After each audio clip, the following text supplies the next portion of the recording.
ಕೈಂಕರ್ಯವನ್ನ ಸ್ಫೂರ್ತಿಯಾಗಿ ತೆಗೆದುಕೊಂಡ ಇಂದಿನ ಒಂದು ಕಾರ್ಯಕ್ರಮಕ್ಕೆ ನಾವು ಚಾಲನೆಯನ್ನ ನೀಡುವಂಥದ್ದು. ಮೊದಲಿಗೆ ಇಲ್ಲಿ ಗ್ಯಾದರ್ ಆಗಿರುವಂತಹ ಎಲ್ಲರನ್ನ ಸ್ವಾಗತಿಸಲಿಕ್ಕೆ ನಮ್ಮ ಕಾಮರ್ಸ್ ವಿಭಾಗದ ಪ್ರಾಧ್ಯಾಪಕರಾದಂತಹ ಶ್ರೀ ವೀರಶಿವಾನಂದ ಕುಮಾರ ಶಿಸ್ತಾ ಅವರನ್ನ ರಿಕ್ವೆಸ್ಟ್ ಮಾಡ್ಕೊಳ್ತೇನೆ. Over to you sir. Good morning, everyone. In this auspicious hour, I take immense pleasure in welcoming this August gathering. To begin with, I welcome our beloved principal, Sri G.D. Chandraya, who has always been an inspiration for all of us and who has always led us from the front. I also welcome the speakers for this August gathering, Dr. B.D. Krishnappa, retired principal, Government First Grade College, Chikbalapur, and Dr. Chaya, Associate Professor, Department of Chemistry, KLE College, Bengaluru. I also welcome all the Eco Club members and especially the Eco Club convener, Srimati Shobha Rani K. I welcome the IQAC coordinator, Srimati Savita S. I also welcome IQAC IT coordinator, Srimati Deepa SV. I welcome all the teaching and non-teaching staff of Government First Grade College, Chikbalapur, and also all the teaching and non-teaching staff of other colleges. How can we forget the cynosure of today's program, that is the students. Last but not the least, I welcome the students of Government First Grade College, Chikbalapur, and also the students of other colleges who have gathered to this webinar. Thank you. Over to you. ಧನ್ಯವಾದ sir. ಈಗ ಈ ಕಾರ್ಯಕ್ರಮದ ಕುರಿತಾಗಿ ಪ್ರಾಸ್ತಾವಿಕ ನುಡಿಯನ್ನ ನುಡಿಯಬೇಕಾಗಿ botany ವಿಭಾಗದ ಮುಖ್ಯಸ್ಥರು ಹಾಗೂ eco ಕ್ಲಬ್ನ ಮುಖ್ಯಸ್ಥರು ಆದಂತಹ ಕನ್ವೀನರ್ ಆದಂತಹ ಶೋಭಾ ರಾಣಿ ಕೆ ಮೇಡಮ್ ರವರಲ್ಲಿ ರಿಕ್ವೆಸ್ಟ್ ಮಾಡ್ಕೊಳ್ತೇನೆ. Over to you madam. ಎಲ್ಲರಿಗೂ ನಮಸ್ಕಾರ. Good morning everybody. I am happy for having got an opportunity to speak a few words about the college and about today's program. I am Shobha Rani, working as Assistant Professor of Botany in this college. The Government First Grade College, Chikbalapur, had its inception in 1968 as a municipal college offering courses in science, arts, commerce and streams, and was taken over by government in 1986 and renamed as Government First Grade College. Coincidentally, it was on this date, that is 5th of June, that the college was established. In these 53 years, thousands of students have graduated from this college. The students have passed out of this college, have held various prominent positions in the society in all possible fields, from scientists, doctors to politicians, and from teachers to businessmen and so on. The college has been catering to the educational requirements of the rural students from in and around the town with utmost sensitivity and responsibility. The college has undergone 2 cycles of accreditation by NAC and now it is in the 3rd cycle. The college realizes its role both in the field of academic and co-curricular activities and thereby organizes activities for the overall development of the students. The college also realizes its social responsibility and has encouraged and have also taken up several outreach and community extension activities. The NCC, NSS, sports, Rovers and Rangers, Red Cross, Eco Club, cultural committees and various other committees in association with IQAC of the college have been continuously striving to plan and implement the student-centric program. If I have to very briefly speak about today's program, World Environment Day is celebrated annually and the United Nations focuses towards creating awareness and encouraging action for the protection of the environment. First held in 1974, it has been a platform for raising awareness on environmental issues. Every year, the celebration of the World Environment Day is provided with a theme by United Nations. In 1974, the theme was Only One Earth. In 1975, the theme was Human Settlement, and the next year it was Water, vital resource of life, and so on. Last year, that is in 2020, the theme given by the United Nations for the celebration of Environment Day was Time for Nature. And this year, it is Ecosystem. World Environment Day is a global platform for public outreach with participation from over 143 countries annually. On this day, in our college, the Eco Club organizes several activities and events to create awareness among the students and faculty on the need for protection of the environment and proper management of natural resources. The Eco Club, in coordination with IQAC, has planned to celebrate this year's World Environment Day in a very meaningful way. Several competitions like video creation, poster making, essay writing, elocution, and quiz were organized online for students since 2 days, that is on 3rd and 4th June this year. The response of these activities is quite good. Today, we are organizing this webinar in an effort to create more awareness on environmental issues.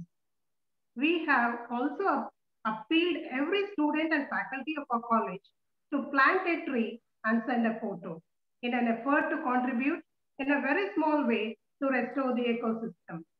Today, in a pandemic situation like this, where the entire world is fighting against the strange enemy, we are compelled to adapt ourselves and also learn several lessons. It has made us think that at least now, if we don't realize and stop polluting, discriminating, and over-exploiting the natural resources, the nature has its own way of rectification and restoration. That is, we are all compelled now to stay indoors. That is inevitable lockdown.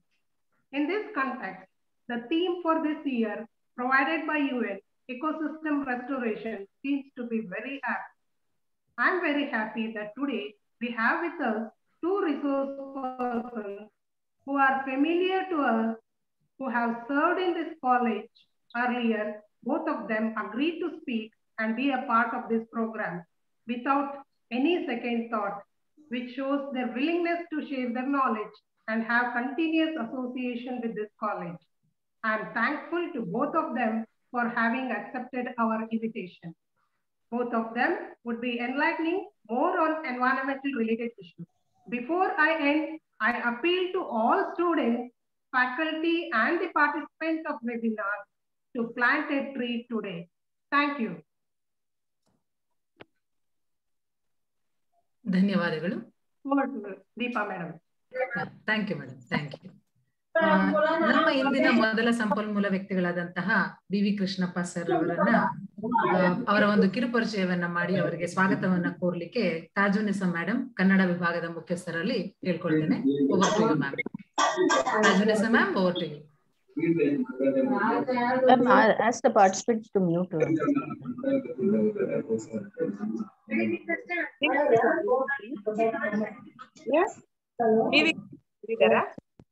ಬಂದಿದ್ದಾರೆ ಸರ್, ಬಂದಿದ್ದಾರೆ ಸರ್, ಬಂದಿದ್ದಾರೆ ಸರ್. Mic on ಮಾಡಿ sir,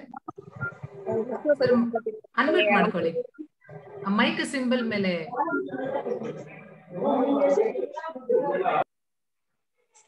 ವಿಶ್ವ ಪರಿಸರ ದಿನಾಚರಣೆಯ ಅಂಗವಾಗಿ ವೆಬಿನಾರಿನಲ್ಲಿ ಭಾಗಿಯಾಗಿರುವ ಎಲ್ಲರಿಗೂ ನಮಸ್ಕಾರ ಹಾಗೂ ಸ್ವಾಗತ. BVK ಸರ್ ಅವರನ್ನು ಪರಿಚಯಿಸುವ ಭಾಗ್ಯ ನನ್ನದಾಗಿದೆ. BVK ಎಂದರೆ ಬಹು ಪ್ರಿಯರಾಗಿರುವ ಪ್ರೊಫೆಸರ್ BV ಕೃಷ್ಣಪ್ಪ. ಜನಿಸಿದ್ದು ಜಗತ್ ಪ್ರಸಿದ್ಧ ನಂದಿ ಬೆಟ್ಟದ ತಪ್ಪಲಲ್ಲಿರುವ ಚಿಕ್ಕಬಳ್ಳಾಪುರದಲ್ಲಿ. ಸಸ್ಯಶಾಸ್ತ್ರದಲ್ಲಿ MSc ಪದವಿಯನ್ನು ಅತ್ಯುತ್ತಮ ಶ್ರೇಣಿಯಲ್ಲಿ ಬೆಂಗಳೂರು ವಿಶ್ವವಿದ್ಯಾಲಯದಿಂದ ಪಡೆದಿದ್ದಾರೆ. B.Ed, M.Ed ಹಾಗೂ PhD ಯನ್ನು ಪಡೆದಿದ್ದಾರೆ. ಉಪನ್ಯಾಸ ವೃತ್ತಿ ಶ್ರೀಯುತರ ಅತ್ಯಂತ ಪ್ರೀತಿಯ, ಆಸಕ್ತಿಯ ಹಾಗೂ ಅಭಿಮಾನದ ಕ್ಷೇತ್ರ. ಬಹುಮುಖ ಪ್ರತಿಭೆಯ BVK ಸಾಮಾಜಿಕವಾಗಿ, ಸಾಂಸ್ಕೃತಿಕವಾಗಿ, ಶೈಕ್ಷಣಿಕವಾಗಿ ತಮ್ಮನ್ನು ಅರ್ಥಪೂರ್ಣವಾಗಿ ತೊಡಗಿಸಿಕೊಂಡಿದ್ದಾರೆ. ಸರ್ಕಾರಿ ಪ್ರಥಮ ದರ್ಜೆ ಕಾಲೇಜಿನ ವಿದ್ಯಾರ್ಥಿಯಾಗಿ ಅದೇ ಕಾಲೇಜಿನಲ್ಲಿ ಸಸ್ಯಶಾಸ್ತ್ರ ವಿಭಾಗದ ಮುಖ್ಯಸ್ಥರಾಗಿ ಕಾರ್ಯನಿರ್ವಹಿಸಿದ್ದಾರೆ. 12 ಏಪ್ರಿಲ್ 2012 ಅದೇ ಕಾಲೇಜಿನಲ್ಲಿ ಪ್ರಾಂಶುಪಾಲರಾಗಿ ಅತ್ಯಂತ ಕ್ರಿಯಾಶೀಲರಾಗಿ ವಿದ್ಯಾರ್ಥಿಗಳ ಹಾಗೂ ಬೋಧಕರ ಏಳಿಗೆಗೆ ಅವಿರತವಾಗಿ ಶ್ರಮಿಸಿ ಹೊಸ ಹೊಸ ಪರಿವರ್ತನೆಗಳನ್ನು ಕಾಲೇಜಿಗೆ ತಂದ ಹಿರಿಮೆ BVK ಸರ್ ಅವರದು. ಇವರ ಕಾಲಾವಧಿಯಲ್ಲಿ ಕಾಲೇಜು ನ್ಯಾಕ್ ಬಿ ಶ್ರೇಣಿಯನ್ನು ಪಡೆದಿರುತ್ತದೆ. 12 ವರ್ಷಗಳ ಕಾಲ NSS ಅಧಿಕಾರಿಯಾಗಿ ವಿದ್ಯಾರ್ಥಿಗಳ ಪ್ರೀತಿ ಮೆಚ್ಚುಗೆಯನ್ನು ಪಡೆದಿರುತ್ತಾರೆ. ಪ್ರಥಮ ದರ್ಜೆ ಕಾಲೇಜಿನಲ್ಲಿ ಪ್ರಾಂಶುಪಾಲರಾಗಿ ಕರ್ತವ್ಯ ನಿರ್ವಹಿಸಿದ್ದಾರೆ. BVK ಎಂದರೆ ವಿಶ್ವದಾದ್ಯಂತ ಹರಡಿರುವ ಅವರ ಶಿಷ್ಯ ಸಮೂಹ ಧನ್ಯತೆ ವ್ಯಕ್ತಪಡಿಸುತ್ತದೆ. KAS, IAS ಅಧಿಕಾರಿಗಳ ಶಿಷ್ಯ ವರ್ಗವನ್ನು ಅವರು ಸಮಾಜಕ್ಕೆ ಕೊಡುಗೆಯಾಗಿ ನೀಡಿದ್ದಾರೆ. ಪರಿಸರ ಅಧ್ಯಯನ ಎಂಬ ಪುಸ್ತಕವನ್ನು ಓದುಗರಿಗೆ ನೀಡಿರುತ್ತಾರೆ. ಇವರು ಶೈಕ್ಷಣಿಕವಾಗಿ ಹಲವಾರು ರಾಷ್ಟ್ರೀಯ ಹಾಗೂ ಅಂತಾರಾಷ್ಟ್ರೀಯ ವಿಚಾರ ಸಂಕಿರಣಗಳಲ್ಲಿ ಪ್ರಬಂಧಗಳನ್ನು ಮಂಡಿಸಿರುವ ಸರ್ ಅವರು ಶೈಕ್ಷಣಿಕ ಸಾಧನೆಯ ಜೊತೆಗೆ ಸಕಲ ಕಲಾವಲ್ಲಭರಾದ ಶ್ರೀಯುತರಲ್ಲಿರುವ ವಿಶಿಷ್ಟ ಗುಣ ಅಂತ ಹೇಳಿದ್ರೆ ಸಂಗೀತ. ತಮ್ಮ ಸಂಗೀತ ಸುದ್ದಿಯಿಂದ ಸಾವಿರಾರು ಪ್ರೇಕ್ಷಕರನ್ನು ಪಡೆದಿದ್ದಾರೆ. ಸಂಗೀತ ಕಚೇರಿಗಳನ್ನು ಏರ್ಪಡಿಸ್ತಾ ಇದ್ದಾರೆ. ನಿವೃತ್ತಿಯ ನಂತರವೂ ಕ್ರಿಯಾತ್ಮಕ ಚಟುವಟಿಕೆಗಳನ್ನು ತಮ್ಮನ್ನು ತೊಡಗಿಸಿಕೊಂಡಿರುವ ಇವರು ನಮ್ಮ ಕಾಲೇಜಿನ ಅಧ್ಯಯನ ಚಟುವಟಿಕೆಗಳಲ್ಲಿ ಗೌರವಾನ್ವಿತ ಸಲಹೆಗಾರರಾಗಿದ್ದಾರೆ. ಮೂರ್ತಿ ಚಿಕ್ಕದಾದರೂ ಕೀರ್ತಿ ದೊಡ್ಡದು ಅನ್ನುವ ರೀತಿಯಲ್ಲಿ ಬಹುಮುಖ ಪ್ರತಿಭೆಯುಳ್ಳ ಸರ್ ಅವರು ಸರಳ ಸಜ್ಜನಿಕೆ ಸೌಹೃದಯಿ ಸಾಧನೆಗಳ ಸಂಗಮವಾದ ಶ್ರೀಯುತರಿಗೆ ಭಗವಂತ ಎಂದಿಗೂ ಕುಂದದ ಶಕ್ತಿಯನ್ನು ನೀಡಲಿ ಅಂತ ಹೇಳ್ತಾ ಕಾರ್ಯಕ್ರಮಕ್ಕೆ ಸರ್ ಅವರಿಗೆ ಮತ್ತೊಮ್ಮೆ ಸ್ವಾಗತಿಸ್ತೀನಿ. BVK ಸರ್ ಅವರ ಪರಿಚಯ ಮಾಡಿಕೊಡಲು ಅವಕಾಶ ಮಾಡಿಕೊಟ್ಟಿದ್ದಕ್ಕಾಗಿ ಧನ್ಯವಾದಗಳು. ಧನ್ಯವಾದಗಳು sir. Thank you madam. Thank you madam. Taj madam ಅವರ ಒಂದು ವಾಕ್ಚಾತುರ್ಯದಿಂದ ಮತ್ತೊಬ್ಬ ವಾಗ್ಮಿಯನ್ನ BVK ಸರ್ ವಾಗ್ಮಿಯನ್ನ ಪರಿಚಯ ಮಾಡಿಕೊಟ್ಟಂತವರಿಗೆ ತಾಜ್ ಮೇಡಮ್ಗೆ ಧನ್ಯವಾದಗಳು. ಇವಾಗ ನಮ್ಮ ಅಚ್ಚುಮೆಚ್ಚಿನ ಸಂಪನ್ಮೂಲ ವ್ಯಕ್ತಿಗಳಾದಂತಹ BV ಕೃಷ್ಣಪ್ಪರವರಲ್ಲಿ ಮನವಿ, ತಮ್ಮ ಒಂದು ಸಂದೇಶವನ್ನ ಈ ಎಕೋಸಿಸ್ಟಮ್ ರೆಸ್ಟೋರೇಷನ್ ಪರಿಸರ ವ್ಯವಸ್ಥೆಯ ಪುನರ್ ಸ್ಥಾಪನೆ ಈ ಒಂದು ವಿಷಯದ ಕುರಿತಾಗಿ ತಮ್ಮ ಒಂದು ವಿಚಾರಗಳನ್ನ ಹಂಚ್ಕೊಳ್ಬೇಕಾಗಿ ತಮ್ಮಲ್ಲಿ ಮನವಿ sir. Over to you sir.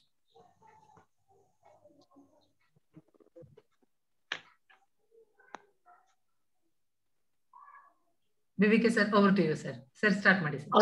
ಮತ್ತೆ ಇಷ್ಟೇನಾ? ಇದು ಎನ್ಲಾರ್ಜ್ಮೆಂಟ್ ಏನ್ ಬೇಡ ಅಲ್ವಾ? ಆಗಲ್ಲ ಸರ್? ಎನ್ಲಾರ್ಜ್ ಆಗಲ್ಲ ಅಲ್ವಾ? ಹೀಗೆ ನಾನು ಇಷ್ಟೇ ಕಾಣ್ತೇನೆ. ನೀವು ಪೂರ್ತಿ ಕಾಣಿಸ್ತಾ ಇದ್ದೀರಾ ಸ್ಕ್ರೀನ್ ಅಲ್ಲಿ ನಮ್ಗೆಲ್ಲ? ಓಕೆ ನನಗ್ ಕಾಣಿಸಲ್ಲ ಅಷ್ಟೇ ಅಲ್ವಾ? ಅಷ್ಟೇ, ಹೌದು ಸರ್. ಸರಿ ಪರವಾಗಿಲ್ಲ. No problem. May start the program? Yes sir, please. Okay. So good morning to everybody. Good morning, sir. So Chandraya, the principal of the Government Associated College, okay, and all the staff members, very good morning. So today I am invited to speak on the environment on the occasion of World Environment Day. So it is the duty of all the citizens to protect our environment. I am very happy today to be the part of this great occasion. And also I served more than 3 decades, 30 years in the college. So I am invited to speak on this environment. Really, I am very happy because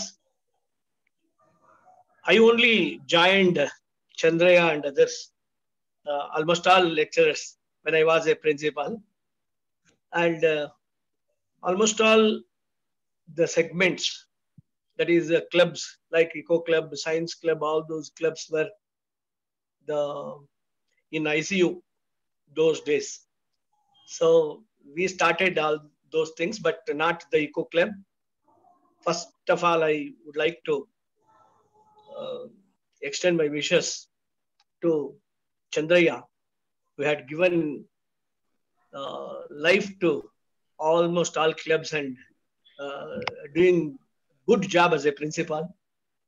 And especially in these days, the COVID days. So it is inevitable for us to sit in the house and speak something about this. So Chandraya, really, I appreciate you. Thank you, sir. And you have created a good environment, good environment among all the staff members. That is very important. So, what is environment means? Totality of all the factors which surrounds us is called environment. The branch of science which deals with the study of living organisms in relation to environment is called ecology. Ecology. Perhaps of all the branches, it is the ecology which comes very close to the human problems, like the health and all. You see, there are only two kinds of diseases, airborne diseases and waterborne diseases. Both the airborne diseases as well as the waterborne diseases are due to only deforestation. Only deforestation. In the auspicious day, I would like to extend my congratulations, and also really we should think about the few people who protected this environment, and I am very happy. So Modi ji, our Prime Minister, he considered the doctors as the warriors and the nurses as warriors, but actually the women folk, you know, they are doing a great job to protect the environment. In almost all villages, you see, the women folk, they grow many trees for curry leaves and plants for their vegetables and flowers to worship the God, myriads of flowers. One can enjoy gazing at the scents and perfumes that we soon admire, So the women actually who started worshipping the plants, say for example, Tulsi, the sacred basil, and flowers for worshipping the gods, etc. So in my opinion, they are the real warriors, because the doctors will protect us only after the patients affected with corona. But the women, you know, they prevent the corona by praying them not to go out and providing us food and looking after the giving food which increases the immunity and all. So I thank all the women folk in this environmental day, because we have to start with the Salumartha Timmaka only. She planted so many trees, and to protect this environment, to create an awareness among the people about the environment. Today I would like to remember the names N.D. Patil, who planted in 34 acres, and the Dr. Vijay Angadi from Dharwad, and he is conserving about the plant, very rare species which are at the verge of their extinction, about 400 varieties of plants. Srimati Janet planted 84,000 of plants in Bangalore. K.C. Narayan of Humsor, he took about 120 acres to create a green atmosphere. And a retired Hakki Naik called Matthias Dana of Kundapur, growing a forest, and about the 50,000 plants by Koppada Swami, Gavisiddeshwara Swami. But at the same time, we are very fortunate in this line. We have our ex-student called Gumpu Marada Ananda. He was the ex-student of our college. That's very, very important. Who planted more than 2 lakhs of plants, to protect this environment. And now he is also doing in the same day, he is working, he is serving as a Corona warrior. So our ex-student only, Gumpu Marada Ananda. So I extend my wishes to Gumpu Marada Ananda also in the beginning. So So totality of the factors which surround us is called environment. So these factors, it includes biotic and abiotic factors. Abiotic factors, we know very well, the oxygen, carbon dioxide, etc. Oxygen, carbon dioxide, water, soil, etc. But the biotic factors are the producers, consumers, and the decomposers. Producers are the green plants. They prepare their own food. They are also called autotrophs by utilizing the abiotic components. And the consumers are the primary consumers, secondary consumers, and tertiary consumers. Primary consumers are herbivores. Secondary consumers are carnivores. Tertiary consumers are the top carnivores. And when the producers and consumers die, decomposers act upon this, converting them into the then decaying matter into the useful inorganic salts. These salts, the abiotic factors, once again absorbed by the plants. Thus, in ecosystem means conglomeration of life, collection of life at a particular area, together its interaction with the abiotic components. Life means, again, producers, consumers, decomposers. So, in an ecosystem, it is a collection of life at a particular area, together its interaction with abiotic components. All the components in an ecosystem are equally important. They are interrelated and interdependent. If any one component is missing, the whole ecosystem will be perished. So we must give importance to all the species, all the components of the ecosystem. Say, for example, ಕನ್ನಡದಲ್ಲಿ ಈ ತರ ಹೇಳ್ತೀವಿ ನಾವು, ನಮ್ಮ ಮನೆ ನಲ್ಲಿಯಲ್ಲಿ ನೀರು ಬರಬೇಕಾಗಿದೆ, ಕಾಡಿನಲ್ಲಿ ಹುಲಿ ಇರಬೇಕು. There is a fragile relationship between the various animals and plants. Human being is an integral part of this ecosystem. If any component is missing, the whole ecosystem will be perished. ನಮ್ಮ ಮನೆ ನಲ್ಲಿಯಲ್ಲಿ ನೀರು ಬರಲು ಕಾಡಿನಲ್ಲಿ ಹುಲಿ ಇರಬೇಕು ಅನ್ನುವಂಥದ್ದು ಎಷ್ಟು ಚೆನ್ನಾಗಿದೆ ಅದು. ಯಾಕೆ ಅಂತ ಹೇಳಿದ್ರೆ, ಕಾಡಿನಲ್ಲಿ ಹುಲಿ ಇಲ್ಲದೆ ಇದ್ರೆ ಗಿಡ ತಿನ್ನುವಂತಹ ಪ್ರಾಣಿಗಳು, ಸಸ್ಯಗಳನ್ನ ತಿನ್ನುವಂತಹ ಪ್ರಾಣಿಗಳು ಜಾಸ್ತಿ ಆಗುತ್ತೆ. ಸಸ್ಯಗಳನ್ನ ತಿನ್ನುವಂತಹ ಪ್ರಾಣಿಗಳು ಜಾಸ್ತಿ ಆದರೆ ಸಸ್ಯಗಳೆಲ್ಲ ನಾಶವಾಗಿ ಮಳೆ ಬರಲ್ಲ. ನಮ್ಗೆಲ್ರಿಗೂ ಗೊತ್ತಿದೆ, ಗಿಡಗಳಿಂದ ಮಳೆ ಬರುವಂತ. ಸೊ ನಾನು ಇದು ಪಾಠ ಮಾಡುವಾಗ ಅನೇಕ ಜನ ಪ್ರಶ್ನೆಗಳನ್ನ ಕೇಳೋದಿಲ್ಲ. ಸೊ ನಮ್ಮ ಸ್ಟೂಡೆಂಟ್ಸ್ ಹೇಗಿರ್ಬೇಕು ಅಂತ ಹೇಳಿದ್ರೆ, ಸ್ಟೂಡೆಂಟ್ಸ್ ಒಂದು ಕೊಟೇಶನ್ ಇದೆ ಸ್ಟೂಡೆಂಟ್ಸ್ಗೆ. Poor student sleeps in the class, average student listens, good student explains, understands, but great student always enquires. The questioning nature is very, very, very, very important. So, ಅನೇಕ ಜನ students ಇದನ್ನ ಕೇಳ್ತಾ ಇರಬಹುದು. ನೀವು ದಯವಿಟ್ಟು ಜ್ಞಾಪಕ ಇಟ್ಕೊಳ್ಳಿ, ಯಾವುದೇ ಸಬ್ಜೆಕ್ಟ್ ಪಾಠ ಆದ ತಕ್ಷಣ questioning is very, very important.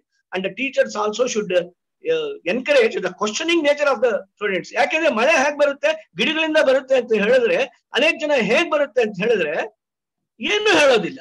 ಮೋಡುಗಳು ಡಿಕ್ಕಿ ಹೊಡೆಯುತ್ತೆ ಅಂತಾರೆ ಕೆಲವರು, ಅದರಿಂದ ಏನು ಮಳೆ ಬರೋದಿಲ್ಲ. And transpiration because of transpiration the clouds get condensed ಅಂತ ಹೇಳ್ತಾರೆ. It contributes for only little percent for 9. ಗಿಡಗಳಿಂದ ಮಳೆ ಹೇಗ್ ಬರುತ್ತೆ ಅಂತ ಹೇಳೋ ಪ್ರಶ್ನೆ ಕೇಳೋಂತ ಸ್ಟೂಡೆಂಟ್ಸ್ ಬಹಳ ಕಡಿಮೆ ಆದ್ರು. ಇದು ಬಹಳ ನೋವಿನ ಸಂಗತಿ. ಟೀಚರ್ ಯಾವ ತರ ಇರ್ಬೇಕು ಮತ್ತೆ ಸ್ಟೂಡೆಂಟ್ಸ್ ಈ ತರ ಇದ್ರೆ, ಟೀಚರ್ ಅದ್ರ ಕೊಟೇಶನ್ ಒಂದಿದೆ. Poor teacher complaints, average teacher teachers, good teacher explains, but great teacher always inspires. ಅವ್ರನ್ನ ಇನ್ಸ್ಪೈರ್ ಮಾಡುವಂಥದ್ದು. ಇದು ಟೀಚರ್ಸ್ ತಿಳ್ಕೊಬೇಕು ಮತ್ತೆ ಸ್ಟೂಡೆಂಟ್ಸ್ ತಿಳ್ಕೊಬೇಕು. ಅವರು ಈ ಮರಗಳ ಬಗ್ಗೆ ಇಂಪಾರ್ಟೆನ್ಸ್ ಏನು ಅಂತ ಟೀಚರ್ಸ್ ಹೇಳಿ ಅವ್ರನ್ನ ಇನ್ಸ್ಪೈರ್ ಮಾಡಬೇಕು. ಆಮೇಲೆ ಸ್ಟೂಡೆಂಟ್ಸ್ ಕೂಡ ತಮ್ಮ ಡ್ಯೂಟಿ ಏನು ಅಂತ ತಿಳ್ಕೊಬೇಕು. ಈಗ ನಮಗೆ ಅರಣ್ಯಗಳ ಬಗ್ಗೆ ಇರಬೇಕಾಗಿರುವಂತದ್ದು ಕಾರುಣ್ಯ. ಅರಣ್ಯ ಬಗ್ಗೆ ಇರ್ಬೇಕಾಗಿರುವಂತದ್ದು ಕಾರುಣ್ಯ ಇರ್ಬೇಕು. ನಮಗೆ ಬೇಕಾಗಿರುವಂತದ್ದು ಕರೆನ್ಸಿ ಅಲ್ಲ, ಅರಣ್ಯದ ಬಗ್ಗೆ ಇರುವಂತಹ ಕಾರುಣ್ಯ. ಹಣ ಅಲ್ಲ ನಮಗ್ ಬೇಕಾಗಿರುವಂತದ್ದು, ಅರಣ್ಯ ಬೇಕು. ನಮ್ಗೆ IT-BTಗಳು ಬೇಕಾಗಿಲ್ಲ, ಅದು ರಕ್ಷಿಸ್ತಾ ಇಲ್ಲ. IT-BTಗಳು ನಮ್ಮನ್ನ ರಕ್ಷಿಸ್ತಾ ಇರುವಂತದ್ದು duty towards the environment. It is not IT-BT, but it is the duty towards the environment that protects us. ಇದು ಅಂತೂ ಈಗಿನ ಕಾಲದಲ್ಲಂತೂ ಬಹಳ ರಿಯಲೈಸೇಷನ್ ಇದಾಗ್ತಾ ಇದೆ ಅಂತ ನನ್ನ ಭಾವನೆ. ಸೊ ಮಳೆ ಹೇಗ್ ಬರುತ್ತೆ ಬಿಕಾಸ್ ಆಫ್ ಫಾರೆಸ್ಟೇಷನ್ ಅಂತ ಹೇಳಿದ್ರೆ the chief things is the wind breaks. So ಮರಗಳು ಎಲ್ಲಿರುತ್ತೆ ಅಲ್ಲಿ ಗಾಳಿ ತಡೆಯನ್ನ ಉಂಟು ಮಾಡುತ್ತೆ ಓಡುತ್ತಿರುವ ಮೋಡಗಳಿಗೆ. ನಮ್ಗೆಲ್ರಿಗೂ ಗೊತ್ತಿದೆ GS ಶಿವರುದ್ರಪ್ಪ ಅವರ ಕವಿತೆ, ಎಲ್ಲಿ ಹೋಗುವಿರಿ ನಿಲ್ಲಿ ಮೋಡಗಳೇ 4 ಹನಿಯ ಚೆಲ್ಲಿ. ಮಳೆ ಬರ್ಬೇಕಾಗಿದ್ರೆ ಮೋಡಗಳು ನಿಲ್ಲಬೇಕು. ಈ ನಿಲ್ಲೋದಕ್ಕೆ ಕಾರಣ ಆಗುವಂತಹ ವಿಂಡ್ ಬ್ರೇಕ್ಸ್ ನ ಮಾಡುವಂತದ್ದು ಅದು ಯಾವ್ದು ಮಾಡ್ಕೊಡುತ್ತೆ ಅಂತ ಹೇಳಿದ್ರೆ ಈ ಮರಗಳ ಕಡೆ ವಿಂಡ್ ಬ್ರೇಕ್ಸ್ ಆಗುತ್ತೆ. ಆಗ clouds, this kind of wind breaks created stops the running clouds, and after crashing the wind breaks, low pressure will be there, and then the clouds poured down as the rain. ಈ ರೀತಿ ಗಿಡಗಳಿಂದ ಮಳೆ ಬರುತ್ತೆ ಅಂತ ತಿಳ್ಕೊಳ್ಳುವಂಥದ್ದು, ಎಲ್ಲ component very important ecosystem ಅಲ್ಲಿ ಅಂತ ತಿಳ್ಕೊಳ್ಳುವಂಥದ್ದು, ನಾವು ಕೂಡ ಅದರ ಭಾಗ ಆಗಿದ್ದೀವಿ ಅಂತ ತಿಳ್ಕೊಳ್ಳುವಂಥದ್ದು ತುಂಬಾ ಬಹಳ ಮುಖ್ಯವಾಗಿರುವಂತದ್ದು ಅಂತ ನನ್ನ ಅನಿಸಿಕೆ. ಏನು ಅಂತ ಹೇಳಿದ್ರೆ ಈ ಗಿಡಗಳು ಸಾಮಾನ್ಯವಾಗಿ ಇಕೋಸಿಸ್ಟಮ್, ನಾನು ನಿಮ್ಗೆ ಹೇಳ್ತಾ ಇದ್ದೀನಿ ಇಕೋಸಿಸ್ಟಮ್ ಯಾವ ತರ ಇರ್ತದೆ. ರಿಲೇಶನ್ಶಿಪ್ ಇಸ್ ಸೋ ಫ್ರಗೈಲ್, ಅದನ್ನ ಎಕ್ಸ್ಪೆಕ್ಟ್ ಮಾಡಕ್ಕಾಗಲ್ಲ. ನೋಡಿ, ಈ ಒಂದು ಹುಲ್ಲುಗಾವಲಿನ ecosystem, say for example grassland ecosystem. If you remove grass, what happens? The grass eating primary consumers will die. ಅವು ಫುಡ್ ಇಲ್ದಿರ ಅವು ಸತ್ತೋಗುತ್ತೆ. ಯಾವುದು? ರ್ಯಾಬಿಟ್ಸ್, ಗ್ರಾಸ್ ಈಟಿಂಗ್ ಇನ್ಸೆಕ್ಟ್ಸ್ ಅವೆಲ್ಲ ಸತ್ತೋಗುತ್ತೆ. ಅವು ಸತ್ತೋದ್ರೆ ದ ಸೆಕೆಂಡರಿ ಕನ್ಸ್ಯೂಮರ್ಸ್, ಫಾಕ್ಸಸ್, ಅವು ಸತ್ತೋಗುತ್ತೆ. ಫಾಕ್ಸಸ್, ಹುಲುಸು ಸತ್ತೋದ್ರೆ ಹುಲಿ ಸತ್ತೋಗುತ್ತೆ. ಈ ರೀತಿ ಎಲ್ಲ ನಾಶ ಆಗುತ್ತೆ. ಇಕೋಸಿಸ್ಟಮ್ ಪರಿಸರ ವ್ಯವಸ್ಥೆ ಸರಿ ಇಲ್ಲದೆ ಇದ್ರೆ ಅದನ್ನ ಕಾಪಾಡಿಕೊಂಡು ಬರಬೇಕು. Because we are also an integral part of this ecosystem ಅನ್ನುವಂಥದ್ದನ್ನ ನಾವು ಜ್ಞಾಪಕ ಇಟ್ಕೋಬೇಕು. ನೋಡಿ, ಅದೇ ಗ್ರಾಸ್ ನ ತೆಗೆದ ಈ ಹುಲ್ಲು ತಿನ್ನುವಂತಹ ಪ್ರಾಣಿಗಳನ್ನ ತೆಗೆದು ಬಿಡಿ, ಅವು ಕಡಿಮೆ ಆಯ್ತು ಹೋಯ್ತು. Fox, wolves, they cannot eat the grass, ಅವು ಸತ್ತೋದ್ರೆ ಹುಲಿ ಸತ್ತೋಗುತ್ತೆ. ಈ ಫಾಕ್ಸು ಹುಲುಸು ತೆಗೆದಾಕಿದ್ರೆ ಹುಲಿ ಈ ಗಿಡ ತಿನ್ನುವಂತಹ ಪ್ರಾಣಿಗಳು ಕಡಿಮೆ ಇರುತ್ತೆ, ಅದನ್ನ ತಿಂದಾಕಿದ್ಮೇಲೆ ಅದು ಮತ್ತೆ ಹುಲ್ಲು ತಿನ್ನಕ್ಕಾಗಲ್ಲ, ಅದು ಸತ್ತೋಗುತ್ತೆ. ಹೀಗೆ all the components, that is producers, consumers and decomposers, are the interrelated and interdependent in an ecosystem. ಈ ಪರಿಸರ ವ್ಯವಸ್ಥೆ ಇದೆ. ಈ ವ್ಯವಸ್ಥೆಯಲ್ಲಿ ಮಾನವ ಒಂದು ಭಾಗ. ಇದಕ್ಕೋಸ್ಕರ ಇದನ್ನ ಕಾಪಾಡಿಕೊಂಡು ಬರಬೇಕು. ನೋಡಿ, ಒಂದು ಸಾರ್ಕ್ ಸಮ್ಮೇಳನ ಆಯ್ತು. ನಾನು ಸಾರ್ಕ್ ಸಮ್ಮೇಳನ ಆಗೋದಕ್ಕೆ ಮುಂಚೆ, ಒಂದು ವಾರಕ್ಕೆ ಮುಂಚೆ 7 ದೇಶದ ಪ್ರಧಾನಿಗಳು ನಂದಿ ಬೆಟ್ಟಕ್ಕೆ ಬಂದಿದೆ. ನಮ್ದೊಂದು ಸೌಭಾಗ್ಯ, ನಂದಿ ಬೆಟ್ಟದಲ್ಲಿ ಸಾರ್ಕ್ ಸಮ್ಮೇಳನ. ಆಗ ಅನೇಕ ವಿಜ್ಞಾನಿಗಳು ಆಲೋಚನೆ ಮಾಡಿದ್ರು, 7 ದೇಶದ ಪ್ರೈಮ್ ಮಿನಿಸ್ಟರ್ಗಳು ಬರ್ತಾರೆ, ನಂದಿ ಬೆಟ್ಟದಲ್ಲಿ ಹಾವುಗಳು ಜಾಸ್ತಿ ಇರುತ್ತೆ, ಹಾವುಗಳು ಯಾರಾದ್ರೂ ಪ್ರೈಮ್ ಮಿನಿಸ್ಟರ್ ಕಚ್ಚಿ ಸತ್ತೋದ್ರೆ ಎಷ್ಟು ಕೆಟ್ಟ ಹೆಸರು ಬರುತ್ತೆ ದೇಶಕ್ಕೆ ಅಂತ ಹೇಳಿ ಬಹಳ ಜನ herpetologist, they invited almost all herpetologist to Chikkaballapur, to the Nandi Hills to study about how to remove all the snakes from a particular place. ಅದನ್ನ ಯಾವ ರೀತಿ ತೆಗೆದಾಕ್ಬೇಕು ಅಂತ. ಸಾರಿ, ಎಲ್ಲ ಹರ್ಪಿಟಾಲಜಿಸ್ಟ್ ಬಂದ್ರು. ಯಾಕೆಂತಂದ್ರೆ ಹಾವು ಸಿಕ್ಕುವಂತ ಜಾಗ, ಹಾವು ಕಾಣಿಸುವಂತ ಜಾಗ ಹರ್ಪಿಟಾಲಜಿಸ್ಟ್ ಮಾತ್ರ ಗೊತ್ತಿರುತ್ತೆ. ಹಾವುಗಳು ಎಲ್ಲೆಲ್ಲಿ ಅದ್ರ ನೆಲೆ ಇರುತ್ತೆ ಗೊತ್ತಾಗಲ್ಲ. ನನಗೆ ಉದಾಹರಣೆಗೆ ನಿಮ್ಮ ಬಾಟ್ನಿ ಡಿಪಾರ್ಟ್ಮೆಂಟ್ ಮೊದಲು ಎಲ್ಲ ಬಿದ್ದೋಗಿತ್ತು, ಅದು ಗೊತ್ತಿದೆ ನಿಮ್ಗೆ. ಸೊ ಅದು ನಾವು ಎಜುಕೇಶನ್ ಮಿನಿಸ್ಟರ್ ಕರೆಸಿ 5 ಕೋಟಿ ರೂಪಾಯಿ ಸ್ಯಾಂಕ್ಷನ್ ಮಾಡಿಸಿ ಆ ಬಾಟ್ನಿ ಡಿಪಾರ್ಟ್ಮೆಂಟ್ ಇಡೀ ಕಾಲೇಜು ಇವಾಗ ಶೋಭಾಯಮಾನವಾಗಿದೆ. ಅದು ತುಂಬಾ ಸಂತೋಷ. ಯಾಕೆಂತ ಹೇಳಿದ್ರೆ ಆ ಬಾಟ್ನಿ ಡಿಪಾರ್ಟ್ಮೆಂಟ್ ಅಲ್ಲಿ ಒಂದ್ ದಿವಸ ಬೆಳಿಗ್ಗೆ ಕ್ಲಾಸ್ ತಗೊಂಡಿದ್ದೆ. ನಾನು ಬೆಳಿಗ್ಗೆ ಹೋಗಿ ಚೇರಲ್ಲಿ ಕೂತ್ಕೊಂಡಿದ್ದೀನಿ. ಬಾಕ್ಸ್ ಇತ್ತಲ್ಲ, ಇವುಗಳು ಏನಿತ್ತು ಜೋಡಿಸಿರೋ ಅಂತದ್ದು ಎಲ್ಲಾನು ನಮ್ಮ ಸ್ಪೆಸಿಮೆನ್ಸ್ ಕಬೋರ್ಡ್ಸ್ ಏನಿತ್ತು ಅದ್ರ ಹಿಂದ್ಗಡೆ ದೊಡ್ಡ ಹಾವು ಚಲನೆ. ನನಗಂತೂ ಗಾಬರಿ ಆಗೋದು, ಹಾವು ಅಂತ. ನಾನೇನ್ ಮಾಡಿದೆ, ಚೇರ್ ಮೇಲೆ ನಿಂತ್ಕೊಂಡು ಓ ಅಂತ ಹಾವು ಹಾವು ಅಂತ ಕಿರ್ಚ್ಕೊಂಡೆ. ಆಮೇಲೆ ಎಲ್ರು ಬಂದ್ರು. ಆಮೇಲೆ ಆ ಕಬೋರ್ಡ್ಸ್ ಎಲ್ಲ ಸರಿಸಿ ಹುಡುಕಿದ್ರೆ ಹಾವು ಕಾಣಿಸ್ಲೇ ಇಲ್ಲ. ನನಗೆ ಗಾಬರಿ, ಇಡೀ ರಾತ್ರಿ ನಿದ್ದೆ ಇಲ್ಲ, ಎಲ್ಲೋಯ್ತು ಹಾವು ಅಂತ. ಆಗ ಬಾಟ್ನಿ ಮೇಡಮ್ ಉಷಾ ಕುಮಾರಿ ಅವರು, ಏನಪ್ಪಾ ಸುಮ್ಮನೆ ಹೇಳ್ತೀಯ, ಹಾವು ಇಲ್ಲ ಏನು ಇಲ್ಲ ಅಂತ ಹೇಳಿದ್ರು. ಸೊ ನನಗೆ ಒಂಥರ ಆಯ್ತು. ಆಮೇಲೆ ನಾನಂತೂ ದೊಡ್ಡ ಹಾವದು. ಆಮೇಲೆ ಯಾಕೆ ಕಾಣಿಸ್ಲಿಲ್ಲ, ಹೇಗ್ ಮಾಯ ಆಯ್ತು ಅಂತ ಗೊತ್ತಾಗ್ಲಿಲ್ಲ. ಆಮೇಲೆ ಹರ್ಪಿಟಾಲಜಿಸ್ಟ್ ನಾನು ಹೋಗಿ ಊರಲ್ಲಿ ಒಬ್ರು ಇದ್ರು ಹರ್ಪಿಟಾಲಜಿಸ್ಟ್, ಅವ್ರ ಹತ್ರಕ್ಕೆ ಹೋಗಿ ಕೇಳಿದೆ, ಸರ್ ಈ ತರ ಆಯ್ತು, ಹಾವು ಕಾಣಿಸ್ತಿಲ್ಲ ಅಂತ. ಅವ್ರು ಹೇಳಿದ್ರು ಹಾವು ಕಾಣಿಸಿದ್ರೆ ಹಾವನ್ನ ನೋಡ್ಕೊಂಡೇ ಕೂಗ್ಬೇಕು ಅಂತ. ಆದ್ರೆ ಹಾವುಗಳು ಎಷ್ಟು ಇಂಪಾರ್ಟೆಂಟ್ ಇಕೋಸಿಸ್ಟಮ್ ಮೇಂಟೈನ್. ಹಾವುಗಳು ಇಲ್ಲದೆ ಇದ್ರೆ ಇಲಿಗಳು ಅವು ಇವು ಜಾಸ್ತಿ ಆಗಿ ಮತ್ತೆ ಸಸ್ಯಗಳಿಗೆ ತೊಂದರೆ ಆಗುತ್ತೆ, ಸಸ್ಯಗಳು ಇರೋದಿಲ್ಲ. ಸೊ ಇದನ್ನ ನಮ್ಗೆ ಗೊತ್ತಿರೋ ಅಂತದ್ದಿದೆ. ಅವು ಕೂಡ ಪಾರ್ಟ್. ಅವಾಗ ರಾಜೀವ್ ಗಾಂಧಿ ಅವರು ಬಂದಾಗ ಆಶ್ಚರ್ಯ ಏನು ಅಂತ ಹೇಳಿದ್ರೆ, ಒಂದು ದಿವಸ ಹಾವುಗಳೆಲ್ಲ ಹಿಡಿದಾಕಿದ್ರಲ್ಲಿ, ಹಾವುಗಳಿಗೆಲ್ಲ ಮತ್ತು ಬೆರೆಸಿ ಫ್ಯೂಮಿಗೇಟ್ ಮಾಡಿ ಹಿಡಿದ್ರೆ 2 ಲಾರಿ ತುಂಬಾ ವಿವಿಧ ವೆರೈಟೀಸ್ ಆಫ್ ಸ್ನೇಕ್ಸ್.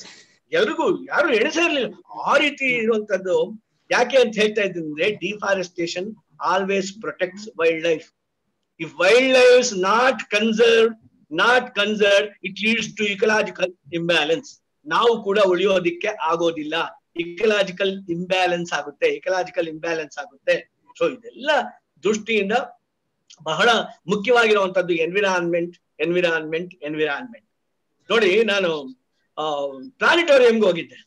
ನನಗೆ ಒಂದು ವಾಕ್ಯ ಎಷ್ಟು ಸೊಗಸಾಗಿ ಅದು ಮನೆ ಮುಟ್ಟುವಂತೆ ಆಯ್ತು ಅಂತ ಹೇಳಿದ್ರೆ, ಸ್ಟೂಡೆಂಟ್ಸ್ ಕರ್ಕೊಂಡು ಪ್ಲಾನಿಟೋರಿಯಂಗೆ ಹೋಗಿದ್ದೆ.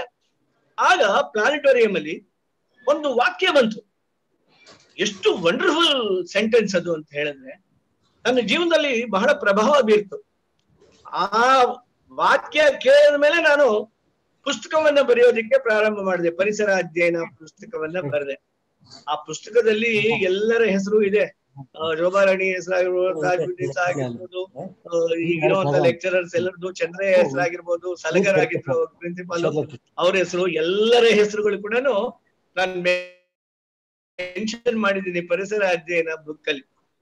ಆ ಸೆಂಟೆನ್ಸ್ ಏನು ಅಂತ ಹೇಳಿದ್ರೆ ನೋಡಿ, ಎಷ್ಟು ಚೆನ್ನಾಗಿತ್ತು ಆ ಸೆಂಟೆನ್ಸ್. ಇನ್ ಲೇಡೀಸ್ ವಾಯ್ಸ್ ಅಲ್ಲಿ ಆ ಸೆಂಟೆನ್ಸ್ ಬಂತು.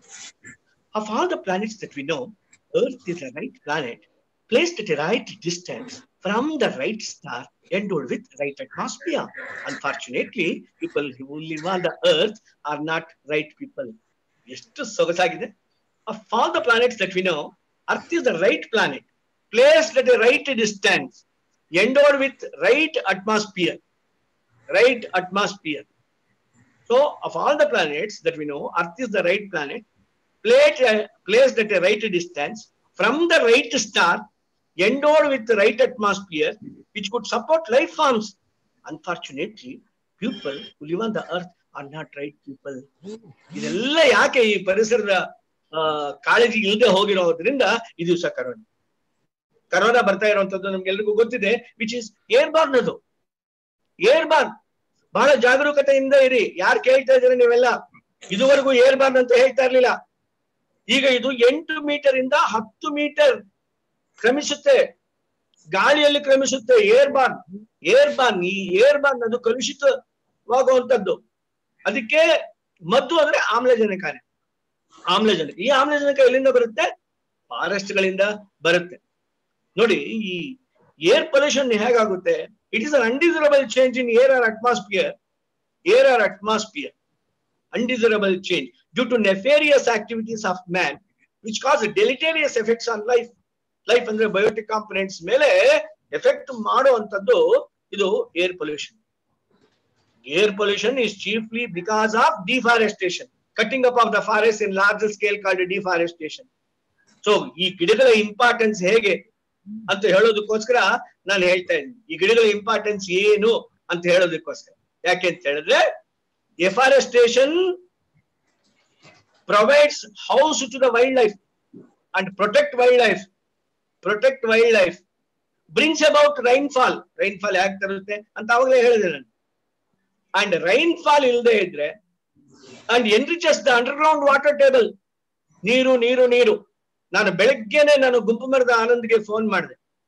ಏನಪ್ಪಾ, ನಿನಗೆ ಈ ದಿವಸ ವಿಜಯ ಕರ್ನಾಟಕ ಪತ್ರಿಕೆಯಲ್ಲಿ ನಿನ್ನ ಫೋಟೋ ಎಲ್ಲ ಬಂದಿದೆ, ಬಹಳ ಒಳ್ಳೆ ಕೆಲಸ ನೀವು ಮಾಡ್ತಾ ಇದ್ದೀರಾ ಅಂತ ನಾನು ಹೇಳಿದೆ. ಅವ್ರು ಹೇಳಿದ್ರು, ಸರ್ ಮುಂದೆ ಚಿಕ್ಕಬಳ್ಳಾಪುರ ಏನಾಗುತ್ತೆ ಅಂತ ನನಗೆ ಗಾಬರಿ ಆಗಿದೆ ಸರ್.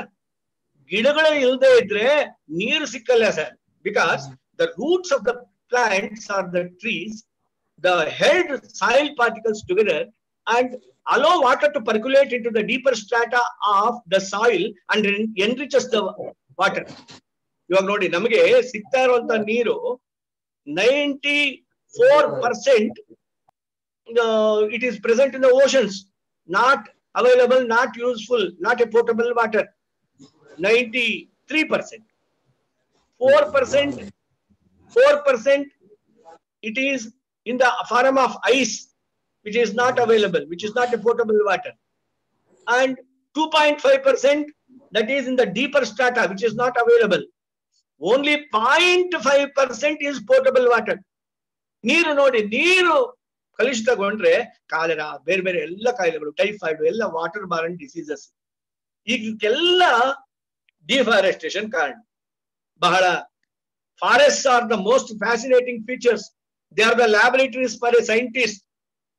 ಅವು ಕವಿಗೆ ಒಂದು ಉತ್ಸಾಹವನ್ನು ಕೊಡುವಂತದ್ದು.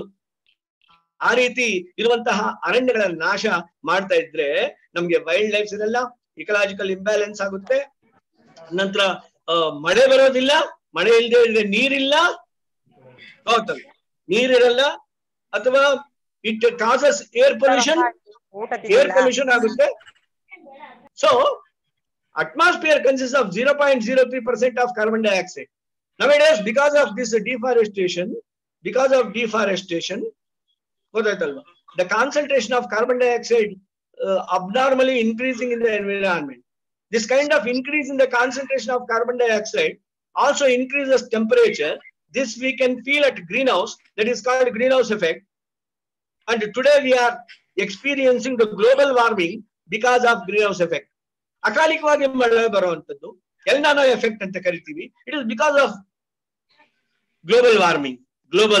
ಈ ಜಾಗತಿಕ ತಾಪಮಾನ ಅನ್ನುವಂಥದ್ದು. ನೋಡಿ, ಇದಕ್ಕೆಲ್ಲ ಕಾರಣ ಯಾರು? ನಾವೇ ಕಾರಣ. ಹೇಗೆ ಅಂತ ಹೇಳಿದ್ರೆ, ಸೊ ಏನು ಅಂತ ಹೇಳಿದ್ರೆ, in his myopic views he has been destroying the forest. ಮನುಷ್ಯ ಏನಿದ್ದಾನೆ, though he is an integral part of this nature, he often tampers with the nature, gifts of nature. As a result, the quality of water that he drinks, the quality of air that he breathes, the quality of land on which he himself dwells, the quality get deteriorated because of his myopic views. That is the deforestation. ಇದನ್ನೆಲ್ಲ ಗಮನದಲ್ಲಿ ಇಟ್ಕೋಬೇಕು. ಅರಣ್ಯಗಳು ಎಷ್ಟು ಮುಖ್ಯ ಅನ್ನೋದಕ್ಕೆ, ಗಿಡಗಳು ಎಷ್ಟು ಮುಖ್ಯ ಅನ್ನೋದಕ್ಕೆ ಅದರ ಅವೇರ್ನೆಸ್ ತಿಳಿಸೋದಕ್ಕೋಸ್ಕರ ಈ ದಿವಸ ಇರುವಂತ environmental day, worlds environment day. So ಇದನ್ನೆಲ್ಲ ನಾವು ಗಮನದಲ್ಲಿ ಇಟ್ಕೋಬೇಕು. ಯಾಕೆ ಅಂತ ಹೇಳಿದ್ರೆ, ಒಂದು 40 ವರ್ಷ ವಯೋಮಾನದ ಒಂದು ಮರ 1 ಗಂಟೆಗೆ 2.5 ಟನ್ಗಳಷ್ಟು ಇಂಗಾಲದ ಡೈಆಕ್ಸೈಡ್ ಅನ್ನು ತೆಗೆದುಕೊಂಡು 2.5 ಟನ್ ಆಫ್ ಆಮ್ಲಜನಕವನ್ನು ಬಿಡುಗಡೆ ಮಾಡುತ್ತೆ. ಒಂದು ಮರ 3 ಜನಕ್ಕೆ ಸಾಕಾಗುವಷ್ಟು ಆಮ್ಲಜನಕವನ್ನು ಬಿಡುಗಡೆ ಮಾಡುತ್ತೆ. 3 ಜನಕ್ಕೆ ಲೈಫ್ ಲಾಂಗ್ ಅವನಿಗೆ ಆಮ್ಲಜನಕ ಎಷ್ಟು ಬೇಕು ಅದನ್ನು ಒದಗಿಸಿಕೊಡುತ್ತೆ. 50 ವರ್ಷದ ಒಂದು ಮರ 50 ಟನ್ ತೂಕವಿದ್ರೆ ಅದರ ಬೆಲೆ 1.57 ಮಿಲಿಯನ್ ರೂಪಾಯಿಗಳಾಗಿರುತ್ತೆ. ಅಷ್ಟು ಬೆಲೆ. ಅದಕ್ಕೋಸ್ಕರ ಮರಗಳು ಬಹಳ ಮುಖ್ಯ. ಮರಗಳನ್ನ ಕಡಿಯುವಂಥದ್ದು, ನಿಲ್ಲಿಸುವಂಥದ್ದು ಬಹಳ ಪ್ರಮುಖವಾಗಿರುವಂತಹ ಕೆಲಸ. ನಾವೆಲ್ಲ ಗಿಡಗಳನ್ನ ಬೆಳೆಸಬೇಕು, ಮರಗಳನ್ನ ಬೆಳೆಸಬೇಕು. And we have to protect the forest, the fascinating features on the land ಅಂತ ಕಳಕಳಿಯ ಮನವಿ ಇದು. ಯಾಕೆ ಅಂತ ಹೇಳಿದ್ರೆ ಇಷ್ಟೆಲ್ಲ ಆಮ್ಲಜನಕ ಇದೆ. ನಮ್ಗೆಲ್ರಿಗೂ ಗೊತ್ತಿದೆ ಆಮ್ಲಜನಕದ ಕೊರತೆಯಿಂದ ಏನಾಗ್ತಾ ಇದೆ ಅಂತ. ನೋಡಿ, ನಮಗೆ ಸರ್ಕಾರ ಬೇಕಾಗಿಲ್ಲ.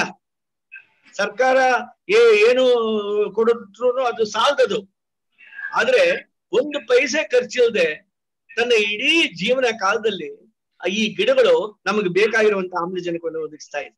ಬಹಳ ದೌರ್ಭಾಗ್ಯದ ಸಂಗತಿ. ಇವಾಗಂತೂ ಆಮ್ಲಜನಕದ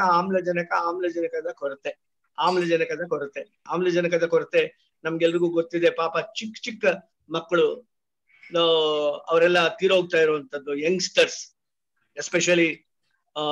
ನಮ್ಮ ಕಾಲೇಜಿನ ಉಪನ್ಯಾಸಕರ ಅನೇಕ ಜನ, ಅದೇನೋ ಗೊತ್ತಿಲ್ಲ ನನಗೆ, ಫಾರ್ಚುನೇಟ್ಲಿ ಆರ್ ಅನ್ಫಾರ್ಚುನೇಟ್ಲಿ ಎಲ್ಲ ಕನ್ನಡ ವಿಭಾಗದ ಉಪನ್ಯಾಸಕರು ಜಾಸ್ತಿ ಜನ ತೀರೋದು. ಯಾಕೆ ಅಂತ ಗೊತ್ತಿಲ್ಲ ನನಗೆ. ಆದ್ರೆ ಅದಕ್ಕೊಂದು ಕಾರಣ ಏನು ಅಂತ ಹೇಳಿದ್ರೆ, ಕನ್ನಡ ವಿಭಾಗದ ಉಪನ್ಯಾಸಕರು, ಹಿಸ್ಟ್ರಿ ಅವರು, ಇವರು ಯಾರೂ ವ್ಯಾಕ್ಸಿನ್ ಹಾಕ್ಸ್ಕೊಂಡಿಲ್ಲ. ಇವ್ರು ಯಾರು ವ್ಯಾಕ್ಸಿನ್ ಹಾಕ್ಸ್ಕೊಂಡಿಲ್ಲ ಅನ್ನೋದು ತುಂಬಾ ನೋವಿನ ಸಂಗತಿ. ಅದರ ಎಚ್ಚರಿಕೆ ಇರಬೇಕು ನಮಗೆ. Vaccination very very important. And then more than that, ನಮ್ಮೂರಲ್ಲಿ ಮೊದಲು ಒಂದು ಬಲಿಯಾಗಿದ್ದು ಈ ಕರೋನಾಗೆ ನಮ್ಮ ಒಬ್ಬ ಲೆಕ್ಚರರೇ. ಇದಕ್ಕೆಲ್ಲ ಕಾರಣನು ದೇಹದ ವ್ಯಾಯಾಮ ಇಲ್ಲ, ಆಮ್ಲಜನಕದ ಕೊರತೆ. ಯಾಕೆ ಒಬೇಸಿಟಿ ಒಬೇಸಿಟಿ ಒಬೇಸಿಟಿ? ದಯವಿಟ್ಟು ಈ ಒಬೇಸಿಟಿ ಏನಿದೆ, ಹೊಟ್ಟೆ ಇರುವಂತದ್ದು, ಅದನ್ನ ಆದಷ್ಟು ಕಡಿಮೆ ಮಾಡ್ಕೊಂಡ್ರೆ ಲಂಗ್ಸ್ ಉಸಿರಾಡೋದಿಕ್ಕೆ ಬಹಳ ಬೇಕಾಗುತ್ತೆ. ಈ ಒಬೇಸಿಟಿ ಇದ್ರೆ ದೇಹಕ್ಕೆ ಆಮ್ಲಜನಕದ ಕೊರತೆ ಉಂಟಾಗುತ್ತೆ. ಒಬೇಸಿಟಿ, ಬೊಜ್ಜು ಇದ್ರೆ ಅದಕ್ಕೆ ನಿತ್ಯ ಒಂದು ಸ್ವಲ್ಪ ಏನೋ ವ್ಯಾಯಾಮ. ನನ್ನ ಜೀವನದಲ್ಲಿ ಯಾವತ್ತೂ ವ್ಯಾಯಾಮ ಮಾಡಿಲ್ಲ, ಆದ್ರೆ ಈಗ ಅನ್ನಿಸ್ತಾ ಇದೆ ವ್ಯಾಯಾಮ ಎಷ್ಟು ಮುಖ್ಯ ಅಂತ. ಯಾಕೆ ಅಂತ ಹೇಳಿದ್ರೆ, ಒಬೇಸಿಟಿ ಇರೋಂಥವ್ರು ಬಹಳಷ್ಟು ಜನ ಲೆಕ್ಚರರ್ಸು ತೀರ್ ಹೋಗಿದ್ದಾರೆ. ಒಬೇಸಿಟಿ ಇರೋಂಥವ್ರು, ವ್ಯಾಕ್ಸಿನ್ ಹಾಕ್ಸ್ಕೊಳ್ದೆ ಇರೋಂಥವ್ರು. ಸೊ ಮೊದಲಿಗೆ ಏನಾಗಿತ್ತು, ಮೊದಲನೇ ಅಲೆ ಕರೋನಾ, ಅದು ಜನರಿಗೆ ಭಯ ಜಾಸ್ತಿ ಇತ್ತು, ಕರೋನಾ ಕಡಿಮೆ ಇತ್ತು. ಈಗ ಕರೋನಾ ಜಾಸ್ತಿ ಇದೆ, ಭಯ ಕಡಿಮೆ ಇದೆ. So we must be very very careful, very very very careful. ಬಹಳಷ್ಟು ಜನ ಇದರ ವೈರಸ್ ಬಗ್ಗೆ ಚೆನ್ನಾಗಿ ತಿಳ್ಕೋಬೇಕು. ಯಾಕೆಂದ್ರೆ ಇದು ಡಾಕ್ಟರ್ಸ್ಗೆ ಅವರು ಕೂಡ ಹೊಸದು. ಇವಾಗೆಲ್ಲ ಆಮ್ಲಜನಕ ಆಮ್ಲಜನಕ ಆಮ್ಲಜನಕ ಆಮ್ಲಜನಕ. ಬಹಳ ಇಷ್ಟವಾದ ಆಟ ಅಂದ್ರೆ ನಮ್ಗೆ ಉಸಿರಾಟ ಮಾತ್ರ. ಈಗ ಯಾವುದೇ ಆಟ, ಎಲ್ಲ ಆಟಗಳು ಬಿಟ್ಟು ಬಿಡ್ಬೇಕು. ಉಸಿರಾಟದ ಕಡೆ ಗಮನ ಕೊಡ್ಬೇಕು. ಉಸಿರಾಟವನ್ನ ಪ್ರೀತಿಸ್ಬೇಕು. ಆ ಉಸಿರಾಟ ಒಂದೇ ಎಲ್ಲಾ ಆಟಗಳಿಗಿಂತ ಬಹಳ ಮುಖ್ಯವಾಗಿರುವಂತ ಆಟ ಅಂತ ಅನಿಸ್ತಾ ಇದೆ.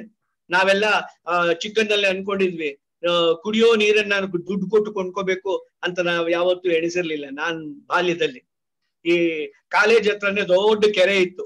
ಆ ಕೆರೆ ದಾಟ್ಕೊಂಡು ಬರೋದಿಕ್ಕೆ, ಕಾಲೇಜ್ಗೆ ಹೋಗೋದಿಕ್ಕೆ ಬಹಳ ಕಷ್ಟ ಆಗ್ತಾ ಇತ್ತು. ಮಳೆಗಾಲದಲ್ಲಂತೂ ರಸ್ತೆ ಇರ್ಲಿಲ್ಲ, ನಮ್ಮ ಕಾಲೇಜ್ಗೆ ಬರುವಂತ ರಸ್ತೆ ಇರ್ಲಿಲ್ಲ. ಅಲ್ಲಿ ಮಳೆ ನೀರನ್ನ ದಾಟ್ಕೊಂಡು ನಾವೆಲ್ಲ ಕಾಲೇಜ್ಗಳಿಗೆ ಬರ್ತಾ ಇದ್ವಿ. ಆಗ ಬಿಲ್ಡಿಂಗ್ ಬೇರೆ ಇರ್ಲಿಲ್ಲ, ಎಲ್ಲ ಸೋರ್ತಾ ಇತ್ತು. ಆದ್ರೂ ಸಹ ನಾವು ಕುಳಿತುಕೊಂಡು ಪಾಠಗಳನ್ನ ಕೇಳಿದೀವಿ. ಆಗ ಮಳೆ ಜಾಸ್ತಿ ಇತ್ತು. ಯಾಕೆ? ಫಾರೆಸ್ಟ್ಗಳು ಜಾಸ್ತಿ ಇತ್ತು. ಈಗ ಫಾರೆಸ್ಟ್ಗಳಿಲ್ಲ, ಅದಕ್ಕೋಸ್ಕರ ಮಳೆ ಇಲ್ಲ. ಆ ರೀತಿ ಕೆರೆಗಳು ಎಲ್ಲ ಬತ್ತು ಹೋಗಿದೆ. ನಾವು ಕಾಡುಗಳಿಗೆ ಹೋಗ್ತಾ ಇದೀವಿ, ಅಲ್ಲೆಲ್ಲ ಭೂಮಿಯನ್ನ ಕೊಂಡುಕೊಂಡು ಅದನ್ನೆಲ್ಲ ನಗರಗಳನ್ನಾಗಿ ಮಾಡುವಂತ ಕೆರೆಗಳನ್ನೆಲ್ಲ ಒತ್ತುವರಿ ಮಾಡ್ಕೊಳ್ತಾ ಇದೀವಿ.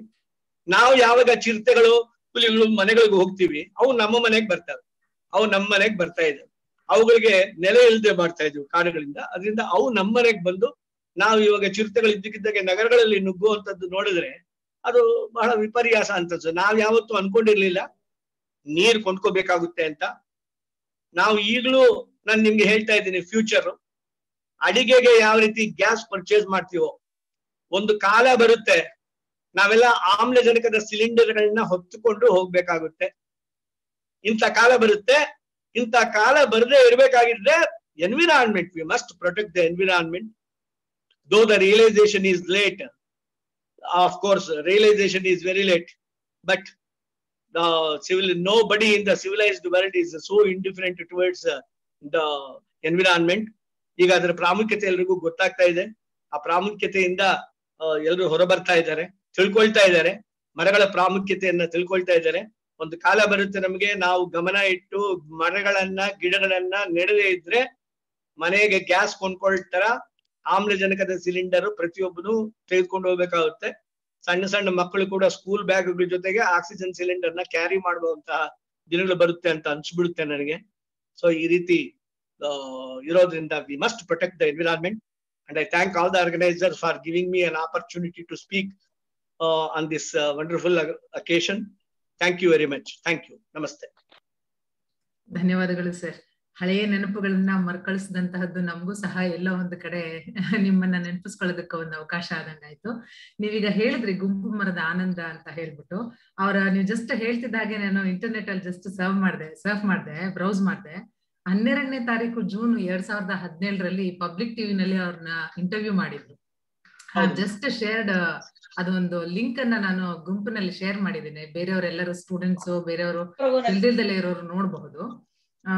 ನಮ್ಮ ವಿದ್ಯಾರ್ಥಿಗಳಿಗೆ ಸಮಕಾಲೀನ ಪರಿಸರವಾದಿಗಳ ಪರಿಚಯವನ್ನ ಮಾಡಿಕೊಡ್ತಾ ನಮ್ಮ ಒಂದು ಪರಿಸರವನ್ನ ಕಾಪಾಡಿಕೊಳ್ಳೋದು ಯಾಕೆ ಅತ್ಯಂತ ಪ್ರಮುಖವಾದಂಥದ್ದು ಹಾಗೂ ಪರಿಸರ ವ್ಯವಸ್ಥೆಯ ಪುನರ್ಸ್ಥಾಪನೆಯಲ್ಲಿ ನಮ್ಮ ಜವಾಬ್ದಾರಿ ಎಷ್ಟು ಇದೆ, ಅದನ್ನ ಯಾಕೆ ನಾವು ಕಾಪಾಡ್ಕೊಳ್ಬೇಕು ಅನ್ನುವಂಥದ್ರ ಮಹತ್ವವನ್ನ ಬಹಳ ಚೆನ್ನಾಗಿ ಹೇಳಿದಂತಹ ಬಿ.ವಿ. ಕೃಷ್ಣಪ್ಪ ಸರ್ ಅವರಿಗೆ ಧನ್ಯವಾದಗಳನ್ನ ಅರ್ಪಿಸ್ತೇನೆ. ಈಗ ನಮ್ಮ ಎರಡನೇ ಸಂಪನ್ಮೂಲ ವ್ಯಕ್ತಿಗಳಾದಂತಹ ಛಾಯಾ ಮೇಡಮ್ ರವರನ್ನ ಕುರಿತು ಪರಿಚಯ ಮಾಡ್ಲಿಕ್ಕೊಡ್ಲಿಕ್ಕಾಗಿ IQAC ಕನ್ವೀನರ್ ಹಾಗೂ ಫಿಸಿಕ್ಸ್ ವಿಭಾಗದ ಮುಖ್ಯಸ್ಥರಾದಂತಹ ಸವಿತಾ ಮೇಡಮ್ ರವರನ್ನ ರಿಕ್ವೆಸ್ಟ್ ಮಾಡ್ಕೊಳ್ತೇನೆ. Over to you madam. Thank you, madam. Hello. Thank you, madam. Good afternoon, everyone. The second session speaker, Srimati Chaya madam, is working as Assistant Professor of Chemistry in Nijalingappa College. Madam has 30 years of teaching experience and served in GFGC Chikbalapura also in the year 2010. Madam has undertaken several research projects, UGC funded research projects and several student projects under UGC CPE scheme. Madam has served as NAC coordinator and was a member of BOS and BOE and has been a resource person for various programs organized by different degree and PU colleges in Bangalore, Ramnagar and Kolar districts. Madam has been conferred Best Organizing Teacher Award by Karnataka Pratibha Academy for excellent service rendered in the field of education in 2009. Madam's areas of research interest are analytical chemistry of medicinal compounds and biochemical activities of nitrogen containing compounds. And Madam has published around 10 research articles also. We are glad to have you with us, Madam, and again extend a warm welcome to you to the program. Thank you. Chhaya madam, ಮತ್ತೊಮ್ಮೆ welcome. ನೀವು screen ಅನ್ನ share ಮಾಡ್ತೀರಿ ಅಂತ ಕೇಳ್ಪಟ್ಟೆ, so you are free to use the screen. ದಯವಿಟ್ಟು ಎಲ್ಲರೂ mic ಅನ್ನ of ಮಾಡ್ಕೊಳ್ಳಿ. ಏನಾದ್ರೂ ಪ್ರಶ್ನೆಗಳಿದ್ರೆ ಬರ್ಕೊಳ್ಳಿ ವಿದ್ಯಾರ್ಥಿಗಳು. ಮೇಡಮ್ ಅವರ ಸೆಷನ್ ಆದ ನಂತರದಲ್ಲಿ ಬಿ.ವಿ. ಕೃಷ್ಣಪ್ಪ ಸರ್ ಮತ್ತೆ ಛಾಯಾ ಮೇಡಮ್ ಅವ್ರ ಜೊತೆಗೆ ವಿದ್ಯಾರ್ಥಿಗಳಿಗೆ ಸಂವಾದ ಮಾಡ್ಕೊಡ್ಲಿಕ್ಕೆ ಒಂದೆರಡು ನಿಮಿಷ ಕಾಲಾವಕಾಶ ಕೊಡ್ತೀವಿ. Please carry on ma'am. Thanks, Savita madam. I think I am audible. Yes. Thank you, Savita ma'am, for your words in introducing me. Welcome, so I am madam. sharing the screen. Okay. So I belong to this college, KLE's Nijalingappa College. I am very proud to be associated with this college, which has been accredited 3 times. And now we are with the A+. Under 4 scale, we got 3.52 A+ grade. And very proud to be associated with this organization. Each and everybody in the campus they're going to encourage to attend these type of activities. That's why I'm going. Therefore, I'm very glad to introduce my institution to you. Okay, today I'm going to present the poisonous pesticides in our food chain in India. So, sir has told how the human being going to destroy the environment, ecosystem that leads to so many problems. Now, I'm going to concentrate on only one problem with respect to pesticide. We are using lot of pesticides. How it going to affect us in our day-to-day life? That I'm going to tell you. But I'm not going to tell that using pesticide is good or bad. It will be decided by you. I'm going to give you the scenario in such a manner that whether that is good or bad, it should be decided by the student. It should be decided by the people. So if you use what happens, if it doesn't use what happens, that information I'm going to give you. See. I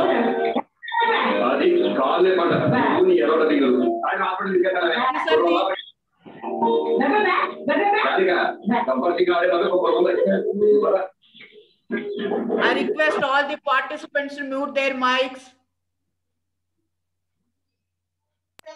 Ma'am, please tell in Kannada, ma'am. We don't understanding. Okay, pa ಎರಡರಲ್ಲೂ ಹೇಳ್ತೀನಿ ನಾನು, ತೊಂದರೆ ಇಲ್ಲ. So ಏನಾಗಿದೆ ಅಂತಂದ್ರೆ, ಈಗ sir ಹೇಳಿದ್ರಲ್ಲ, Krishnappa sir ಹೇಳಿದ್ರಲ್ಲ, ಹೇಗೆ ಮನುಷ್ಯ ತನ್ನ ಕಾರಣದಿಂದಾನೇ ಹೇಗೆ ಎಕೋಸಿಸ್ಟಮ್ ನ ಹಾಳು ಮಾಡ್ತಾನೆ ಅಂತ, ಅದೇ ರೀತಿ ನಾವು ಪೆಸ್ಟಿಸೈಡ್ ಜಾಸ್ತಿ ಯೂಸ್ ಮಾಡೋದ್ರಿಂದ ಏನ್ ಆಗತ್ತೆ ಅಂತ ನಾನೀಗ ಹೇಳ್ತಾ ಹೋಗ್ತೀನಿ. ಸೊ ನಾವು ಯಾಕೆ ಅಂದ್ರೆ ಈಗ ನೋಡಿ, ಈಗ ಏನ್ ಚಿತ್ರಗಳನ್ನ ತೋರಿಸ್ತಾ ಇದ್ದೀನಲ್ಲ, ಇದು ನಿಮ್ಗೆ ಲಾಸ್ಟ್ ಸೆಂಚುರಿನಲ್ಲಿ ಇರುವಂತದ್ದು. ಎಷ್ಟೋ ಜನಕ್ಕೆ ಊಟ ಇಲ್ದಲೇನೆ ದೇರ್ ವಾಸ್ ಅ ಸ್ಟಾರ್ವಿಂಗ್. ನೋಡಿ ಹೇಗಿದ್ದಾರೆ ಮನುಷ್ಯರುಗಳು ಅಂತ, ಊಟ ಇಲ್ಲ, ನೀರಿಲ್ಲ, ನಿದ್ರೆ ಇಲ್ಲ, ಏನಿಲ್ಲ. ಆ ತರ ಊಟಕ್ಕೆ ಅಂದ್ರೆ ಆಹಾರ ಧಾನ್ಯಗಳೇ ಇಲ್ದಿರೋ ತರ ಆಗಿತ್ತು.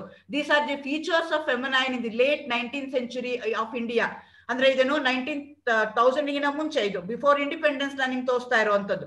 ಒಂದ್ ಹಾಕಿದೀನಿ ನೋಡ್ರಿ, 1943 ಬೆಂಗಾಲಲ್ಲಿ ಇದೆ. ಹೇಗೆ ಜನ ಊಟ ಇಲ್ದಲೆ ನೀರಿಲ್ದಲೆ ಸಾಯ್ತಾ ಇರ್ತಾರೆ.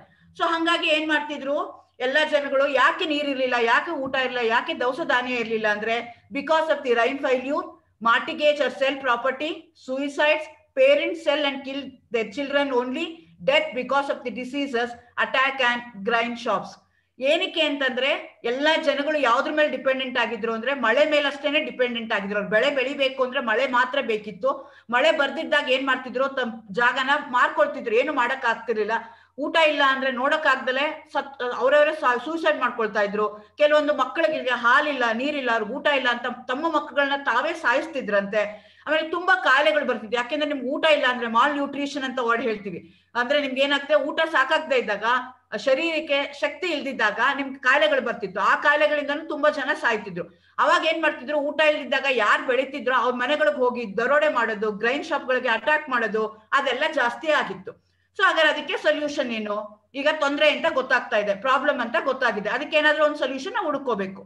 ಆ ಕಾಲಕ್ಕೆ ನಾನು ಹೇಳ್ತಾ ಇರೋಂಥದ್ದು ಸರಿ ತಪ್ಪು ಅನ್ನೋದನ್ನ ನೀವು ಡಿಸೈಡ್ ಮಾಡ್ಕೋಬೇಕು. ಯಾವಾಗೂ ಏನಾಗುತ್ತೆ, ಈಗ ಯಾವ್ದೋ ಒಂದು ಪ್ರಾಬ್ಲಮ್ ಬಂದಿದೆ ಅಂದ್ರೆ ಆ ಪ್ರಾಬ್ಲಮ್ಗೆ ನಾವು ಸೊಲ್ಯೂಷನ್ ಹುಡ್ಕಕ್ಕೆ ಟ್ರೈ ಮಾಡ್ತೀವಿ. ಆ ಸೊಲ್ಯೂಷನ್ ಇಂದ ಮುಂದೆ ನನ್ಗೆ ತೊಂದರೆ ಆಗತ್ತಾ ಇಲ್ವಾ ಅಂತ ನಾನು ಚೆಕ್ ಮಾಡಕ್ ಹೋಗಲ್ಲ. ಈಗ ಪೆಂಡೆಮಿಕ್ ಸಿಚುಯೇಷನ್ ಇದೆ, ಈಗ ಪೆಂಡೆಮಿಕ್ ಸಿಚುಯೇಷನ್ ಇದೆ. ಪೆಂಡೆಮಿಕ್ ಸಿಚುಯೇಷನ್ ಅಲ್ಲಿ ಏನಾಗ್ತಾ ಇದೆ ಅಂತಂದ್ರೆ, ಇಡೀ ಪ್ರಪಂಚದಲ್ಲಿ ಎಲ್ಲಾ ಮೈಕ್ರೋಬಯಾಲಜಿಸ್ಟ್ಗಳು, ಎಲ್ಲಾ ಕೆಮಿಸ್ಟ್ರಿಗಳು, ಬಯೋಕೆಮಿಸ್ಟ್ಗಳು ಏನ್ ಮಾಡ್ತಿದ್ದಾರೆ, ಹೇಗಾದ್ರು ಮಾಡಿ ಈ ವೈರಸ್ಗೆ ಏನಾದ್ರು ನಾವೊಂದು ದಾರಿ ಹುಡುಕ್ಬೇಕು, ಅದಕ್ಕೊಂದು ಏನೋ ಒಂದು ರೋಗ ಬರ್ದೇ ಇರಂಗ ನಾವು ತಡಿಬೇಕು ಅಂತ ಏನೋ ಒಂದು ಡ್ರಗ್ಗಳನ್ನಾಗಿರ್ಬೋದು, ಅಥವಾ ಅದಕ್ಕೆ ಏನೋ ಒಂದು ಸಿಸ್ಟಮ್ ಆಗಿರ್ಬೋದು, ಏನೋ ಎಲ್ಲರೂ ಮಾಡ್ತಾ ಇದ್ದಾರೆ. ಆ ಸಿಸ್ಟಮ್ ಒಳ್ಳೇದ ಕೆಟ್ಟದ ಅಂತ ನಮಗ್ ಗೊತ್ತಾಗದೆ ಯಾವಾಗ, ಇನ್ನ 10 ವರ್ಷ ಆದ್ಮೇಲೆ ಅದು ಒಳ್ಳೇದು ಕೆಟ್ಟದೋ ನಮಗ್ ಗೊತ್ತಾಗತ್ತೆ. ತಕ್ಷಣಕ್ಕೆ ಅದು ಒಳ್ಳೇದು ಕೆಟ್ಟದು ಗೊತ್ತಾಗಲ್ಲ. ಈಗ ನನ್ಗೆ ಏನೋ ಒಂದು ಪ್ರಾಬ್ಲಮ್ ಬಂದಿದೆ, ಆ ಪ್ರಾಬ್ಲಮ್ಗೆ ನನ್ಗೆ ಏನೋ ಒಂದು ಉತ್ತರ ಬೇಕು, ಅದಕ್ಕೊಂದೇನೋ ಸೊಲ್ಯೂಷನ್ ಬೇಕು. ಸೊ ಆವಾಗ ಸೊಲ್ಯೂಷನ್ ಏನ್ ಮಾಡಿದ್ರು ಅಂದ್ರೆ, ಅವಾಗ ಆ ಸೊಲ್ಯೂಷನ್ ಏನು ಅಂದ್ರೆ they took green chemistry or green revolution ಅಂತ ತಗೊಂಡ್ರು. ಆಕ್ಚುಲಿ ಈ ಗ್ರೀನ್ ರೆವಲ್ಯೂಷನ್ ಅನ್ನುವಂಥದ್ದು ಅಮೆರಿಕದಲ್ಲಿ ನಾರ್ಮನ್ ಬ್ರೋರ್ಲಂಗ್ ಅನ್ನೋರು ಸ್ಟಾರ್ಟ್ ಮಾಡಿದ್ದು. ಇಲ್ಲಿರುವಂತವ್ರು, ಅವ್ರು ಈ ಸ್ಟಾರ್ಟೆಡ್ ಇನ್ ಅಮೆರಿಕಾ. ಆಕ್ಚುಲಿ ಅವ್ರೇನ್ ಮಾಡಿದ್ರು, ಈಸ್ ಎ ಅಗ್ರಿಕಲ್ಚರಲಿಸ್ಟ್ ಅವರು. ಆಕ್ಚುಲಿ ಅವ್ರೇನ್ ಫಾರ್ಮಲ್ ಆಗಿ ಸೈಂಟಿಸ್ಟ್ ಆತರ ಎಲ್ಲ, ರೈತರಾಗಿ ರೈತ ಬೆಳೀತಾ ಇದ್ರು. ಮೆಕ್ಸಿಕೋದಲ್ಲಿ ಏನ್ ಮಾಡಿದ್ರು ಅಂದ್ರೆ, ಅವ್ರ ಜಮೀನಲ್ಲಿ ಎಷ್ಟೊಂದು ತರದ್ದು ಹೊಸ ತರದ್ದೆಲ್ಲ ಮಾಡಿದ್ರು. ಸೊ ಇದರಿಂದ ಅವ್ರಿಗೆ ಬೆಳೆ ಚೆನ್ನಾಗಿ ಬರೋಕ್ ಶುರು ಆಯ್ತು. ಹಂಗಾಗಿ ಅದನ್ನ ಅವ್ರು ಇಡೀ ಪ್ರಪಂಚಕ್ಕೆ ಹೇಳಿದ್ರು. So each and every country in the world they adapted this, and this we are going to call it as a green revolution. For that he got the Nobel prize also. ಅದನ್ನ ನಮ್ಮ ಇಂಡಿಯಾಗೆ ತಗೊಂಡ್ಬಂದವ್ರು ಯಾರು ಅಂದ್ರೆ doctor MS Swaminathan. ಅವ್ರಿಗೆ ನಾವು father of green chemistry in India ಅಂತ ಹೇಳ್ತೀವಿ. ಹಾಗೆ ನಾರ್ಮನ್ ಅವ್ರಿಗೆ father of green revolution in the world ಅಂತ ಹೇಳ್ತಾರೆ. ಸೊ ನಮ್ಗೆ ಆ ಗ್ರೀನ್ ರೆವಲ್ಯೂಷನ್ ನಮ್ ಕಂಟ್ರಿಗೆ ತಗೊಂಬಂದ್ ಕೊಟ್ಟವ್ರು ಯಾರು ಅಂತಂದ್ರೆ that is doctor MS Swaminathan. ಅವ್ರು ಯಾರು ಅಂದ್ರೆ, ಆಗ Indira Gandhi was the prime minister. She supported and they did the green revolution. ಹಾಗಾದ್ರೆ ಈ ಗ್ರೀನ್ ರೆವಲ್ಯೂಷನ್ ಅಂದ್ರೆ ಏನು, ಇದು ಹೇಗೆ ಈಗ ನಮ್ಗೆ ಮಳೆಗೆ ಬೆಳೆಗೆ ಹೇಗೆ ಕಾರಣ ಆಗತ್ತೆ, ಇದು ಹೇಗೆ ಸೊಲ್ಯೂಷನ್ ಕೊಡುತ್ತೆ? ಅದರಲ್ಲಿ ಒಟ್ಟು ನಿಮ್ಗೆ 5 ಕಂಟೆಂಟ್ಗಳು ಹೇಳ್ತಾರೆ: seed, water, fertiliser, pesticides, technology. So ಈ 5 ಪಾಯಿಂಟ್ ಅಲ್ಲಿ ನೀವು ನಿಮ್ ಬೆಳೆಗಳನ್ನ ಬೇಕಾದಷ್ಟು ಬೆಳ್ಕೋಬಹುದು ಅಂತ ಅವ್ರು ಹೇಳ್ತಾರೆ. ಸೀಡ್ ಅಂದ್ರೆ ಏನು ಅಂದ್ರೆ, ನಾವ್ ಏನ್ ಮಾಡ್ತಾ ಇದ್ವಿ ಅಂದ್ರೆ, ಇಂದಿನಲ್ಲಿ ನಾವು ಏನ್ ಕಾಳು ಬೆಳಿತೀವಲ್ಲ, ಏನ್ ಬೆಳೆ ಬೆಳಿತೀವಲ್ಲ, ಅದ್ರಲ್ಲೇ ಒಂದಷ್ಟು ನಾವು ಬೀಜಕ್ಕೆ ಅಂತ ಎತ್ತಿಟ್ಕೊಳ್ತಾ ಇದ್ವಿ. ನಾನು ನೋಡಿದ್ದೀನಿ ಸಣ್ಣ ವಯಸ್ಸಲ್ಲಿ ನಾವು ಹಳ್ಳಿಗಳಿಗೆಲ್ಲ ಹೋದಾಗ ಅವರು ಮನೆಗೆ ಬಂದು ನಿಮ್ಮ ಹತ್ರ ಬೀಜ ಇದ್ರೆ ಕೊಡಿ ಅಂತ ಬೀಜಗಳನ್ನ ತಗೊಂಡು ಹೋಗ್ತಿದ್ರು. ಈಗ ನಂಗೆ ಅಂಗಡಿಗಳಲ್ಲಿ ಹೋಗೋದು, ಅಲ್ಲಿ ಇದೇನಿದು ಬೀಜ ಸಿಗ್ತಾ ಇಲ್ಲ, ಸೀಡ್ ಸಿಗ್ತಾ ಇಲ್ಲ ಅನ್ನೋದು, ಗೌರ್ಮೆಂಟ್ ನ ಬೈಯೋದು, ಅವ್ರನ್ನ ಬೈಯೋದು, ಇವ್ರನ್ನ ಬೈಯೋದು ಮಾಡ್ತಿರ್ಲಿಲ್ಲ. ಲೋಕಲ್ ಅಲ್ಲಿ ಯಾರ ಮೇಲೆ ಏನ್ ಬೆಳೆದಿರ್ತಾರಲ್ಲ ಅವ್ರದೇ ತಗೊಂಡ್ ಹೋಗಿ ಕಾಳುಗಳನ್ನ ಮಾಡ್ತಾ ಇದ್ರು. ಸೊ ಇವ್ರೇನ್ ಮಾಡಿದ್ರು, ಆ ಸೀಡ್ಸ್ ಗಳನ್ನ ಜೆನೆಟಿಕಲಿ ಮಾಡಿಫೈಡ್ ಸೀಡ್ಗಳನ್ನ ಯೂಸ್ ಮಾಡಿ ಅಂತ ಹೇಳಿದ್ರು. ಅದನ್ನ ಯೂಸ್ ಮಾಡಕ್ ಶುರು ಮಾಡಿದ್ರು. ಎರಡನೇದು ವಾಟರ್. ಬರೀ ಮಳೆ ಮೇಲೆ ನಿಂತ್ಕೋಬೇಡಿ ನೀವು. ಮಳೆ ಬೇಕು ಅಂತ, ಮಳೆ ಸಿಗ್ಲಿಲ್ಲ ಅಂದ್ರೆ ಏನ್ ಮಾಡ್ಬೇಕು, ಬೋರ್ವೆಲ್ ಮಾಡಿ, ಡ್ಯಾಮ್ಗಳು ಮಾಡಿ ಅಂತ ಅವ್ರು ಹೇಳಿದ್ರು. ಸೊ ವಾಟರ್ ರಿಸ್ಟೋರ್ ಮಾಡ್ಕೊಂಡ್ರೆ ನೀವು ಬೇಕಾದಾಗ ನೀವು ಬೇಕಾದ ಬೆಳೆ ಬೆಳಿಬಹುದು ಅಂತ ಡಿಸೈಡ್ ಮಾಡಿದ್ರು. ಥರ್ಡ್ ಏನ್ ತಗೊಂಡ್ರು ಅವರು, ಫರ್ಟಿಲೈಸರ್. ಬರೀ ನೀವು ಕೊಟ್ಟಿಗೆ ಗೊಬ್ಬರ ಏನ್ ಹಾಕ್ತಾ ಇದ್ರಲ್ಲ, ಅದ್ ಹಾಕಿದ್ರೆ ಏನ್ ಬೆಳೆಯಲ್ಲ. ಸೊ ನೀವೇನ್ ಮಾಡ್ಬೇಕು, ಬೇರೆ ಬೇರೆ ಕೆಮಿಕಲ್ ಫರ್ಟಿಲೈಸರ್ಸ್ ಯಾವ್ದಿದೆಯಲ್ಲ ಅದನ್ನೆಲ್ಲ ಯೂಸ್ ಮಾಡಿ ಅಂತ ಹೇಳಿದ್ರು. ಬರೀ ಫರ್ಟಿಲೈಸರ್ ಹಾಕಿದ್ರೆ ಸಾಕಾಗಲ್ಲ, ಹುಳ ಬರುತ್ತೆ, ಅದಕ್ಕೆ ಕೀಟಗಳು ಬರುತ್ತೆ, ಅದನ್ನೆಲ್ಲ ತೆಗಿಯಕ್ಕೆ ನಾವು ಏನ್ ಮಾಡ್ಬೇಕು, ಅದನ್ನ ಯೂಸ್ ಮಾಡಿ ಅಂತ ಹೇಳಿದ್ರು. ಕೊನೆಯದು ಏನು ಅಂದ್ರೆ ಟೆಕ್ನಾಲಜಿ ಅಂತಂದ್ರೆ ಏನು ಅಂದ್ರೆ ಟ್ರಾಕ್ಟರ್ ಗಳನ್ನ ಯೂಸ್ ಮಾಡಿ ಹೊಸ ಹೊಸ ತರ ಇನ್ಸ್ಟ್ರೂಮೆಂಟ್ ಗಳನ್ನ ಅವ್ರೇನ್ ಮಾಡಿದ್ರು, ಮಾಡೋದಕ್ಕೆ ಶುರು ಮಾಡಿದ್ರು. ಇದನ್ನೆಲ್ಲ ಮಾಡಕ್ ಶುರು ಮಾಡಿ ನಿಮ್ಗೆ ಬೇಕಾದಷ್ಟು ಬೆಳೆ ಬರುತ್ತೆ. ನೀವು ನಿಮ್ ಭೂಮಿನಲ್ಲಿ ನೀವು ನೋಡ್ಕೊಂಡು ನೀರಿಲ್ಲ ಅಂತ ಹಳೋದ್ ಬೇಕಾಗಿಲ್ಲ, ನಿಮ್ಮಷ್ಟಕ್ಕೆ ನೀವೇ ಸೂಸೈಡ್ ಮಾಡ್ಕೊಳ್ಳೋದ್ ಬೇಕಾಗಿಲ್ಲ, ನಿಮ್ ಮಕ್ಕಳನ್ನ ನೀವೇ ಸಾಯಿಸೋದ್ ಬೇಕಾಗಿಲ್ಲ. ಸೊ ದಿಸ್ ಅ ಸೊಲ್ಯೂಷನ್ ಅಂತ ಅವ್ರೇನ್ ಮಾಡಿದ್ರು, ಸ್ವಾಮಿನಾಥನ್ ಕೊಟ್ರು. ಆಕ್ಚುಲಿ ಇದನ್ನ 1960s ಅಲ್ಲಿ ಇಂಟ್ರೊಡ್ಯೂಸ್ ಮಾಡಿದ್ರು ಇಂಡಿಯಾಗೆ. ಪರ್ಟಿಕ್ಯುಲರ್ಲಿ ನಮ್ಮ ಇಂಡಿಯಾದಲ್ಲಿ ಜಾಸ್ತಿ ಎಲ್ಲಾಗಿದ್ದು ಅಂದ್ರೆ ಗುಜರಾತ್ ಅಲ್ಲಿ ಮತ್ತೆ ಇನ್ನೊಂದು ಯಾವ್ದೋ ಪ್ಲೇಸ್ ಪಕ್ಕದಲ್ಲಿರೋ ಸ್ಟೇಟ್, ಆ ಸ್ಟೇಟ್ ಅವರು ಮ್ಯಾಕ್ಸಿಮಮ್ ಮಾಡ್ತಾ ಹೋದ್ರು. ವೀಟ್ ಮತ್ತೆ ರೈಸ್ ಜಾಸ್ತಿ ಅದನ್ನ ಬೆಳೆಯಕ್ ಶುರು ಮಾಡಿದ್ರು. Particular technology. ಓಕೆ, ಸೊ ಈಗ ಏನಾಯ್ತು, ಅದನ್ನೆಲ್ಲ ಟೆಕ್ನಾಲಜೀಸ್ ಎಲ್ಲ ಯೂಸ್ ಮಾಡಿದ್ರು. ಒಂದೇ ವರ್ಷಕ್ಕಲ್ಲ, ಒಂದು 2-3 ವರ್ಷ ಯೂಸ್ ಮಾಡಿದ್ರು. ಅವ್ರು ಹೇಳೋ ಪ್ರಕಾರ nearly 20 years we have used the green revolution ಅಂತ ಹೇಳ್ತೀವಿ. ಆ ಗ್ರೀನ್ ರೆವಲ್ಯೂಷನ್ ಅವ್ರು ಯೂಸ್ ಮಾಡಿದಾಗ ಏನಾಯ್ತು ಅಂತಂದ್ರೆ ರೈಸ್ ಪ್ರೊಡಕ್ಷನ್ ಮತ್ತೆ ವೀಟ್ ಪ್ರೊಡಕ್ಷನ್ ಏನಾಯ್ತು, ಜಾಸ್ತಿ ಆಯ್ತು. ಇಲ್ಲೊಂದು ನಾನು ಸ್ಟ್ಯಾಟಿಸ್ಟಿಕಲ್ ರಿಸಲ್ಟ್ ನ ಕೊಟ್ಟಿದ್ದೀನಿ ನೋಡಿ.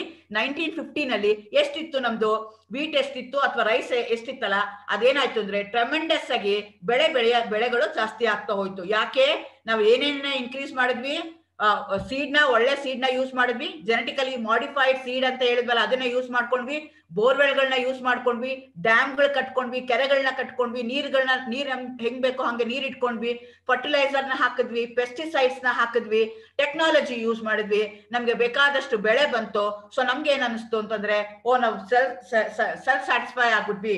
ಸೊ ಅವಾಗ ಇಂಡಿಯಾ ಏನ್ ಮಾಡ್ತಿತ್ತು, ಊಟ ಇರ್ಲಿಲ್ಲ, ಅದಕ್ಕೆ ಊಟಕ್ಕೋಸ್ಕರ ಅದೇನ್ ಮಾಡ್ತಿತ್ತು, ಬೇರೆ ದೇಶಗಳ ಹತ್ರ ಏನ್ ಮಾಡ್ತಿತ್ತು, ಕೇಳ್ಕೊಳ್ತಿತ್ತು, ನಮ್ಗೆ ಊಟ ಕೊಡಿ ಅಂತ. ಎಕ್ಸ್ಪೋರ್ಟ್ ಮಾಡ್ಕೊಳಕ್ಕೆ ಆಗ್ತಿರಿ, ಎಲ್ಲಾನು ಏನ್ ಮಾಡ್ಕೊಳ್ತಿತ್ತು, ಇಂಪೋರ್ಟ್ ಮಾಡ್ಕೊಳ್ತಾ ಇತ್ತು. ಸೊ ಎಲ್ಲಾನು ಕೇಳ್ಕೊಳಕ್ ಶುರು ಆಯ್ತು.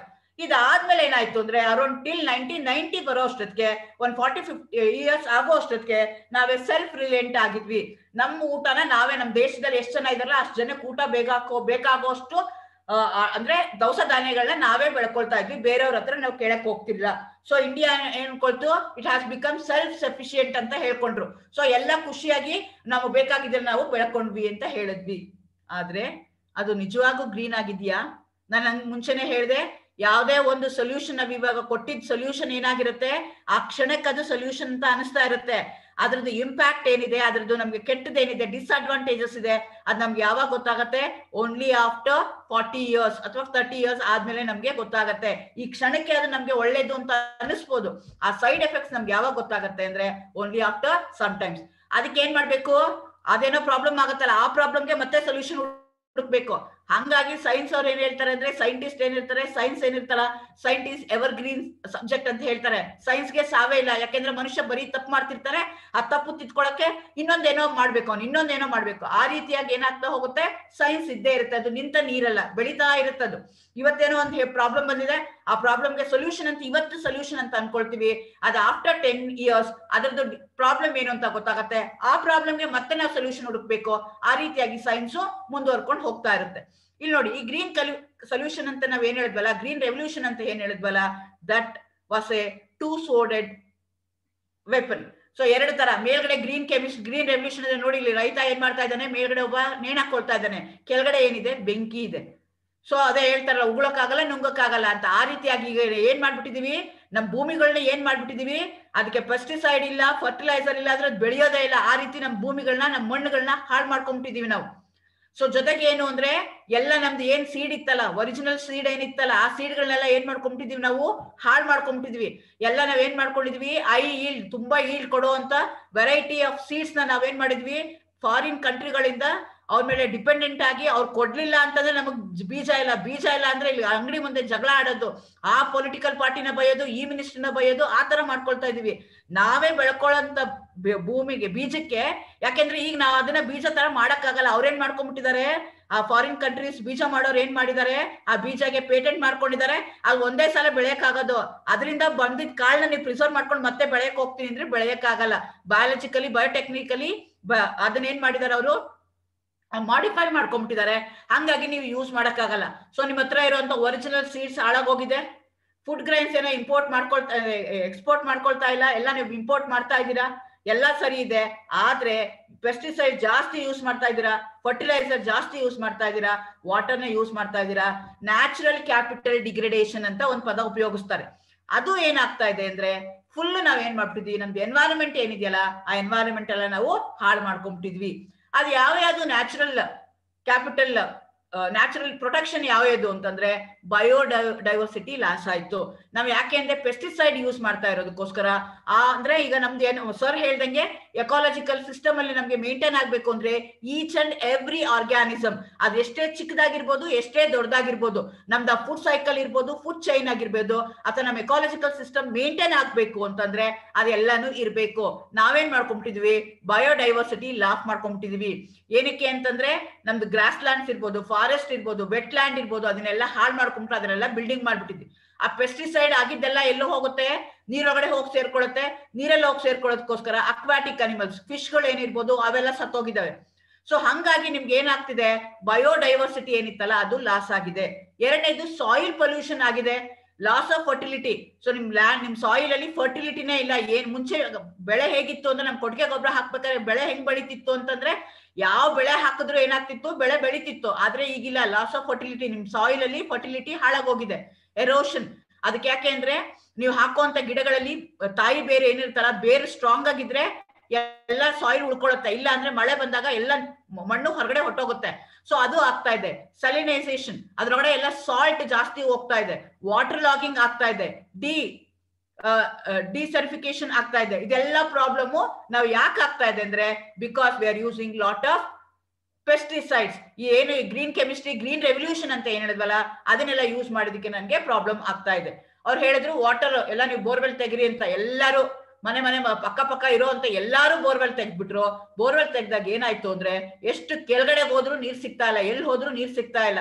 ಆಮೇಲೆ ಜೊತೆಗೆ ನಾವು ರೈನ್ ವಾಟರ್ ಹಾರ್ವೆಸ್ಟಿಂಗ್ ಕರೆಕ್ಟ್ ಆಗಿ ಮಾಡ್ಕೊಳ್ತಾ ಇಲ್ಲ. ಎಲ್ಲಾರು ಏನ್ ಮಾಡಿದ್ವಿ, ಮನೆಗಳು ಕಟ್ಟಿದ್ವಿ, ರೋಡ್ಗಳು ಕಟ್ಟಿದ್ವಿ, ಬರೋ ಅಂತ ನೀರು ಒಳಗಡೆ ಹೋಗೋಕೆ ನಾವು ಪ್ರಾಬ್ಲಮ್ ಮಾಡ್ಕೊಳ್ಳಿಲ್ಲ. ನಮ್ಮ ಮನೆ ಮುಂದೆ ಸಿಮೆಂಟ್ ಹಾಕಿ ಮುಚ್ತೀವಿ, ಯಾಕೆಂದ್ರೆ ಮಣ್ಣಿತ್ತು ಅಂದ್ರೆ ಮನೆ ಎಲ್ಲ ಹಾಳಾಗೋಗುತ್ತೆ ಅಂತ. ಆ ಮಣ್ಣಿದ್ರೆ ಮಣ್ಣು ಏನ್ ಮಾಡುತ್ತೆ, ವಾಟರ್ನ ಹೇಳ್ಕೊಳುತ್ತೆ. ನನಗೆ ಈಗ ಬರೀ ಸೂಪರ್ಫಿಷಿಯಲ್ ಆಗಿ ಬೇಕು. ಹಂಗಾಗಿ ನಾನೇನ್ ಮಾಡ್ತೀನಿ, ನನ್ನ ಮನೆ ಒಂದು ಕ್ಲೀನ್ ಆಗಿದ್ರೆ ಸಾಕು ಅಂತ ನನ್ನ ಮನೆ ಮುಂದೆ ಸಿಮೆಂಟ್ ಎಲ್ಲ ಹಾಕ್ತೀನಿ.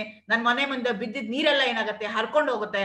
ಅದೇ ಮಣ್ಣಿದ್ರೆ ಅದ್ರೊಳಗಡೆ ಹೋಗ್ತಿತ್ತು. ನನ್ನ ಸುತ್ತಮುತ್ತ ನನ್ನ ಮನೆ ಏನಾಗ್ತಿತ್ತು, ಕೂಲ್ ಆಗಿರ್ತಿತ್ತು. ಅದನ್ನ ಆ ತರ ಮಾಡ್ಕೊಳ್ತಾ ಇಲ್ಲ. Next lot of air pollution. ನಾವ್ ಏನೀಗ ಇದನ್ನ ಯೂಸ್ ಮಾಡ್ತಾ ಇದೀವಿ, ಸರ್ ಹೇಳ್ದಂಗೆ lot of diseases we are getting, that is because of air born diseases ಬರ್ತಾ ಇದೆ ನಮ್ಗೆ. ಯಾಕೆ ಬರ್ತಾ ಇದೆ, ಏರ್ ಪೊಲ್ಯೂಷನ್. ನಾವೇನ್ ಮಾಡಿದ್ವಿ, ಗ್ರೀನ್ ಹೌಸ್ ಗ್ಯಾಸಸ್ ನ ಎಮಿಷನ್ ಜಾಸ್ತಿ ಯೂಸ್ ಮಾಡ್ಕೊಳಕ್ ಶುರು ಮಾಡಿದ್ವಿ. ಓಝೋನ್ ಡಿಪ್ಲೀಷನ್ ಆಗಕ್ ಶುರು ಆಯ್ತು. ಅದೇ ತರ ಏನಾಯ್ತು ಅಂದ್ರೆ ಬೇಕಾದಷ್ಟು ಪ್ರಾಬ್ಲಮ್ಗಳು ನಮ್ಗೆ ರಿಲೇಟೆಡ್ ಟು ಏರ್ ಬರಕ್ಕೆ ಶುರು ಆಯ್ತು. ಇದೆಲ್ಲ ಯಾವ್ದ್ರ ಮೇಲೆ ಎಫೆಕ್ಟ್ ಮಾಡ್ತಾ ಇದೆ ಅಂದ್ರೆ ಹ್ಯೂಮನ್ ಹೆಲ್ತ್ ಮೇಲೆ ಎಫೆಕ್ಟ್ ಮಾಡ್ತಾ ಇದೆ. ನಾವು ಕುಡಿಯುವಂತ ನೀರು ಶುದ್ಧವಾಗಿಲ್ಲ, ಆಮೇಲೆ ಉಸಿರಾಡುವಂತ ಗಾಳಿ ಶುದ್ಧವಾಗಿಲ್ಲ. So there are lot of problem. ಇದೆಲ್ಲ ಪ್ರಾಬ್ಲಮ್ ಯಾವ್ದ್ರಿಂದ ಆಗಿದೆ ಅಂದ್ರೆ ಗ್ರೀನ್ ರೆವಲ್ಯೂಷನ್ ಇಂದ ಆಗಿದೆ. ಬಟ್ ಆ ಟೈಮ್ಗೆ ಊಟ ಇಲ್ದಿದ್ದಾಗ, ಬಟ್ಟೆ ಇಲ್ದಿದ್ದಾಗ ಈ 60 ವರ್ಷ ನಮ್ಗೆ ಏನ್ ಮಾಡಿದೆ, ಆ ಗ್ರೀನ್ ರೆವಲ್ಯೂಷನ್ ನಮ್ಗೆ ಊಟ ಕೊಟ್ಟಿದೆ. ಆದ್ರೆ ಅದ್ರದ್ದು ಬ್ಯಾಡ್ ಎಫೆಕ್ಟ್ಸ್ ಅಥವಾ ನೆಗೆಟಿವ್ ಇಂಪ್ಯಾಕ್ಟ್ ನಮ್ಗೆ ಯಾವಾಗ ಗೊತ್ತಾಗ್ತಿದೆ ಅಂದ್ರೆ ಇವಾಗ ಗೊತ್ತಾಗ್ತಾ ಇದೆ. ಸೊ ಹಂಗಾಗಿ ಪೆಸ್ಟಿಸೈಡ್ ಅಜಾರ್ಡ್ಸ್ ಏನಿದೆಯಲ್ಲ, ಅದು ಇಂಡಿಯಾದಲ್ಲಿ ಯಾವ್ಯಾವ ರೀತಿ ತೊಂದರೆ ಆಗಿದೆ ಅದ್ರ ಬಗ್ಗೆ ಇವತ್ತು ನಾನು ಹೇಳೋಣ ಅಂತ ಅನ್ಕೊಳ್ತಾ ಇದ್ದೀನಿ. ಸೊ ಪೆಸ್ಟಿಸೈಡ್ ನಮ್ಗೆ ಇರ್ಲೇಬೇಕು. ನೀವು ರೈತರಾಗಿದ್ರೆ ಅಥವಾ ನೀವು ಆ ಬ್ಯಾಕ್ ಗ್ರೌಂಡ್ ಇಂದ ಬಂದಿದ್ರೆ ನಿಮಗೆ ಗೊತ್ತಿರುತ್ತೆ. ಪ್ರತಿ ಸಲ ಏನಾಗತ್ತೆ, ಆ ಬೆಳೆಯೋ ಬೆಳೆಗಿನ ಸೀಡ್ಗೆ ಎಷ್ಟು ಹಾಕ್ತಿರೋ ನೀವು ದುಡ್ಡು, ಅಥವಾ ನೀವು ಮಣ್ಣಿಗೆ ಗೊಬ್ಬರಕ್ಕೆ ಎಷ್ಟು ಹಾಕ್ತಿರಲ್ಲ ಅಷ್ಟೇ ದುಡ್ಡು ನೀವು ಪೆಸ್ಟಿಸೈಡ್ಗೂ ಹಾಕ್ತಾ ಹೋಗ್ತೀರಾ. ಸೊ ಆ ಪೆಸ್ಟಿಸೈಡ್ ಏನ್ ಹೇಳುತ್ತೆ ಅಂದ್ರೆ ಐ ವಿಲ್ ಕ್ರಾಬ್ ಯು ಅಂತ ಹೇಳುತ್ತೆ. It's A toxic time bomb in our mist.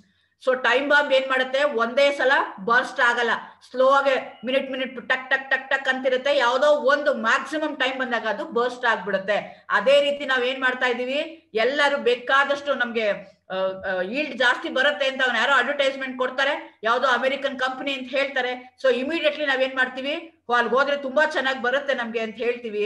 ನಾವೆಲ್ಲ ಏನ್ ಮಾಡ್ತಾ ಇದೀವಿ, we are starting using pesticides. Pesticide A bitter harvest. ಅದು ಸಿಹಿಯಾಗಿರುವಂತ ಬೆಳೆ ಅಲ್ಲ, ಅದು ತುಂಬಾ ಕಹಿಯಾಗಿರುವಂತ ಬೆಳೆ. ಹೇಗೆ ಕಹಿ ಆಗಿದೆ ಅನ್ನೋದನ್ನ ನಾವು ನೋಡ್ಕೊಳ್ತಾ ಹೋಗೋಣ. ಇಂಡಿಯಾದಲ್ಲೇನೆ ಇಷ್ಟೆಲ್ಲ ಕೇಸಸ್ ಇದೆ. ಬಟ್ ನನಗೆ ಟೈಮ್ ಕನ್ಸ್ಟ್ರೈನ್ ಇರೋದಕ್ಕೋಸ್ಕರ ನಾನು 2 ಮಾತ್ರ ಇಲ್ಲಿ ಹೇಳಕ್ ಇಷ್ಟಪಡ್ತೀನಿ. ಒಂದು ಕಾಸರಗೋಡು ಇನ್ಸಿಡೆಂಟ್, ಎಂಡೋಸಲ್ಫಾನ್ ಪಾಯ್ಸನಿಂಗ್ ಇನ್ ಕಾಸರಗೋಡು ಹೇಳ್ತೀನಿ. ಇನ್ನೊಂದು there is another train, the train is named as cancer train, that I'll tell you the later, that is in the belt of Punjab. So ನಿಮ್ಗೆ ಈಗ ನೆನ್ಪಿಟ್ಕೊಳ್ಳಿ, ಕೇರಳ ಅಂದ ತಕ್ಷಣ ಏನ್ ನೆನ್ಪಿಗೆ ಬರುತ್ತೆ? ಕಣ್ಮುಚ್ಕೊಳ್ಳಿ ಒಂದ್ ನಿಮಿಷ, ಕೇರಳನ ಯೋಚನೆ ಮಾಡ್ಕೊಳ್ಳಿ. ಕೇರಳ ಅಂದ್ರೆ ಏನ್ ನೆನಪಾಗತ್ತೆ? ಹಸಿರು ತೋಟಗಳು, ಆನೆಗಳು, ಅವ್ರದ್ದು ಮಾಡೋಂತ ಏನಂತಾರೆ ನದಿಗಳು, ನೀರುಗಳು, ಅವ್ರು ಮಾಡೋಂತ ಬೋಟ್ ರೇಸ್ ನೆನಪಾಗತ್ತೆ ನಮ್ಗೆ. ಅಥವಾ ಬ್ಯಾಕ್ ವಾಟರ್ ಇರೋವಂಥದ್ದು, ನೀರ್ಗಳಲ್ಲಿ ಬೋಟ್ಗಳಲ್ಲಿ ಹೋಗುವಂಥದ್ದು, ಅದೆಲ್ಲ ನಿಮ್ಗೆ ನೆನಪಾಗತ್ತೆ. ದೇವಸ್ಥಾನಗಳಲ್ಲಿ ಆನೆಗಳಿಂದ ನಿಮ್ಗೆ ಮೆರವಣಿಗೆ ಮಾಡಿ ಪೂಜೆ ಮಾಡುವಂಥದ್ದು, ಇದೆಲ್ಲ ನೆನಪಾಗತ್ತೆ ನಿಮ್ಗೆ. ಅಥವಾ ಎಲ್ಲದಕ್ಕಿಂತ ಅವ್ರದ್ದು ಡ್ಯಾನ್ಸ್ ಇದೆ, ಸೊ ಆ ಕಥಕಳಿ ಇದೆ, ಅದೆಲ್ಲ ನಿಮ್ಗೆ ನೆನಪಾಗತ್ತೆ. ಕರೆಕ್ಟ್ ತಾನೆ? ನಮ್ ಕಣ್ಮುಚ್ಕೊಂಡು ಕೇರಳ ಅಂದ ತಕ್ಷಣ ನಮ್ಗೆ ಏನ್ ನೆನಪಾಗತ್ತೆ? ಇದು ನೆನಪಾಗತ್ತೆ. ಅವನೇವೇನ್ ಹೇಳ್ತೀವಿ, ಗಾಡ್ಸ್ ಓನ್ ಕಂಟ್ರಿ ಅಂತ ಬೇರೆ ಅವ್ರ ಅಡ್ವರ್ಟೈಸ್ಮೆಂಟ್ ಕೊಟ್ಕೊಳ್ತಾರೆ, ಇಷ್ಟು ನೆನಪಾಗತ್ತೆ. But black side of this, ಕೇರಳದು ಒಂದು ಸೈಡ್ ಹೀಗಿದೆ, ಆದ್ರೆ ಕೇರಳದು ಇನ್ನೊಂದು ಸೈಡ್ ಏನಿದೆಯಲ್ಲ, that is the black story, living dead. ಅಲ್ಲಿ ಬದುಕಿರೋ ಅಂತ ಮನುಷ್ಯರುಗಳು ಹೆಂಗಿದ್ದಾರೆ? ದೇ ಆರ್ ಲಿವಿಂಗ್ ಡೆಡ್, ಬದುಕಿದ್ದಾರೆ, ಆದ್ರೆ ಸತ್ತಂಗೆ ಬದುಕಿದ್ದಾರೆ. ಯಾಕೆ ಅಂತಂದ್ರೆ 2001 ನಲ್ಲಿ, ಅದಕ್ಕಿಂತ ಮುಂಚೆನೂ ಪ್ರಾಬ್ಲಮ್ ಆಗಿದೆ, but it was in the Hindus news paper ಅಲ್ಲಿ ಎಂಡೋಸಲ್ಫಾನ್ ವಿಕ್ಟಿಮ್ ಡೆಡ್ ಅಂತ ಒಂದು ನ್ಯೂಸ್ ಬರುತ್ತೆ, ಡೌನ್ ಟು ಅರ್ತ್. ಅವ್ರೇನ್ ಮಾಡ್ತಾರೆ, ಎಂಡೋಸಲ್ಫಾನ್ ಅನ್ನೋ ಒಂದು ಕೆಮಿಕಲ್ ನ, ಒಂದು ಪೆಸ್ಟಿಸೈಡ್ ನ ಅವ್ರೇನ್ ಮಾಡ್ತಾರೆ, ಅಲ್ಲಿಗೆ ಹಾಕ್ತಾರೆ. ಹಂಗಾಗಿ ಅದು ಪ್ರಾಬ್ಲಮ್ ಆಗುತ್ತೆ. ಯಾವ ಪ್ರಾಬ್ಲಮ್ ಆಗುತ್ತೆ? ಆಕ್ಚುಲಿ ಕೇರಳದಲ್ಲಿ, ಪರ್ಟಿಕ್ಯುಲರ್ಲಿ ಕಾಸರಗೋಡಲ್ಲಿ ಏನಾಗುತ್ತೆ ಅಂತಂದ್ರೆ, ಕ್ಯಾಶ್ಯೂ ಪ್ಲಾಂಟೇಶನ್ಸ್ ತುಂಬಾ ಇತ್ತು. ಗೋಡಂಬಿನ ಬೇಕಾದಷ್ಟು ಬೆಳೀತಾ ಇದ್ರು. It was a life for many families. ಎಷ್ಟೊಂದು ಫ್ಯಾಮಿಲಿಗಳು ಯಾವ್ದ್ರ ಮೇಲೆ ಡಿಪೆಂಡೆಂಟ್ ಆಗಿದ್ವು ಅಂದ್ರೆ, ದೊಡ್ಡ ದೊಡ್ಡ ಫ್ಯಾಕ್ಟರಿಗಳಿದ್ದು ಎಲ್ಲಾನು ಯಾವ್ದ್ರ ಮೇಲೆ ಡಿಪೆಂಡ್ ಆಗಿತ್ತು ಅಂತಂದ್ರೆ, ಈ ಕ್ಯಾಶ್ಯೂ ಪ್ಲಾಂಟೇಶನ್ ಮೇಲೆ ಡಿಪೆಂಡ್ ಆಗಿತ್ತು. It was A survival for many people. ಎಷ್ಟೋ ಜನಕ್ಕೆ ಊಟ ಕೊಡ್ತಾ ಇತ್ತು, ಎಷ್ಟೋ ಫ್ಯಾಮಿಲಿಗಳಿಗೆ ಅದು ಬಿಸ್ನೆಸ್ ಏನ್ ಮಾಡ್ತಾ ಇತ್ತು, ಅವ್ರಿಗೆ ಲೈಫ್ ಆಗಿತ್ತು, ಅದಕ್ಕೆ ಊಟ ಕೊಡ್ತಿತ್ತು. ಎಲ್ಲರೂ ಹೋಗಿ ಅಲ್ಲಿ ಕೆಲಸ ಮಾಡ್ತಾ ಇದ್ರು.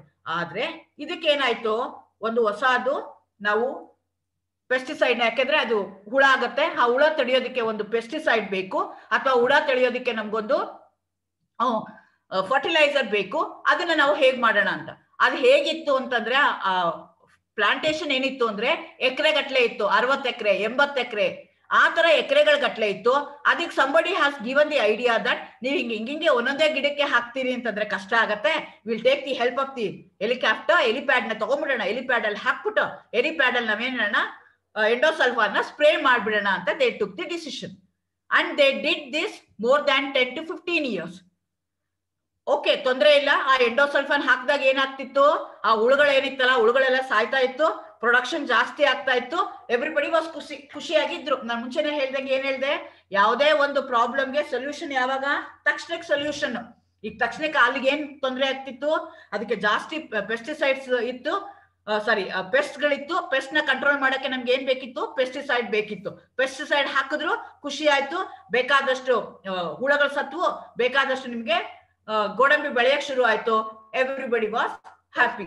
ಆದ್ರೆ ಈ ಪೆಸ್ಟಿಸೈಡ್ ನ ಅವ್ರು ಏನ್ ಮಾಡಿದ್ರು, ಸ್ಪ್ರೇ ಮಾಡಿದ್ದಕ್ಕೋಸ್ಕರ ಅದು ಏರಲ್ಲಿ ಬಂತು, ಗಾಳಿನಲ್ಲಿ ಬಂತು, ನೀರಲ್ಲಿ ಹೋಯ್ತು, ಅಟ್ಮಾಸ್ಫಿಯರ್ಗೆ ಹೋಯ್ತು, ಭೂಮಿಗೆ ಹೋಯ್ತು, ಎಲ್ಲಾ ಕಡೆಗೂ ಎಂಡೋಸಲ್ಫಾನ್ ಆಗ್ಬಿಡ್ತು. 1 ವರ್ಷ ಆಯ್ತು, 2 ವರ್ಷ ಆಯ್ತು, 3 ವರ್ಷ ಆಯ್ತು. ಅದಾದ್ಮೇಲೆ ಈಗ ಹೇಗೆ ಹುಡ್ತಾ ಇದಾವೆ ಮಕ್ಳುಗಳು ಅಂತಂದ್ರೆ, ಟಿಲ್ ಟುಡೇ ಆ ಎಂಡೋಸಲ್ಫಾನ್ ಕೋರ್ಟ್ ಅಲ್ಲಿ ನಡೀತಾ ಇದೆ, ಕೇಸಸ್ ಆಗ್ತಾ ಇದೆ. ಹತ್ತತ್ರ ನಾನು ಹೇಳಿದ್ನಲ್ಲ, ಇದು 1951 ಅಲ್ಲಿ 2001 ಅಲ್ಲಿ ಇದು ಕೇಸ್ ಹೊರಗಡೆ ಬಂದಿದ್ದು. ಅದಕ್ಕಿಂತ ಮುಂಚೆನೂ ಸಫರರ್ ಇದ್ರು, ಬಟ್ ಅಂದ್ರೆ ಸಿಸ್ಟಮ್ಯಾಟಿಕಲಿ ಸೈಂಟಿಫಿಕಲಿ ಸ್ಟಡಿ ಮಾಡಿ this disease is only because of endosulfan ಅಂತ ಪ್ರೂವ್ ಮಾಡಿದ್ದೆ. ಯಾವಾಗ ಅಂದ್ರೆ 2001 ಅಲ್ಲಿ. ಈಗ ಹತ್ತತ್ರ ನಾವು 2020 20 ವರ್ಷ ಆಗಿದೆ. ಇವತ್ತಿನವರೆಗೂ ಅವ್ರಿಗೆ ಯಾವುದೇ ರೀತಿಯಾದಂತ ಕಾಂಪನ್ಸೇಷನ್ ಸಿಕ್ಕಿಲ್ಲ. Till today they are struggling. ಅಲ್ಲಿರುವಂತ ಜನಗಳು ಇನ್ನೂ ಕಷ್ಟ ಪಡ್ತಾ ಇದಾರೆ, ಕೋರ್ಟ್ ಕಲಿತಾ ಇದಾರೆ. ಅಲ್ಲಿ ಹುಟ್ಟತಾ ಇರೋಂತ ಮಕ್ಕಳು, ಇವತ್ತಿಗೂ ಹುಟ್ಟತಾ ಇರೋ ಮಕ್ಕಳು ಹೆಂಗ್ ಹುಟ್ಟತಾ ಇದಾರೆ ಅಂದ್ರೆ, ಈ ಚಿತ್ರಗಳನ್ನ ನಾನು ತೋರಿಸಿದೀನಿ ನೋಡಿ, ಎಷ್ಟು ಪೆಥಟಿಕ್ ಅನ್ಸುತ್ತೆ ನಮ್ಗೆ. ತಲೆಗಳು, ಬ್ರೈನೇ ಸರಿಯಾಗಿ ಬೆಳೀತಾ ಇಲ್ಲ, ಕಾಲು ಕೈ ಸರಿಯಾಗಿ ಬೆಳವಣಿಗೆ ಆಗ್ತಾ ಇಲ್ಲ. ಸೊ ಏನಂತಾರೆ, ಮೆಂಟಲಿ ಡಿಸಾರ್ಡೆಡ್ ಪೀಪಲ್ ಹುಡ್ತಾ ಇದಾರೆ ಅಲ್ಲೆಲ್ಲಾನು. ಈಗ ಎಷ್ಟು ಹತ್ತತ್ರ 20 ವರ್ಷ ಆದ್ರೂ ಅದೇ ತರ ಆಗ್ತಾ ಇದೆ. ಆ ಮಕ್ಕಳುಗಳೆಲ್ಲ ಕೇಳ್ತಾರೆ, ಆ ತಂದೆ ತಾಯಿಗಳು ಹೇಳ್ತಾರೆ, how can I deny you my son ಅಂತ. ಹಿಂಗೆ ಒತ್ಕೊಂಡು ತಿರ್ಗಾಡ್ಬೇಕು, ಕೈಗಳಿಲ್ಲ, ಕಾಲ್ಗಳಿಲ್ಲ. ಎಷ್ಟು ಸಣ್ಣ ಮಕ್ಳು ತನಕ ಏನೋ 10 ವರ್ಷ 12 ವರ್ಷ ಹೊರ್ತೀವಿ, ಆ 15 ವರ್ಷ ಆದ್ಮೇಲೆ ಹೆಂಗ್ ಮಕ್ಕಳನ್ನ ಎತ್ಕೊಂಡು ತಿರ್ಗಾಡೋದು ಹಿಂಗೆ. ಸೊ ಅವ್ರು ಹೇಳ್ತಾ ಇದಾರೆ, ಒಂದ್ ಹುಡುಗಿ ಕೇಳ್ತಾ ಇದ್ದಾಳೆ, I love to walk but ಹೇಳ್ತಾನೆ ಕಾಲೇ ಇಲ್ಲ ನಂಗೆ ನಡಿಯಕ್ ತುಂಬಾ ಆಸೆ, ಹೆಂಗ್ ನಡಿಬೇಕು ಅಂತ. But attempts are doing. ನೋಡಿ ಹುಡುಗಿಗೆ ಯಾರೋ ಒಂದು ಕಾಲಿಗೆ ಪ್ರಾಬ್ಲಮ್ ಆಗಿದೆ ಅಂತ ಅದಕ್ಕೆ ಒಂದು ಆರ್ಟಿಫಿಷಿಯಲ್ ಆಗಿ ಹಾಕ್ಬಿಟ್ಟು ಪ್ಲಾನ್ ಮಾಡ್ತಾ ಇದಾರೆ. They CRY for life. ಅವ್ರಿಗೆ ಏನು ಅಂತಂದ್ರೆ ಈಗ ಒಂದು ಅವ್ರ ಮನೇಲಿ ಇರುವಂತ ತಂದೆ ತಾಯಿಗಳು ಏನಂದ್ರೆ ಈ ಮಕ್ಕಳನ್ನೇ ನೋಡ್ಕೊಂಡು ಇಡೀ ದಿನ ಕೂತ್ಕೊಂಡ್ರೆ ಅವ್ರಿಗೆ ಊಟಕ್ಕಿಲ್ಲ. ಊಟಕ್ಕೆ ಬೇಕು ಅಂದ್ರೆ ಏನ್ ಮಾಡ್ಬೇಕು, ಇಂಥ ಮಕ್ಕಳನ್ನ ಮನೇಲೆ ಬಿಡ್ಬೇಕು, ಒಂಚೂರು ಏನೋ ತಿನ್ನಿಸ್ಬೇಕು, ಬಿಡ್ಬೇಕು, ಅವ್ರ ಕೆಲ್ಸಕ್ಕೆ ಹೋಗ್ಬೇಕು, ಮತ್ತೆ ಸಾಯಂಕಾಲ ಬರೋ ತನಕ ಆ ಮಕ್ಕಳುಗಳು ಹಾಗೆ ಇರ್ತಾರೆ. ಇದೆಲ್ಲ ಯಾಕಾಯ್ತು ಅಂದ್ರೆ because of the greediness of the man. So ಮನುಷ್ಯನಿಗೆ ಏನು ಅಂತಂದ್ರೆ ಆ ಕ್ರಿಮಿಕೀಟಗಳೇ ಇಡಕ್ ಬಿಟ್ಟಿದ್ರೆ, ಎಕಾಲಜಿ ಸಿಸ್ಟಮ್ ಮೇಂಟೈನ್ ಮಾಡಿದ್ರೆ ನಾವು ಎಂಡೋಸಲ್ಫಾನ್ ಯೂಸ್ ಮಾಡೋದ್ ಬೇಕಾಗ್ತಿರ್ಲಿಲ್ಲ. ಎಂಡೋಸಲ್ಫಾನ್ ಯೂಸ್ ಮಾಡಿದ್ರಿಂದ ಇದೆಲ್ಲ ಪ್ರಾಬ್ಲಮ್ ನಮ್ಗೆ ಆಗ್ತಾ ಇದೆ. ಸೊ ಹಂಗಾಗಿ ನಾವ್ ಏನ್ ಮಾಡ್ಬೇಕು ಅಂತಂದ್ರೆ ನಾವು ಯೂಸ್ ಮಾಡ್ಬೇಕಾ ಬೇಡ್ವಾ? ಯೂಸ್ ಮಾಡಿ, ಯಾಕೆಂದ್ರೆ ನಾನು ಅದನ್ನ ಹೇಳ್ದಂಗೆ ಆ ಟೈಮಲ್ಲಿ ಏನಾಗಿತ್ತು, ಸ್ವಾಮಿನಾಥನ್ ಹಿಂಗ್ ಇಂಟ್ರೊಡ್ಯೂಸ್ ಮಾಡಿದ್ರಲ್ಲ ಆ ಟೈಮಲ್ಲಿ ಏನಾಗಿತ್ತು, ಇಟ್ ವಾಸ್ ಗುಡ್ ಮೂವ್. ಯಾಕೆಂದ್ರೆ ಅವಾಗ ಊಟ ಇರ್ಲಿಲ್ಲ, ನಮ್ಗೆ ಊಟಕ್ಕೆ ಬೇಕೇ ಬೇಕಾಗಿತ್ತು. ಬೆಳಗ್ಗೆ ಎದ್ರೆ ದವಸ ಧಾನ್ಯಕ್ಕೆ ಕಷ್ಟ ಆಗಿತ್ತು, ನಮ್ಗೆ ಬೇಕಿತ್ತು. ಆದ್ರೆ ಅದನ್ನ ನಾವು ಯಾವ ರೀತಿ ಯೂಸ್ ಮಾಡ್ಬೇಕಾಗಿತ್ತು, ಈಗ ಎಂಡೋಸಲ್ಫಾನ್ ಇದೆ, ಅದನ್ನ ಗಾಳಿನಲ್ಲಿ ಸ್ಪ್ರೇ ಮಾಡ್ದಲೆ ನಾವು ಎಲ್ಲೆಲ್ಲಿ ಹುಳ ಬಂದಿದೆಯಲ್ಲ ಅಲ್ಲೇ ಸ್ಪ್ರೇ ಮಾಡಿದ್ರೆ, ನಂಗೊಂದ್ ಸ್ವಲ್ಪ ಕೆಲಸ ಜಾಸ್ತಿ ಆಗಿದ್ರು ಪರವಾಗಿಲ್ಲ, ನಾನು ಅಲ್ಲೇ ಸ್ಪ್ರೇ ಮಾಡಿದ್ರೆ ಹಿಂಗೆ 5 ಜನರೇಷನ್ 6 ಜನರೇಷನ್ ಮಕ್ಳುಗಳು ಸಾಯೋದು ಬೇಕಾಗ್ತಿರ್ಲಿಲ್ಲ. ಅದು ನಾನು ಮಾಡಕ್ ಆಗ್ತಿರ್ಲಿಲ್ಲ. ಆದ್ರೆ ನನಗೇನು ಅಂದ್ರೆ ಆಸ್ ಅ ಮ್ಯಾನ್ ಅಂದ್ರೆ ಎಲ್ಲರೂ ಜನರಲ್ ಹೇಳ್ತಾ ಇರೋಂಥದ್ದು, ಮನುಷ್ಯನ್ಗೆ ಏನು ಅಂದ್ರೆ ತುಂಬಾ ಅಹಂಕಾರ, ನಾನೇ ತುಂಬಾ ಇಂಟೆಲಿಜೆಂಟು, ನನ್ ಬಿಟ್ರೆ ಯಾರು ಇಲ್ಲ, ನಾನೇ ನೇಚರ್ಗಿನ್ನ ದೊಡ್ಡವನು ನಾನು ಅಂತ ಅನ್ಕೊಂಡು ಆ ಅಹಂಕಾರದಿಂದ ಏನ್ ಮಾಡ್ತಾನೆ ಅಂದ್ರೆ, ನೇಚರ್ ಏನ್ ನಾನು ಹೇಳ್ದಂಗೆ ಕೇಳ್ಬೇಕು, ಅದನ್ನ ಹೇಳ್ದಂಗೆ ನಾನೇನ್ ಕೇಳ್ಬೇಕಾಗಿಲ್ಲ, ನಾನ್ ಹೇಳ್ದಂಗೆ ಅದ್ ಕೇಳಲಿ ಅಂತ ಮಾಡೋದಕ್ಕೋಸ್ಕರ ಇದೆಲ್ಲ ಪ್ರಾಬ್ಲಮ್ ಆಗ್ತಾ ಇದೆ. So nature is always great. ನಾವ್ ಅನ್ಕೊಳ್ತೀವಿ ನೇಚರ್ ಏನ್ ಮಾಡುತ್ತೆ, ತನ್ನ ಬ್ಯಾಲೆನ್ಸ್ ನ ತಾನೇ ಮಾಡ್ಕೊಳ್ತಾ ಹೋಗುತ್ತೆ. ಯಾವ್ದಾದ್ರು ಒಂದು ಜಾಸ್ತಿ ಆಯ್ತು ಅಂದ್ರೆ ಅದು ಗೊತ್ತಿದೆ ಅದನ್ನ ಹೆಂಗೆ ಡಿಸ್ಟ್ರಾಯ್ ಮಾಡ್ಕೋಬೇಕು ಅಂತ. ನಾವ್ ಏನೇ ಸರ್ಕಸ್ ಮಾಡ್ಲಿ, ನಾವ್ ಎಷ್ಟೇ ಇಂಟೆಲಿಜೆಂಟ್ ಆದ್ರೂ in front of nature we are very small. So ಅದನ್ನ ನಾವು ಅರ್ಥ ಮಾಡ್ಕೋಬೇಕು. ಅದಕ್ಕೆ ತಕ್ಕಂಗೆ ನಾವೇನ್ ಮಾಡ್ಬೇಕು, ಅದನ್ನ ಫಾಲೋ ಮಾಡ್ಬೇಕು. This is the one incident. ಕಾಸರಗೋಡಲ್ಲಿ ಇವತ್ತಿನವರೆಗೂ ಎಂಡೋಸಲ್ಫಾನ್ ಪ್ರಾಬ್ಲಮ್ ಇರೋದಕ್ಕೋಸ್ಕರ ಅದು ಪ್ರಾಬ್ಲಮ್ ಆಗಿದೆ. ಈಗ ಸ್ಟಾಪ್ ಮಾಡಿದ್ದಾರೆ, ಆ ಕಂಪನಿ ಅವರೆಲ್ಲ ಯೂಸ್ ಮಾಡೋ ಸ್ಟಾಪ್ ಮಾಡಿದ್ದಾರೆ. ಎರಡನೇ ಎಕ್ಸಾಂಪಲ್ ನ ತಗೊಳ್ಳೋಣ, ಪಂಜಾಬ್. ಪಂಜಾಬ್ ಅಂದ ತಕ್ಷಣ ನಿಮ್ಗೆ ಏನ್ ನೆನಪಾಗತ್ತೆ? Land of Sikh gurus. ನಿಮ್ಗೆ ಪಂಜಾಬ್ ಅಂತ ಕಣ್ಮುಚ್ಕೊಂಡಿದ ತಕ್ಷಣ ನೆನಪಾಗೋದೇನೋ ಸಿಖ್ರುಗಳು ನೆನಪಾಗ್ತಾರೆ. ಅದಕ್ಕೆ ಪಂಜಾಬ್ ಅಂತ ಯಾಕೆ ಹೆಸರು ಬಂದಿದೆ ಅಂದ್ರೆ 5 ನದಿಗಳು ಹರಿಯುತ್ತಲ್ಲಿ, ಹಂಗಾಗಿ ಅದಕ್ಕೆ ಪಂಜಾಬ್ ಅಂತ ಕರಿತೀವಿ ನಾವು. ಲ್ಯಾಂಡ್ ಆಫ್ ಗ್ರೀನ್ ರೆವಲ್ಯೂಷನ್, ನಾನು ಮುಂಚೆನೆ ಹೇಳ್ದಂಗೆ ಗ್ರೀನ್ ರೆವಲ್ಯೂಷನ್ ಸ್ವಾಮಿನಾಥನ್ ಇಂಟ್ರೊಡ್ಯೂಸ್ ಮಾಡಿದಾಗ ಫಸ್ಟ್ ಜಾಸ್ತಿ ಆಗಿದ್ದು ಎಲ್ಲಿ ಅಂತಂದ್ರೆ ಪಂಜಾಬ್ ಅಲ್ಲೇ. ಈಗ ನನ್ಗೆ ಪಂಜಾಬ್ ಅಂದ್ರೆ ಏನ್ ನೆನಪಾಗತ್ತೆ ಅಂದ್ರೆ ಲ್ಯಾಂಡ್ ಆಫ್ ಕ್ಯಾನ್ಸರ್ ಡೆತ್ಸ್ ನೆನಪಾಗತ್ತೆ. ಅಗೇನ್ ಇದು ಯಾಕೆ ಅಂದ್ರೆ because of the lot of pesticides. Actually Abohar Jodhpur passenger train ಅಂತ ಒಂದು ಟ್ರೈನ್ ಇದೆ. Is a clear? ಈ ಪ್ಯಾಸೆಂಜರ್ ಟ್ರೈನ್ ಅಲ್ಲಿ ಏನಿದೆ ಅಂದ್ರೆ, ನಿಮ್ಗೆ ಟ್ರೈನ್ ಅಂದ ತಕ್ಷಣ ಏನಿರುತ್ತೆ, ಸ್ಲೀಪರ್ ಕೋಚ್ ಇರುತ್ತೆ, AC ಕೋಚ್ ಇರುತ್ತೆ, ಫಸ್ಟ್ ಕ್ಲಾಸ್ ಕೋಚ್ ಇರುತ್ತೆ, ಹಂಗೆ ಬೇರೆ ಬೇರೆ ಕೋಚ್ಗಳೆಲ್ಲ ನೆನಪಿರುತ್ತೆ ತಾನೆ.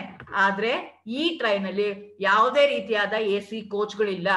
ಒಂದೇ ಒಂದು ಸೀಟ್ ಇರೋ ಅಂತದ್ದು, ರಿಸರ್ವೇಶನ್ ಇರೋ ಅಂತದ್ದು ಒಂದೇ ಒಂದು ಸೀಟ್ ಇದೆ. ಟ್ರೈನ್ ತುಂಬಾ ದೊಡ್ಡದಿದೆ, ಬೇಕಾದಷ್ಟು ಜನ ಕರ್ಕೊಂಡು ಹೋಗುತ್ತೆ. ಎಲ್ಲ ಅದೇನು ಅಂತಂದ್ರೆ ಆರ್ಡಿನರಿ ಪೀಪಲ್ ಇರುವಂತದ್ದು, ರಿಸರ್ವೇಶನ್ ಇಲ್ಲ. So reservations are not available for this particular train. ಯಾಕೆ ಅಂತಂದ್ರೆ the train we are going to call it as the cancer passenger train ಅಂತ ಕರೀತಾರೆ. ಯಾಕೆ ಅಂದ್ರೆ that train going to carry the thousands of people every day. ದಿನ ಸಾಯಂಕಾಲ ಏನಾಗುತ್ತೆ, ಒಂದು train every day it will go. ಅದು ಎಲ್ಲಿಗೆ ಹೋಗುತ್ತೆ ಅಂದ್ರೆ ಪಂಜಾಬ್ ಇಂದ, ಬಿಟಿಂಡಾ ಇಂದ ಬಿಕ್ನೂರ್ಗೆ ಹೋಗುತ್ತೆ. ಆ ಟ್ರೈನ್ ಅಲ್ಲಿ ಜನ ಏನ್ ಮಾಡ್ತಾ ಹೋಗ್ತಾರೆ ಅಂದ್ರೆ, ಕ್ಯಾನ್ಸರ್ ಪೇಷಂಟ್ಗಳು ಪಂಜಾಬ್ ಇಂದ ಅಲ್ಲಿಗೆ ಹೋಗ್ತಾರೆ. ಯಾಕೆ ಅಲ್ಲಿಗೆ ಹೋಗ್ತಾರೆ ಅಂದ್ರೆ ಆ ರಾಜಸ್ಥಾನ, ಅದು ಆಕ್ಚುಲಿ ಇದು ಬಿಕ್ನಾರ್ ಅನ್ನೋದು ರಾಜಸ್ಥಾನ, ಹತ್ರ 360-370 ಕಿಲೋಮೀಟರ್ಸ್ ದೂರ ಇದೆ ಆ ಪಂಜಾಬ್ ಇಂದ. ಪರ್ಟಿಕ್ಯುಲರ್ಲಿ ಬಿಟೆಂಡಾ ಅಂತ ಹೇಳ್ತಾರೆ, ಅಲ್ಲಿಂದ 370 ಕಿಲೋಮೀಟರ್ಸ್ ದೂರ ಇದೆ. ಯಾಕೆ ಹೋಗ್ತಾರೆ ಟ್ರೈನಲ್ಲೇ? ಯಾಕೆ ಹೋಗ್ತಾರೆ ಅಂತಂದ್ರೆ ಆ train as per the rules of the railways, ಏನಾದ್ರು ಕ್ಯಾನ್ಸರ್ ಪೇಷಂಟ್ ಆಯ್ತು ಅಂತಂದ್ರೆ ಅವ್ರಿಗೆ 100% ಫ್ರೀ ಫೇರ್ ಇದೆ. ಅವ್ರ ಜೊತೆಗೆ ಯಾರು ಒಬ್ರು ಅಟೆಂಡರ್, ಅವ್ರ ಜೊತೆಗೆ ಯಾರು ಹೋಗ್ತಾರಲ್ಲ ಅವ್ರಿಗೆ 50% ಟಿಕೆಟ್ ರೇಟ್ ಇದೆ. ಸೊ ಹಂಗಾಗಿ ಏನ್ ಮಾಡ್ತಾರೆ, ಎವ್ರಿ ಡೇ ಹೋಗ್ತಾ ಇದೆ, ಹಂಗಾಗಿ every day they going to carry. ಅಲ್ಲಿ ನೋಡಿ ಇದೊಂದು ಚಿತ್ರ ತೋರಿಸಿದೀನಿ. ಆ ಮನೆಯಲ್ಲಿ 3 ಜನ ಸತ್ತೋಗಿದ್ದಾರೆ, ಆ ಮಗ ಮಾತ್ರ ಇಲ್ದಾರೆ. ಅವ್ರ ತಾಯಿಗೂ ಏನಾಗಿದೆ, ಕ್ಯಾನ್ಸರ್ ಬಂದಿದೆ. ಇಡೀ ಫ್ಯಾಮಿಲಿನಲ್ಲಿ ಯಾರು ಇಲ್ಲ, entire family is affected with cancer.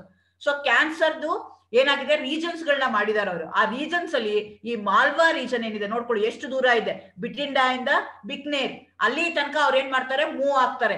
ಒಂದು ಪಂಜಾಬ್ ಇಂದ ರಾಜಸ್ಥಾನ್ ತನಕ ಪೇಷಂಟ್ಗಳು ಏನ್ ಮಾಡ್ತಾರೆ, ಕ್ಯಾನ್ಸರ್ ಪೇಷಂಟ್ಗಳು every day nearly 800 to 900 patients they going to travel in the train.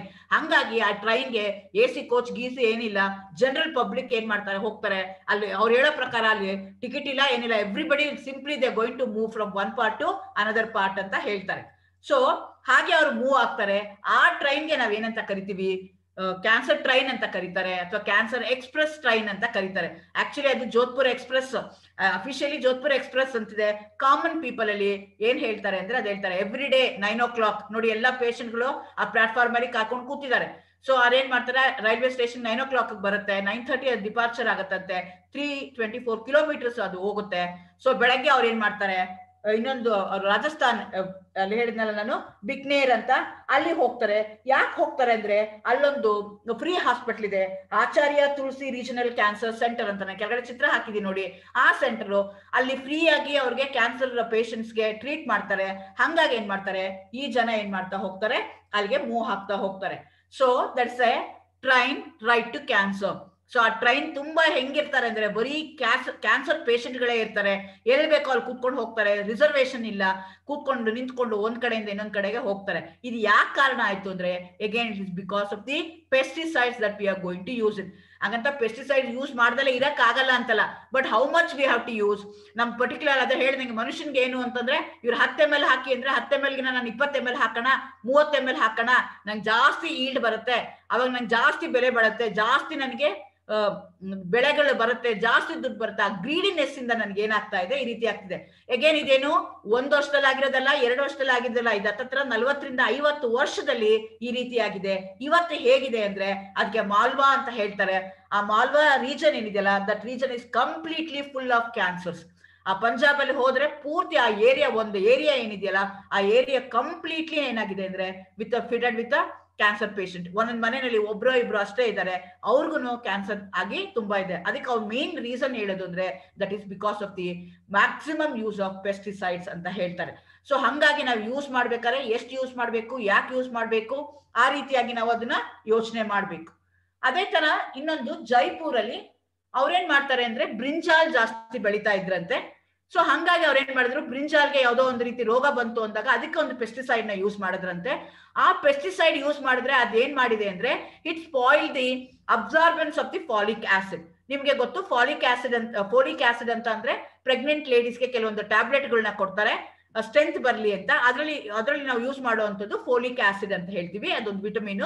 ಅದು ಡಿಫಿಷಿಯನ್ಸಿ ಆಯ್ತು ಅಂತಂದ್ರೆ ನಿಮ್ ಬ್ರೈನ್ ಡೆವಲಪ್ಮೆಂಟ್ ಆಗಲ್ಲ. ಹಾಗಾಗಿ ಎಲ್ಲಾ ಪ್ರೆಗ್ನೆಂಟ್ ಲೇಡೀಸ್ಗೆ ಈ ಫೋಲಿಕ್ ಆಸಿಡ್ ನ ಡ್ಯೂರಿಂಗ್ ದೇರ್ ಪ್ರೆಗ್ನೆನ್ಸಿ ಕೊಡ್ತಾ ಹೋಗ್ತಾರೆ.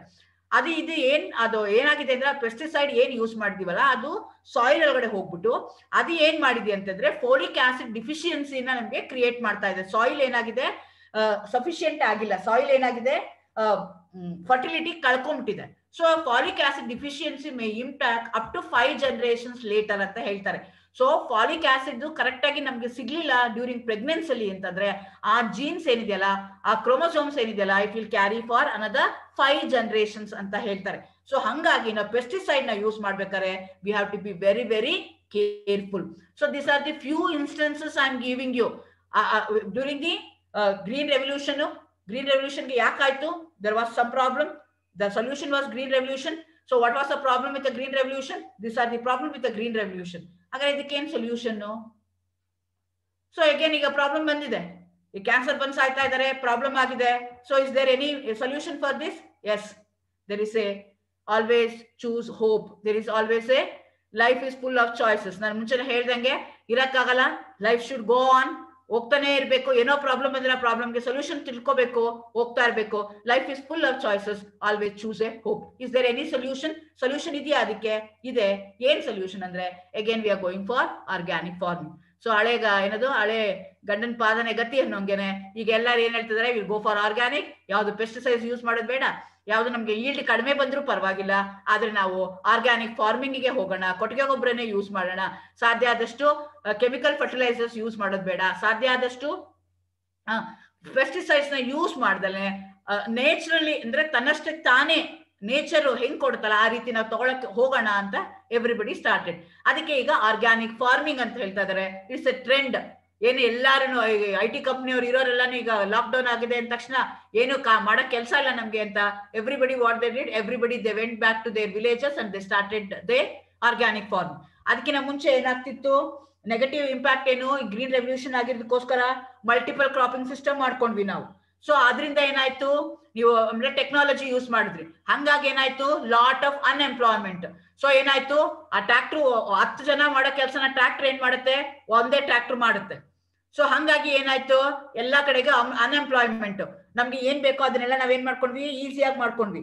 ಹಂಗಾಗಿ ಏನಾಯ್ತು, ಅಲ್ಲಿ ಕೆಲಸ ಇಲ್ದಿದ್ದಾಗ ಏನಾಯ್ತು, ಆ ಜನಗಳೆಲ್ಲ ಏನ್ ಮಾಡಿದ್ರು, ಅರ್ಬನ್ ಇಮಿಗ್ರೇಷನ್ ಮಾಡಕ್ ಶುರು ಮಾಡಿದ್ರು. ರೂರಲ್ ಅರ್ಬನ್ ಇಮಿಗ್ರೇಷನ್ ಆಯ್ತು.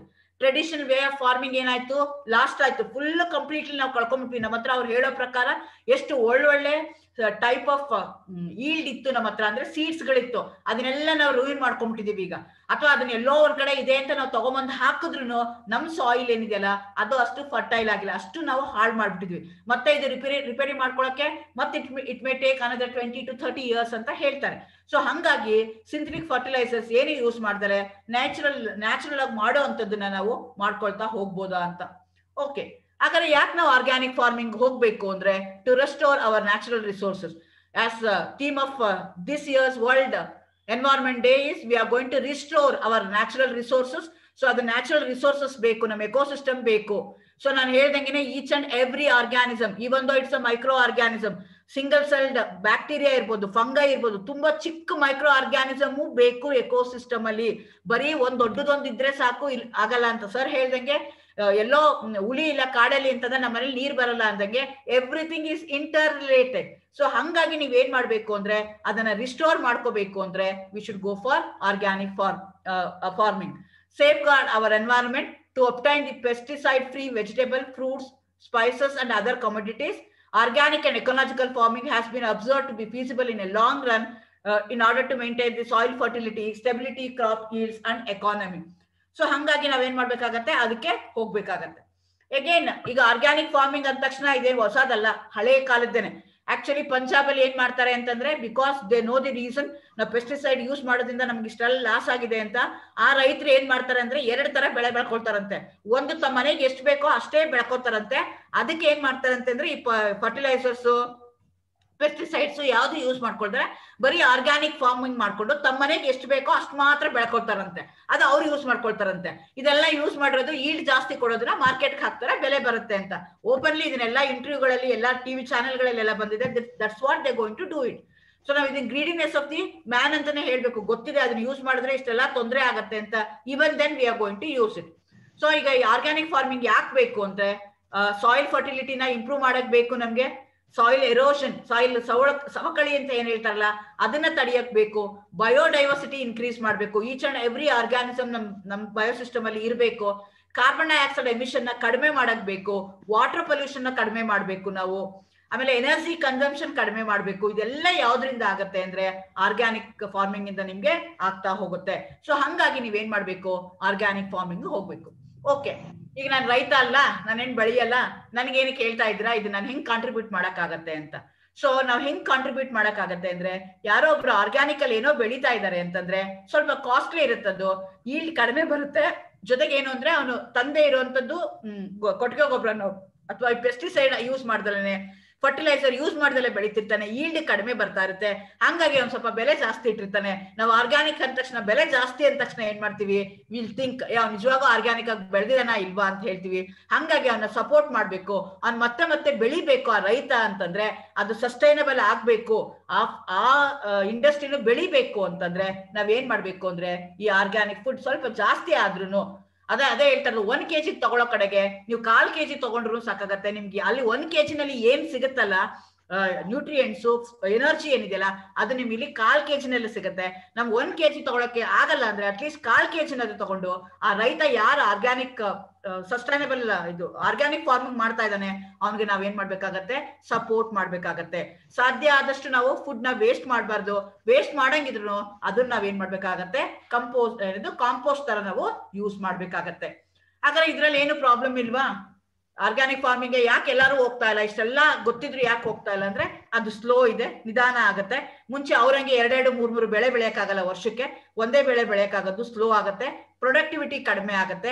ಅಲ್ಲಿ ಹಂಗೆ ಈಗ 10 ಎಕರೆಗೆ ನಿಮ್ಗೆ ಅಲ್ಲಿ ಎಷ್ಟೋ ಬರ್ತಿತ್ತು ಅಂದ್ರೆ ಇಲ್ಲಿ ಅಷ್ಟು ಬರಲ್ಲ, ಕಡಿಮೆ ಆಗುತ್ತೆ. ಆಮೇಲೆ ಸಪ್ಲೈ ನಮ್ಗೆ, ಯಾಕಂದ್ರೆ ನಾನು ಹೇಳ್ದಂಗೆ ಒರಿಜಿನಲ್ ಸೀಡ್ಸ್ ಏನಿದೆಯಲ್ಲ ಆ ಸೀಡ್ಸ್ ಎಲ್ಲ ಕಡೆ ಸಿಗ್ತಾ ಇಲ್ಲ. ನೆಕ್ಸ್ಟ್ ಎಫೆಕ್ಟಿವ್ ಪ್ರೊಟೆಕ್ಷನ್ ಆಲ್ಟರ್ನೇಟಿವ್ಸ್, ಈಗ ನಾನು ಬೆಳೆದಿದ್ದಕ್ಕೆ ಬೆಳೆ ಸಿಗ್ತಾ ಇಲ್ಲ ನನಗೆ, ಮಾರ್ಕೆಟಿಂಗ್ ಲಿಂಕೇಜಸ್ ಇಲ್ಲ ನನಗೆ. ಸೊ ಇದೆಲ್ಲನೂ ಡಿಸ್ಅಡ್ವಾಂಟೇಜಸ್. ಬಟ್ ಎಲ್ಲರಿಗೂ ಜನಕ್ಕೆ ಅವೇರ್ನೆಸ್ ಬರ್ತಾ ಇದೆ, ಟುವರ್ಡ್ಸ್ ದಟ್ ಹೋಗ್ತಾ ಇದೆ.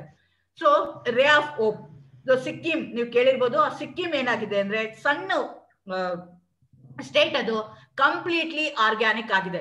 ಸುಮಾರು ಅದು 2012-13 ಇಂದ ಪ್ರಾಕ್ಟೀಸ್ ಮಾಡ್ತಾ ಇದಾರೆ ಅವರು. ಅವತ್ನವರೆಗೂ ಇವತ್ನವರೆಗೂ they are not using any pesticide free ಆಗಿರುವಂತದ್ದನ್ನ ಅವರು ಬೆಳೀತಾ ಇದ್ದಾರೆ. That's the first state. They have taken the bold step and from that they are following it. So ಹಂಗಾಗಿ ಸಿಕ್ಕಿಂ ಏನಾಗ್ತಿದೆ, ಆರ್ಗ್ಯಾನಿಕ್ ಫಾರ್ಮಿಂಗ್ ಅಲ್ಲಿ ಮಾಡ್ತಾ ಇದೆ.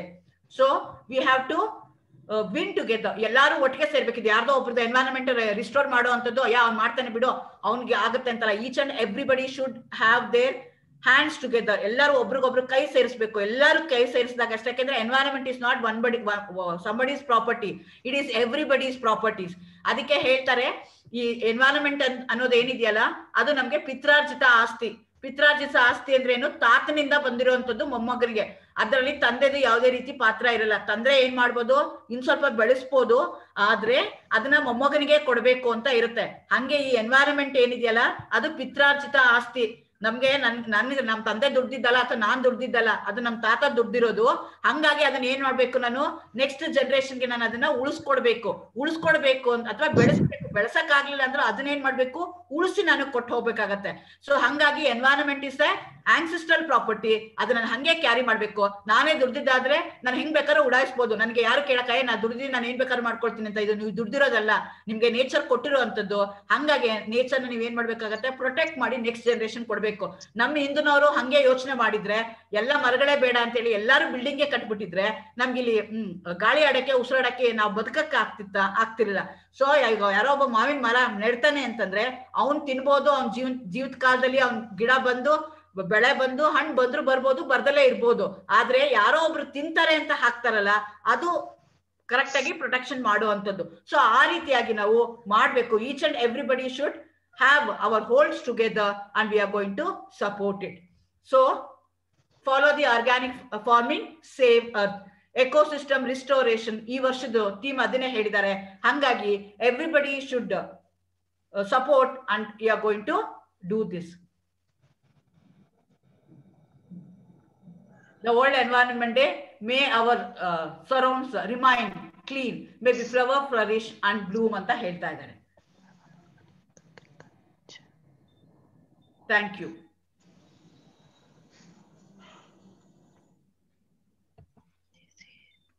Thank you, madam. Thank you, madam. Screen sharing stop ಮಾಡ್ತೀರಾ ಮ್ಯಾಮ್? ಚಾಯ್ ಮ್ಯಾಮ್? ಹಾ ಮಾಡ್ತೀನಿ. Okay okay okay.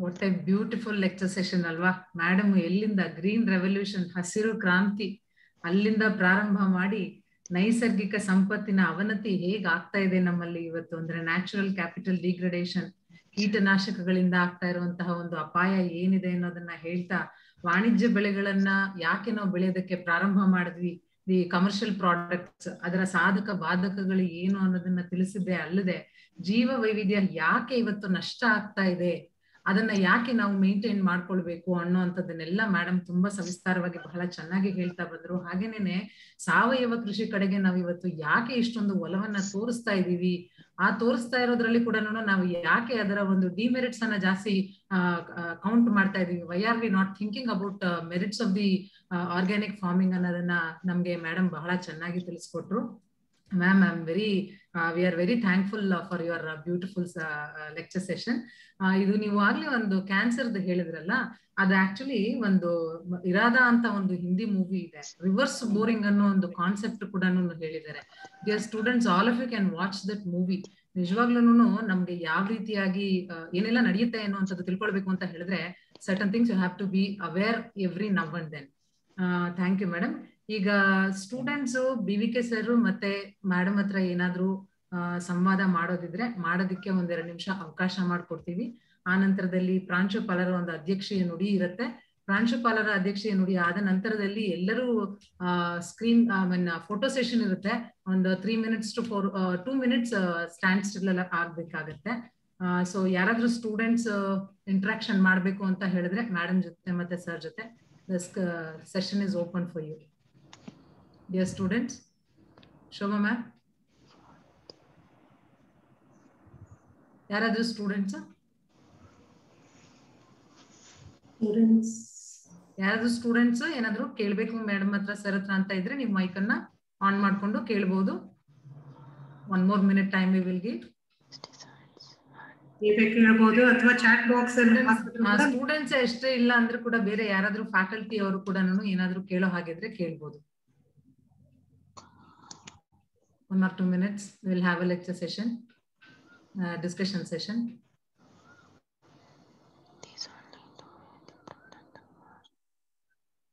Okay, ಬಹುಶಃ madam ಮತ್ತೆ ಸರ್ ಹೇಳಿರುವಂತಹ ಎಲ್ಲ ಅಂಶಗಳನ್ನ ಸರ್ ಹೇಳಿ sir. Please go ahead sir. Madam, my name is Kumar Shista anta. Madam, I wanted to ask you, ಈಗ ಭೂಟಾನ್ ಅಲ್ಲಿ they measure the development based on gross national happiness anta, but why other countries are not following it? Gross national happiness ಅಂತ ಹೇಳಿದ್ರೆ ಅವರು ಪ್ರಕೃತಿಯಿಂದ ಎಷ್ಟು ಇದನ್ನ ತಗೊಳ್ತಾರೋ whatever benefits ಅದಕ್ಕೆ ಡಬಲ್ ಕೊಡಬೇಕು ಅನ್ನೋ ತರ they have made a concept. ಮತ್ತೆ that's the only country where the oxygen level is more ಅನ್ನೋ ತರ, ಕಾರ್ಬನ್ ಪ್ರಿಂಟ್ ಅಂತ ಏನ್ ಹೇಳ್ತೀವೋ ಇಟ್ಸ್ ದ ಲೀಡಿಂಗ್ ಕಂಟ್ರಿ.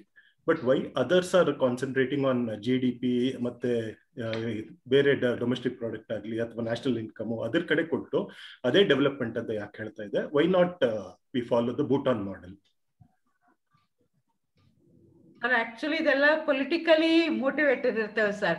ಯಾಕೆಂದ್ರೆ ನಾವು as an individual I can as a teacher I can give the awareness this are the things are happening ಅಂತ ಅಷ್ಟೇ ಹೇಳಕ್ ಸಾಧ್ಯ ನಾನು. ಸೊ ಪೊಲಿಟಿಕಲಿ ಮೋಟಿವೇಟೆಡ್ ಇರುವಂತದನ್ನ ಪೊಲಿಟಿಷಿಯನ್ಸ್ ಡಿಸ್ಕಸ್ ಮಾಡ್ಬೇಕು. ಅದಕ್ಕೆ ನಾವು ಎಲೆಕ್ಟ್ ಮಾಡ್ಬೇಕಾದ್ರೆ ಸರಿಯಾಗಿರುವಂತ ಕ್ಯಾಂಡಿಡೇಟ್ ನ ಎಲೆಕ್ಟ್ ಮಾಡ್ಬೇಕು. ಸೊ ಎದ್ದೇನು ಸೈಕಲ್ ಸರ್ ಅದು ವಿಷಯ ವರ್ತುಲ ಅಂತ ಹೇಳ್ತಾರಲ್ಲ ಆ ತರ ಆಗಿದೆ. ಸೊ ಹಂಗಾಗಿ ನಾನ್ as a teacher what I can do, I can give them only the awareness. ನೋಡಪ್ಪ ಈ ತರ ಇದೆ, ಸೊ ಯಾವ್ದು ಸರಿ ಯಾವ್ದು ತಪ್ಪು ಅನ್ನೋದು ನೀವೇ ಡಿಸೈಡ್ ಮಾಡ್ಕೊಳ್ಳಿ ಅಂತ.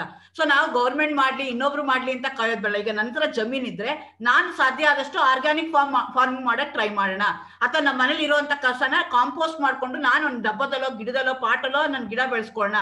ಆಸ್ ಅನ್ ಇಂಡಿವಿಜುವಲ್ ನಾನ್ ಏನ್ ಮಾಡಕ್ ಸಾಧ್ಯನಾ ಅಷ್ಟು ಮಾಡಕ್ ಆಗುತ್ತೆ ಸರ್. ಯಾಕೆಂದ್ರೆ ಯಾವ್ದೋ ಗೌರ್ಮೆಂಟ್ ಪಾಲಿಸಿ ಚೇಂಜ್ ಮಾಡಿ ಇನ್ನೊಂದು ಪಾಲಿಸಿ ಚೇಂಜ್ ಮಾಡಿ ಅಂದ್ರೆ no doubt it's good. Sikkim ಅವ್ರಿಗೆ ಯಾರು ಹೇಳಿಲ್ಲ, ಸಿಕ್ಕಿಂ ಅರ್ಥ ಆಯ್ತಾ, ಅವ್ರಿಗೆ ಯಾರು ಹೇಳಿಲ್ಲ ಮಾಡಿ ಅಂತ. ಸಣ್ಣ ಸ್ಟೇಟ್ ಅದು ನಮ್ಗೆಲ್ಲ ಕಂಪೇರ್ ಮಾಡ್ಕೊಂಡ್ರೆ ಅರ್ಥ ಆಯ್ತಾ. ಆಮೇಲೆ ಜೊತೆಗೆ ತುಂಬಾ ಕಷ್ಟ ಇರುವಂತ ನಮ್ಮಷ್ಟು ಲ್ಯಾವಿಶ್ ಆಗಿರುವಂತ ಕಂಟ್ರಿ ಇದೆಲ್ಲ ಸ್ಟೇಟ್ ಅಲ್ಲ ಅದು. ಅಂದ್ರೂ ಅವ್ರು ಮಾಡಕ್ ಸಾಧ್ಯ ಆಗತ್ತೆ ಅಂದ್ರೆ ನಾವು ಮಾಡಕ್ ಸಾಧ್ಯ ಯಾಕಾಗಲ್ಲ? ಅದೇ ಪೊಲಿಟಿಕಲ್ ಇಚ್ಛಾಶಕ್ತಿ ಇಲ್ದೇ ಇರೋದಕ್ಕೆ ಸಾಧ್ಯ ಆಗ್ತಾ ಇಲ್ಲ. ಸೊ ಹಂಗಾಗಿ ನಾವೇನ್ ಮಾಡ್ಬೇಕು, ಈ ತರ ಅವೇರ್ನೆಸ್ ನಮ್ಮ ಹುಡುಗರಿಗೆ ಪರ್ಟಿಕ್ಯುಲರ್ಲಿ ಯಂಗ್ಸ್ಟರ್ಸ್ಗೆ ಜಾಸ್ತಿ ಕೊಡ್ತಾ ಹೋಗ್ಬೇಕು. ನೀವು ಹೇಳ್ದಂಗೆನೆ ಅದನ್ನ ನೀವು ನೋಡ್ತೀನಿ, ಅದನ್ನ ಆಯ್ತು ಅಂದ್ರೆ ಒಂದು ವಿಡಿಯೋ ಮಾಡೋದು, ಅದನ್ನ ಅಥವಾ PPT ಮಾಡೋದು, ಅದನ್ನ ಹುಡುಗರಿಗೆ ಎಲ್ಲಿ ಸಾಧ್ಯ ಆಗುತ್ತೋ ಅವಾಗ ಏನ್ ಮಾಡ್ತಾ ಹೋಗ್ಬೇಕು, ಹೇಳ್ತಾ ಹೋಗ್ಬೇಕು. ನೋಡಪ್ಪ ಹಿಂಗಿದೆ, ಹಂಗಾಗಿದ್ದಕ್ಕೆ ಹಂಗಾಗ್ತಿದೆ. ಸೊ ನಾವು ಅದನ್ನ ಪ್ರಾಕ್ಟೀಸ್ ಮಾಡ್ಬೋದು. ಲೈವ್ ಎಕ್ಸಾಂಪಲ್ ವಿ ಹ್ಯಾವ್ ಅಂತ ಅವ್ರಿಗೆ ಹೇಳ್ತಾ ಹೋದ್ರೆ, ಈಗ ಅಲ್ದಿದ್ರೆ ಇನ್ನೊಂದು 5 ವರ್ಷ ನಾನು ಮುಂಚೆನೆ ಹೇಳ್ದಂಗೆ ಬ್ಯಾಡ್ ಆಗ್ಲಿ ಪಾಸಿಟಿವ್ ಆಗ್ಲಿ ನೆಗೆಟಿವ್ ಆಗ್ಲಿ ಇಮಿಡಿಯೇಟ್ಲಿ ನಮ್ಗೆ ಎಫೆಕ್ಟ್ ಗೊತ್ತಾಗಲ್ಲ. After 5 years will come to know ಏನ್ ಆಗ್ತಾ ಇದೆ ಪ್ರಾಬ್ಲಮ್ ಅಂತ. Thank you, madam. But very well presented. Congrats once again, madam. Thank you, madam. Thank you, sir. Students ಯಾರಾದ್ರೂ ಏನಾದ್ರೂ ನಿಮ್ಮ ಒಂದು ಒಪಿನಿಯನ್ ಹೇಳೋ ಹಾಗಿದ್ರೆ ಕಾರ್ಯಕ್ರಮದ ಕುರಿತು ನೀವು ಹೇಳ್ಬೋದು. ಅಧ್ಯಕ್ಷೀಯ ನುಡಿ ಆದ ನಂತರದಲ್ಲಿ ಯಾವುದೇ ಒಂದು ಕಾರ್ಯಕ್ರಮಕ್ಕೆ ಅಥವಾ ಯಾವುದೇ ಒಂದು ಇವೆಂಟ್ಗೆ ಅವಕಾಶ ಇರೋದಿಲ್ಲ. Any students who want to express your views? Okay. Any students? Okay. Yeah. Let's not waste any more time. ನಮ್ಮ ಅಚ್ಚುಮೆಚ್ಚಿನ ಪ್ರಾಂಶುಪಾಲರಾದಂತಹ ಶ್ರೀ ಚಂದ್ರಯ್ಯ GD ಸರ್ ಅವರಲ್ಲಿ. Sir hello. ಮೇಡಮ್, ನಾನು ರಮೇಶ್ ಅಂತ. Hello, biology lecturer. ಮೇಡಮ್, ನಾನು ಆಕ್ಚುಲಿ BVK ಸರ್ ಶಿಷ್ಯ. ನಾನು 32 ವರ್ಷದಿಂದ ಅವ್ರ ಪಾಠ ಕೇಳಿದ್ದೆ. ಇವತ್ತು ಅವ್ರದ್ದು ಪೂರ್ತಿ ಪಾಠನ ಕೇಳುವಂತ ಸೌಭಾಗ್ಯ ಸಿಕ್ಕಿದೆ. ಈ ಕಾರ್ಯಕ್ರಮ ಆಯೋಜಿಸಿದ ಎಲ್ಲರಿಗೂ ಧನ್ಯವಾದಗಳು. ಮತ್ತು ಒಳ್ಳೆಯ ಉತ್ತಮ ಕಾರ್ಯಕ್ರಮ ಇದು ಆಗಿತ್ತು. ಜೊತೆಗೆ ಇವತ್ತಿನ ವಿದ್ಯಾರ್ಥಿಗಳಿಗೆ ಇದು ತುಂಬಾ ಅವಶ್ಯಕ. ಯಾಕಂದ್ರೆ ಈ ಪರಿಸರದ ರಕ್ಷಣೆಗಾಗಿ ವಿದ್ಯಾರ್ಥಿ ಸಮೂಹ ತುಂಬಾ ಅತ್ಯಂತ ಕಾಳಜಿ ವಹಿಸಿ ಮುಂದಿನ ಏನು ನಮ್ಮ ಜೀವನ ಶೈಲಿಗಳಲ್ಲಿ BVK ಸರ್ ಹೇಳ್ದಂಗೆ ಆಕ್ಸಿಜನ್ ಆಗ್ಲಿ ಮತ್ತೆ ನಮಗೆ ಏನೇನು ಬೇಕು ಹಿಂದೆ ನಾವು ಏನು ನೀರು ಬೇಕು ಕೊಂಡ್ಕೊಳ್ತಾ ಇರ್ಲಿಲ್ಲ, ಅದು ಕೊಂಡ್ಕೊಳ್ತಾ ಅದ್ರ ಮುಂದಿನ ದಿವಸಗಳಲ್ಲಿ ಎಲ್ಲಾನು ಕೊಂಡ್ಕೊಂಡು ತುಂಬಾ ಕಷ್ಟದಂತ ಜೀವನಗಳು ನಡೆಸ್ತಕ್ಕಂತ ಅಂತ ಸಂದರ್ಭಗಳು ಬರ್ಲಿಕ್ಕೆ ಅದೇನು ತುಂಬಾ ದೂರ ಅವ್ರಿಗೆ ಧನ್ಯವಾದಗಳು. ನಾನು BVK ಕೃಷ್ಣಪ್ಪ ಸರ್ ಅವರ ಶಿಷ್ಯ ಆಗಿದೆ. ಅವರ ಜೊತೆಯಲ್ಲಿ 1-2 ವರ್ಷ ಕೆಲಸನ ಮಾಡಿದೆ ನಿಮ್ದು ಡಿಗ್ರಿ ಕಾಲೇಜಲ್ಲಿ. ಈಗ ಸದ್ಯಕ್ಕೆ ನಾನು ಕಾರವಾರದಲ್ಲಿ ಬಯಾಲಜಿ ಲೆಕ್ಚರರ್ ಕೆಲಸ ಮಾಡ್ತೀನಿ. ಧನ್ಯವಾದಗಳು ಮೇಡಮ್. ತುಂಬಾ ಥ್ಯಾಂಕ್ಸ್ ಸರ್. ಇದು ಈ ಒಂದು ಪ್ಲಾಟ್ಫಾರ್ಮ್ ಅನ್ನ ಶೋಭಾ ಮ್ಯಾಮ್ ಪ್ರಾಂಶುಪಾಲರು ಕ್ರಿಯೇಟ್ ಮಾಡ್ಕೊಟ್ಟಿರೋದಕ್ಕೆ ಎಲ್ಲರಿಗೂ ಎಷ್ಟು ಸಂತೋಷ ಆಗ್ತಾ ಇದೆ ಅನ್ನುವಂಥದ್ದು ಸರ್ ಹೇಳಿರುವಂತಹ ಮಾತುಗಳಿಂದ ಅರ್ಥ ಆಗ್ತಾ ಇದೆ. ಅವರಿಬ್ಬರಿಗೆ ತುಂಬಾ ತುಂಬಾ ನಾನು ಯಾಕಂದ್ರೆ ಗವರ್ಮೆಂಟ್ ಪೋಸ್ಟಲ್ ಕಾಲೇಜಿನ ಸ್ಟೂಡೆಂಟ್. ನಾನು CBZ ಓದಿದ್ದೆ. ನಾನು ಬಾಟ್ನಿ ಸ್ಟೂಡೆಂಟ್. ಮತ್ತೆ BVK ಸರ್ ನನಗೆ ಗುರುಗಳಾಗಿದ್ರು. ಅವರ ಒಂದು ಮಾರ್ಗದರ್ಶನದಲ್ಲಿ ನಾವು ಮುಂದೆ ಬಯಾಲಜಿ ಲೆಕ್ಚರರ್ ಆದೆ. ಸರ್ ಹತ್ರ ಆಗಾಗ ಮಾತಾಡ್ತದೆ. ಸರ್ ನಮಸ್ತೆ ಸರ್. ನಮಸ್ತೆ, ತುಂಬಾ ಸಂತೋಷ ರಮೇಶ್. ಯಂಗ್ಸ್ಟರ್ ರಮೇಶ್ ನೋಡಿ ಚೆನ್ನಾಗಿದ್ದೀರಾ ಸರ್? ಯಂಗ್ಸ್ಟರ್ ಬಹಳ ಸ್ಮಾರ್ಟ್ ರಮೇಶ್. ಬಹಳ ವರ್ಷ ಆಯ್ತು. TC ರಮೇಶ್, ತಾಂಡ್ರಮರದಳ್ಳಿ ರಮೇಶ್. ಹೌದೌದು, ತುಂಬಾ ಹೌದು ಸರ್. ಹೌದು ಸರ್, ಹೌದು. ನಿಮ್ಮನ್ನ ನೋಡಿ ತುಂಬಾ ಖುಷಿ ಆಯ್ತು ನನಗೆ. ಮತ್ತೆ ನಿಮ್ಮ 87-88ರಲ್ಲಿ ನಿಮ್ಮ ಪಾಠನ ಕೇಳದೆ ಅಲ್ಲಿಂದ ಈಚೆಗೆ ಪಾಠ ಕೇಳಕ್ಕಾಗಿಲ್ಲ. ಇವತ್ತು ಪಾಠ, ನಿಮ್ಮ ದರ್ಶನ, ಒಂದು ಕಾರ್ಯಕ್ರಮ ಕಾಲೇಜಿಂದು, ನಮ್ಮದೇ ಕಾಲೇಜಿಂದು ತುಂಬಾ ಸಂತೋಷ ಆಯ್ತು ಸರ್. ಇಂಥ ಕಾರ್ಯಕ್ರಮಗಳು ನಡೀತಾ ಇರ್ಲಿ. ನಾವು ಈ ಒಂದು ಪಾರ್ಟಿಸಿಪೇಟ್ ಮಾಡ್ತಕ್ಕಂಥ ಅವಕಾಶಗಳು ನಮ್ಗೆಲ್ಲ ಸಿಗ್ಲಿ ಅಂತ ಕೇಳಿ ಮಾತಾಡಲಿಕ್ಕೆ ಅವಕಾಶಕ್ಕೆ ಧನ್ಯವಾದಗಳು sir. Sir thank you Ramesh sir. ಮುಂದಿನ ದಿನಗಳಲ್ಲಿ ತಾವು ಸಹ ನಮ್ಮ ಒಂದು ಕಾಲೇಜಿನ ಕಾರ್ಯಕ್ರಮಕ್ಕೆ ಸಂಪನ್ಮೂಲ ವ್ಯಕ್ತಿಗಳಾಗಿ ಬರ್ಬೇಕಂತ ತಮ್ಮಲ್ಲಿ ರಿಕ್ವೆಸ್ಟ್. ಖಂಡಿತ ಮೇಡಮ್, ಖಂಡಿತ ಮೇಡಮ್. ಅವಕಾಶ ಸಿಕ್ಕಿದಾಗ ಖಂಡಿತ ಬರ್ರಿ. ಯಾಕಂದ್ರೆ ನಿಮ್ಮ ಕಾಲೇಜು ನನ್ನ ಕಾಲೇಜು. ನಾನು ವಿದ್ಯಾರ್ಥಿ ಆಗಿದ್ದೆ. ಮತ್ತೆ ಅಲ್ಲಿ ಸಹ 4 ವರ್ಷ ಕೆಲಸನ ಮಾಡಿದ್ದೆ ಲೆಕ್ಚರರ್ ಆಗಿ. ಅದರಿಂದ ನಾನು ಮುಂದೆ ಅವಕಾಶ ಸಿಕ್ಕಿದಾಗ ಖಂಡಿತ ಕಾಲೇಜಿಗೆ ಬರ್ತೇನೆ. Thank you so much sir. ಈಗ ಒಂದು ಮುಂದಿನ ಕಾರ್ಯಕ್ರಮ ನಮ್ಮ ಪ್ರಾಂಶುಪಾಲರಾದಂತಹ ಶ್ರೀ GD ಚಂದ್ರಯ್ಯ ಸರ್ ಅವರು ಅಧ್ಯಕ್ಷೀಯ ನುಡಿಯನ್ನ ನುಡಿಯಲಿದ್ದಾರೆ. Over to you sir. Sir unmute ಮಾಡ್ಕೊಂಡು ಮಾತಾಡಿ. ಸರ್ ಅನ್ಮ್ಯೂಟ್ ಮಾಡ್ಕೊಳ್ಳಿ. ಎಲ್ರಿಗೂ ವಿಶ್ವ ಪರಿಸರ ದಿನಾಚರಣೆಯ ಶುಭಾಶಯಗಳನ್ನ ತಿಳಿಸೋದಕ್ಕೆ ಇಷ್ಟಪಡ್ತೀನಿ. ಇವತ್ತಿನ ಈ ಕಾರ್ಯಕ್ರಮದಲ್ಲಿ BVK ಮೇಷ್ಟ್ರು ಮತ್ತೆ ಮೇಡಮ್ ಅವರು, ಛಾಯಾ ಮೇಡಮ್ ಅವರು ತುಂಬಾ ಅರ್ಥಪೂರ್ಣವಾದ, ಮಾಹಿತಿಪೂರ್ಣವಾದ ಒಂದು ಮಾತುಗಳನ್ನ ನಮ್ಮ ವಿದ್ಯಾರ್ಥಿಗಳಿಗೆ ಹೇಳಿದ್ದಾರೆ. ಜೊತೆಗೆ ನಮ್ಗೆಲ್ಲರೂ ತಿಳಿಸ್ಕೊಟ್ಟಿದ್ದಾರೆ ಕೂಡ. BVK ಸರ್ ಒಂದು ಮಾತನ್ನ ಹೇಳ್ತಾ ಇದ್ರು, ಮುಂದಿನ ದಿನಗಳಲ್ಲಿ ಆಕ್ಸಿಜನ್ ಸಿಲಿಂಡರ್ಗಳನ್ನ ನಾವು ಕೊಂಡ್ಕೊಳ್ಳುವಂತ ಸ್ಥಿತಿ ಬರುತ್ತೆ ಅಂತ ಅನ್ನೋ ಮಾತನ್ನ ಹೇಳ್ತಾ ಇದ್ರು. ಇದೆಲ್ಲ ಯಾಕಾಗ್ತಿದೆ ಅಂತಂದ್ರೆ, ಕಳೆದ 2-3 ದಶಕಗಳಲ್ಲಿ ನಾವೆಲ್ಲರೂ ಕೂಡ ಹೊಣೆಗಾರಿಕೆಯಿಂದ ನಡ್ಕೊಳ್ಳದೆ ಇರುವಂತ ಒಂದು ಕಾರಣದಿಂದ ಈ ಸ್ಥಿತಿ ನಿರ್ಮಾಣ ಆಗಿದೆ ಅಂತ ಭಾವಿಸ್ತೀನಿ. ಎಲ್ಲ ಒಂದ್ ಕಡೆ ಎಲ್ಲರೂ ಕೂಡ ಆಸೆ ಬರುಕರಾಗಿ ಎಲ್ಲವನ್ನ ಹಣದ ಮೂಲಕ ಅಳೆಯೋದಕ್ಕೆ ಶುರು ಮಾಡಿದ್ಮೇಲೆ, ನಾವಿವತ್ತೇನು ಪ್ರಕೃತಿ ಅಂತಂದ್ರೆ ನಮ್ಮ ಪೂರ್ವಿಕರಲ್ಲಿ ಒಂದು ಪೂಜ್ಯ ಭಾವನೆ ಇತ್ತು, ಅದಿವತ್ತಿಲ್ಲ. ಒಂದು ಕಾಲಕ್ಕೆ ಅನ್ನದಾತೆಯಾಗಿದ್ದಂತ ಒಂದು ಪ್ರಕೃತಿ ಇವತ್ತು ಹಣದಾತೆಯಾಗಿ ಕಾಣಿಸ್ತಿದ್ದಾಳೆ. ಎಲ್ಲವನ್ನ ಹಣದ ಮೂಲದಲ್ಲಿ ನಾವು ನೋಡೋದಕ್ಕೆ ಹೊರಡ್ತಾ ಇದ್ದೀವಿ. ಇದು ಒಂದು ದುರಂತ. ಆ ಕಾರಣದಿಂದ ನಾವು ಇವತ್ತು ಈ ಸ್ಥಿತಿಯನ್ನ ಅನುಭವಿಸ್ಬೇಕಾಗಿದೆ. ಸರಿಯಾದ ಗಾಳಿ ಸಿಗದೆ, ಸರಿಯಾದ ನೀರು ಸಿಗದೆ ನಾವು ಬದುಕುವಂತ ಒಂದು ಸನ್ನಿವೇಶ ನಿರ್ಮಾಣ ಆಗಿದೆ. ಇದೆಲ್ಲದಕ್ಕೂ ಕಾರಣ ಮನುಷ್ಯನ ಹೊಣೆಗೇಡಿತನನೇ ಹೊರತು ಬೇರೆ ಏನೂ ಅಲ್ಲ. ಹಂಗಾಗಿ ಈ ನಿಟ್ಟಿನಲ್ಲಿ ಇವತ್ತಿನ ಈ ವೆಬಿನಾರ್ ಏನು ನಾವು ಆಯೋಜನೆ ಮಾಡಿದ್ದೀವಿ, ನಮ್ಮ ತಂಡ, ನಮ್ಮ ಕಾಲೇಜಿನ ಶೋಭಾರಾಣಿ ಮೇಡಮ್ ಅವರು, ಸವಿತಾ ಮೇಡಮ್ ಅವರು, ದೀಪಾ ಮೇಡಮ್ ಅವರು ಸೇರಿ ಈ ಕಾರ್ಯಕ್ರಮವನ್ನು ಆಯೋಜನೆ ಮಾಡಿದ್ದೀರಿ. ತುಂಬಾ ಅರ್ಥಪೂರ್ಣವಾಗಿ ನಮ್ಮ ವಿದ್ಯಾರ್ಥಿಗಳಿಗೆ ಅದು ತಲುಪಿದೆ ಅಂತ ನಾನು ಭಾವಿಸ್ತೀನಿ. ಈ ನಿಟ್ಟಿನಲ್ಲಿ ಇವತ್ತು ಸಂಪನ್ಮೂಲ ವ್ಯಕ್ತಿಗಳಾಗಿ ಭಾಗವಹಿಸಿ ನಮ್ಮ ಕಾಲೇಜಿನ ವಿದ್ಯಾರ್ಥಿಗಳಿಗೆ ಮತ್ತೆ ನಮಗೂ ಭಾಗವಹಿಸಿದ ಎಲ್ಲ ಗಣ್ಯರಿಗೂ ಕೂಡ ಒಂದು ಮಾಹಿತಿಪೂರ್ಣವಾದಂತ ಒಂದು ಮಾತುಗಳನ್ನ ಹೇಳಿದ್ರಿಂದ ವಿಶೇಷವಾಗಿ BVK ಮೇಸ್ಟ್ರಿಗೆ ಮತ್ತೆ ಛಾಯಾ ಮೇಡಮ್ ಅವರಿಗೆ ಧನ್ಯವಾದಗಳನ್ನ ಅರ್ಪಿಸೋದಕ್ಕೆ ಬಯಸ್ತೀನಿ.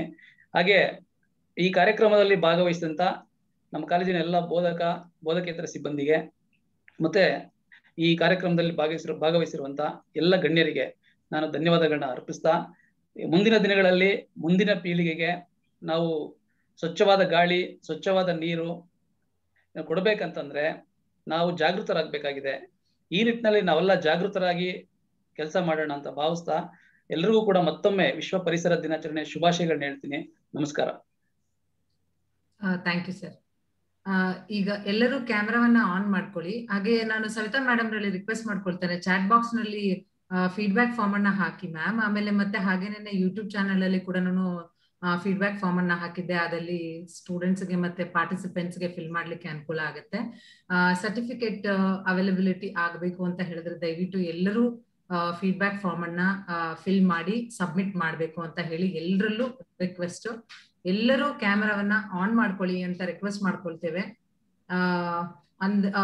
ಒಂದು ನಿಮಿಷ ನೀವು ಸ್ಟ್ಯಾಂಡ್ ಸ್ಟಿಲ್ ಅಲ್ಲಿ ಇರಬೇಕು. ಸವಿತಾ ಮ್ಯಾಮ್ ಹಾಗೆ ಶೋಭಾ ಮ್ಯಾಮ್ ಸ್ಕ್ರೀನ್ ಶಾಟ್ ಮಾಡ್ಕೊಳ್ಳಿ. I will also take this screen shot. 3 screens ಇದೆ, 3 ಸ್ಕ್ರೀನ್ ಶಾಟ್ಸ್ ಬೇಕಾಗತ್ತೆ. 1 2 3 ಗೋ.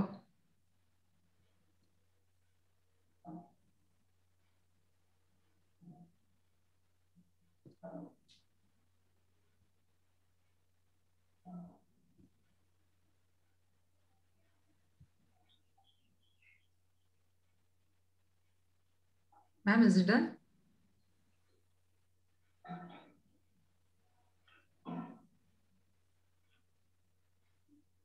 Okay. Yes. ಎಲ್ಲರಿಗೂ ಧನ್ಯವಾದಗಳು. ಫೀಡ್ಬ್ಯಾಕ್ ಫಾರ್ಮ್ ಚಾಟ್ ಬಾಕ್ಸ್ ನಲ್ಲಿ ಬಂದಿದೆ.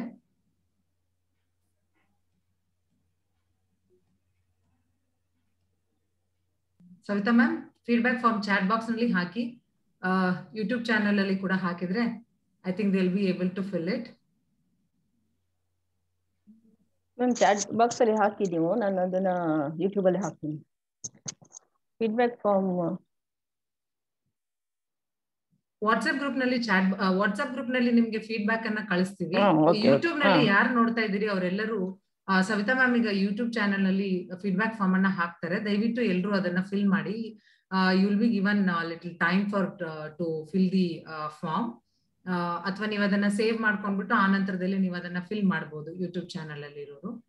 ದಯವಿಟ್ಟು ಎಲ್ಲರೂ ಯೂಟ್ಯೂಬ್ ಚಾನಲ್ ಅಲ್ಲಿ ವಾಚ್ ಮಾಡ್ತಾ ಇರುವಂತವ್ರು ಗೂಗಲ್ ಫಾರ್ಮ್ ಅನ್ನ ಫೀಡ್ಬ್ಯಾಕ್ ಫಾರ್ಮ್ ಅನ್ನ ಫಿಲ್ ಮಾಡಿ ಸಬ್ಮಿಟ್ ಮಾಡಬೇಕಾಗಿ ವಿನಂತಿ. ಯಾಕಂದ್ರೆ ವಾಟ್ಸ್ಆಪ್ ಗ್ರೂಪ್ ನಲ್ಲಿ ಇಟ್ಸ್ ಓನ್ಲಿ ಅರೌಂಡ್ 254 ಮೆಂಬರ್ಸ್ ಇರುತ್ತೆ. ರಿಮೈನಿಂಗ್ ಮೆಂಬರ್ಸ್ ನೀವು ಯೂಟ್ಯೂಬ್ ನಲ್ಲಿ ಯಾರು ವಾಚ್ ಮಾಡ್ತಾ ಇದ್ದೀರಿ ಅವರು ಅಲ್ಲಿ ಫಿಲ್ ಮಾಡಬಹುದು. We will give you 1 minute time. ಇದೇ ಒಂದು ಸಂದರ್ಭದಲ್ಲಿ ಗುಡ್ ಆಫ್ಟರ್ನೂನ್ ಮ್ಯಾಮ್. ಇಲ್ಲಿ ಚಾಟ್ ಬಾಕ್ಸ್ ಅಲ್ಲಿ ಇನ್ನೊಂದ್ಸಲ ಫೀಡ್ಬ್ಯಾಕ್ ಏನಾದ್ರು ಕಳ್ಸಕ್ ಆಗತ್ತಾ? ದೀಪಾ ಮ್ಯಾಮ್ ವಾಟ್ಸ್ಆಪ್ ಗ್ರೂಪ್ ಅಲ್ಲಿ ಕಳಿಸಿ, ಅದು ನನಗೆ ಸಿಗ್ತಾ ಇಲ್ಲ ಈಗ. ಸವಿತಾ ಮ್ಯಾಮ್ ಕಳಿಸ್ತಾರೆ, ಇದು ಶೋಭಾ ಮ್ಯಾಮ್ ಕಳಿಸ್ತಾರೆ ವಾಟ್ಸ್ಆಪ್ ಗ್ರೂಪ್ ನಲ್ಲಿ ಫೀಡ್ಬ್ಯಾಕ್ ಫಾರ್ಮ್. ಎಲ್ಲರೂ ಫಿಲ್ ಮಾಡಿ ಅದನ್ನ. ಯೂಟ್ಯೂಬ್ ಚಾನಲ್ ಅಲ್ಲಿ ನೋಡ್ತಾ ಇರುವಂತವ್ರು ದಯವಿಟ್ಟು ಫೀಡ್ಬ್ಯಾಕ್ ಫಾರ್ಮ್ ಅನ್ನ ಫಿಲ್ ಮಾಡಿ ಸಬ್ಮಿಟ್ ಮಾಡಬೇಕಾಗಿ ವಿನಂತಿ. ಸಬ್ಮಿಟ್ ಮಾಡಿದ ನಂತರದಲ್ಲಿ within evening you will be getting your certificates. ಈಗ ಕಾರ್ಯಕ್ರಮದ ಕೊನೆ ಘಟ್ಟ. ಕನ್ನಡ ವಿಭಾಗದ ಮುಖ್ಯಸ್ಥರಾದಂತಹ ತಾಜುನಿಸಾ ಮೇಡಮ್ ರವರಲ್ಲಿ ಕಾರ್ಯಕ್ರಮದ ಕುರಿತಾಗಿ ವಂದನಾರ್ಪಣೆಯನ್ನ ಸಲ್ಲಿಸಬೇಕಾಗಿ ತಮ್ಮಲ್ಲಿ ಮನವಿ madam. Over to you madam. ವಿಶ್ವ ಪರಿಸರ ದಿನಾಚರಣೆಯ ಪ್ರಯುಕ್ತ ಹಮ್ಮಿಕೊಂಡಿದ್ದ ವೆಬಿನಾರ್ ಅಲ್ಲಿ ಭಾಗಿಯಾಗಿ ಪರಿಸರದ ಮಹತ್ವ, ಜೀವಾಮೃತವಾಗಿರುವ ಪರಿಸರದ ರಕ್ಷಣೆ, ಪರಿಸರದ ಬಗ್ಗೆ ಅರಿವು ಮೂಡಿಸಿದ ಗುಣಮಟ್ಟದ ವಿಷಯಗಳನ್ನು ತಿಳಿಸಿದಂತಹ BVK ಸರ್ ಅವರಿಗೆ ಕಾರ್ಯಕ್ರಮ ಹಾಗೂ ನಮ್ಮೆಲ್ಲರ ಪರವಾಗಿ ತುಂಬು ಹೃದಯದ ವಂದನೆಗಳನ್ನು ಅರ್ಪಿಸುತ್ತೇನೆ BVK ಸರ್. ಹಾಗೆಯೇ ಕೆಮಿಸ್ಟ್ರಿ ಸಹ ಪ್ರಾಧ್ಯಾಪಕರಾದ ಛಾಯಾ ಮೇಡಮ್ ಅವರು ಗ್ರೀನ್ ರೆವಲ್ಯೂಷನ್, ಏರ್ ಪೊಲ್ಯೂಷನ್, ಎಂಡೋಸಲ್ಫಾಟ್ ದುಷ್ಪರಿಣಾಮಗಳ ಬಗ್ಗೆ ಮನಮುಟ್ಟುವ ಹಾಗೆ ವಿಷಯಗಳನ್ನು ತಿಳಿಸಿಕೊಟ್ಟಿದ್ದಾರೆ. ಅವರಿಗೆ ಕಾರ್ಯಕ್ರಮದ ಪರವಾಗಿ ಹಾಗೂ ಎಲ್ಲರ ಪರವಾಗಿ ತುಂಬು ಹೃದಯದ ವಂದನೆಗಳನ್ನು ಅರ್ಪಿಸುತ್ತೇನೆ. ಹಾಗೆಯೇ ಕಾಲೇಜಿನ ಪ್ರಾಂಶುಪಾಲರಾದ GD ಚಂದ್ರಯ್ಯ ಸರ್ ಅವರು ಯಾವುದೇ ಕಾರ್ಯಕ್ರಮ ಆಯೋಜಿಸಿದರೂ ಎಲ್ಲದಕ್ಕೂ ಸಹಾಯ ಹಸ್ತ ನೀಡುತ್ತಾ ಬೆನ್ನೆಲುಬಾಗಿ ನಿಂತಿರುತ್ತಾರೆ. ಅವರಿಗೆ ಕಾಲೇಜಿನ ಹಾಗೂ ನಿಮ್ಮೆಲ್ಲರ ಪರವಾಗಿ ಹೃತ್ಪೂರ್ವಕ ಧನ್ಯವಾದಗಳನ್ನು ಅರ್ಪಿಸುತ್ತೇನೆ. ಹಾಗೆಯೇ IQAC ಹಾಗೂ ಇಕೋ ಕ್ಲಬ್ ಸಂಚಾಲಕರು ಹಾಗೂ ಸಸ್ಯಶಾಸ್ತ್ರ ವಿಭಾಗದ ಮುಖ್ಯಸ್ಥರಾದ ಶೋಭಾ ರಾಣಿ ಮೇಡಮ್ ಅವರು ಕಾರ್ಯಕ್ರಮ ಅಚ್ಚುಕಟ್ಟಾಗಿ ನಡೆಯಲು ಅವಿರತವಾಗಿ ಶ್ರಮಿಸಿದ್ದಾರೆ. ಅವರಿಗೆ ಕಾರ್ಯಕ್ರಮ ಹಾಗೂ ಕಾಲೇಜಿನ ಎಲ್ಲರ ಪರವಾಗಿ ಹೃತ್ಪೂರ್ವಕ ಧನ್ಯವಾದಗಳನ್ನು ಅರ್ಪಿಸುತ್ತೇನೆ. ಹಾಗೆಯೇ IQAC ಸಂಚಾಲಕರಾದ ಭೌತಶಾಸ್ತ್ರ ವಿಭಾಗದ ಸಹಾಯಕ ಪ್ರಾಧ್ಯಾಪಕರಾದ ಸವಿತಾ ಮೇಡಮ್ ಅವರು ಕಾರ್ಯಕ್ರಮಕ್ಕೆ ಕೈ ಜೋಡಿಸಿ ಕಾರ್ಯಕ್ರಮ ಸುಗಮವಾಗಿ ನಡೆಯಲು ಸಹಾಯಕರಾಗಿದ್ದಾರೆ. ಅವರಿಗೆ ಕಾರ್ಯಕ್ರಮದ ಹಾಗೂ ಕಾಲೇಜಿನ ಪರವಾಗಿ ತುಂಬು ಹೃದಯದ ಧನ್ಯವಾದಗಳನ್ನು ಅರ್ಪಿಸುತ್ತೇನೆ. ಹಾಗೆ IQAC IT ಸಂಚಾಲಕರಾದ ಹಾಗೂ ಸಮಾಜಶಾಸ್ತ್ರ ವಿಭಾಗದ ಮುಖ್ಯಸ್ಥರಾದ ದೀಪಾ ಮೇಡಮ್ ಅವರು ಅನೇಕ ಚಟುವಟಿಕೆಗಳನ್ನು ವಿದ್ಯಾರ್ಥಿಗಳಿಗೆ ಮಾಡಿಸಿದ್ದಾರೆ. ಆ ಕಾರ್ಯಕ್ರಮದ ಹಿಂದೆ ಅವರ ಅವಿರತ ಶ್ರಮ ಇದೆ. ಅವರಿಗೆ ಕಾರ್ಯಕ್ರಮನೂ ಇಷ್ಟು ಚೆನ್ನಾಗಿ ಮೂಡಿ ಬರಲು ಕಾರಣಕರ್ತರಾಗಿದ್ದಾರೆ. ಅವರಿಗೆ ಕಾರ್ಯಕ್ರಮ ಹಾಗೂ ನಿಮ್ಮೆಲ್ಲರ ಪರವಾಗಿ ಹೃತ್ಪೂರ್ವಕ ಧನ್ಯವಾದಗಳನ್ನು ಅರ್ಪಿಸುತ್ತೇನೆ. ಹಾಗೆಯೇ ಕುಮಾರ್ ಶಿಸ್ತಿ ಸರ್ ಅವರು ಕಾರ್ಯಕ್ರಮದಲ್ಲಿ ಭಾಗಿಯಾಗಿದ್ದರು. ಅವರಿಗೂ ಕಾರ್ಯಕ್ರಮದ ಪರವಾಗಿ ಧನ್ಯವಾದಗಳನ್ನು ಅರ್ಪಿಸುತ್ತೇನೆ. ಹಾಗೆ ಈ ಕಾರ್ಯಕ್ರಮ ಅಚ್ಚುಕಟ್ಟಾಗಿ ಮೂಡಿ ಬರಲು ವಿದ್ಯಾರ್ಥಿಗಳು ಕೇಂದ್ರವಿದ್ದು ಅನೇಕ ವಿದ್ಯಾರ್ಥಿಗಳು ಹೆಚ್ಚು ಇನ್ನೂ ಅವ್ರಿಗೆ ಡಿಸ್ಕನೆಕ್ಟ್ ಮಾಡಬೇಕಾಯಿತು. ಅಷ್ಟು ಜನ ವಿದ್ಯಾರ್ಥಿಗಳು ಭಾಗಿಯಾಗಿದ್ದಾರೆ. ಅವರಿಗೆ ಕಾರ್ಯಕ್ರಮದ ಪರವಾಗಿ ಧನ್ಯವಾದಗಳನ್ನು ಅರ್ಪಿಸುತ್ತೇನೆ. ಹಾಗೆ ಬೋಧಕ ಹಾಗೂ ಬೋಧಕೇತರ ಸಿಬ್ಬಂದಿಗೆ ವೆಬಿನಾರಿಂದ ಹಾಗೂ ಕಾಲೇಜಿನ ಪರವಾಗಿ ತುಂಬು ಹೃದಯದ ಧನ್ಯವಾದಗಳನ್ನು ಅರ್ಪಿಸುತ್ತೇನೆ. ಧನ್ಯವಾದಗಳು. ಧನ್ಯವಾದಗಳು ಮೇಡಮ್. ವಾಟ್ಸ್ಆಪ್ ಗ್ರೂಪ್ ನಲ್ಲಿ ನಿಮ್ಗೆ ಫೀಡ್ಬ್ಯಾಕ್ ಅನ್ನ ಶೇರ್ ಮಾಡಲಾಗುತ್ತೆ. ಯೂಟ್ಯೂಬ್ ಚಾನೆಲ್ ನಲ್ಲಿ ಫೀಡ್ಬ್ಯಾಕ್ ಫಾರ್ಮ್ ಬಂದಿರುವಂತವ್ರು ನೋಡ್ತಾ ಇರುವಂತವ್ರು ಅದನ್ನ ತುಂಬಬಹುದು. ಧನ್ಯವಾದಗಳು. Thank you madam. I think we may wind up the meeting. Thank you.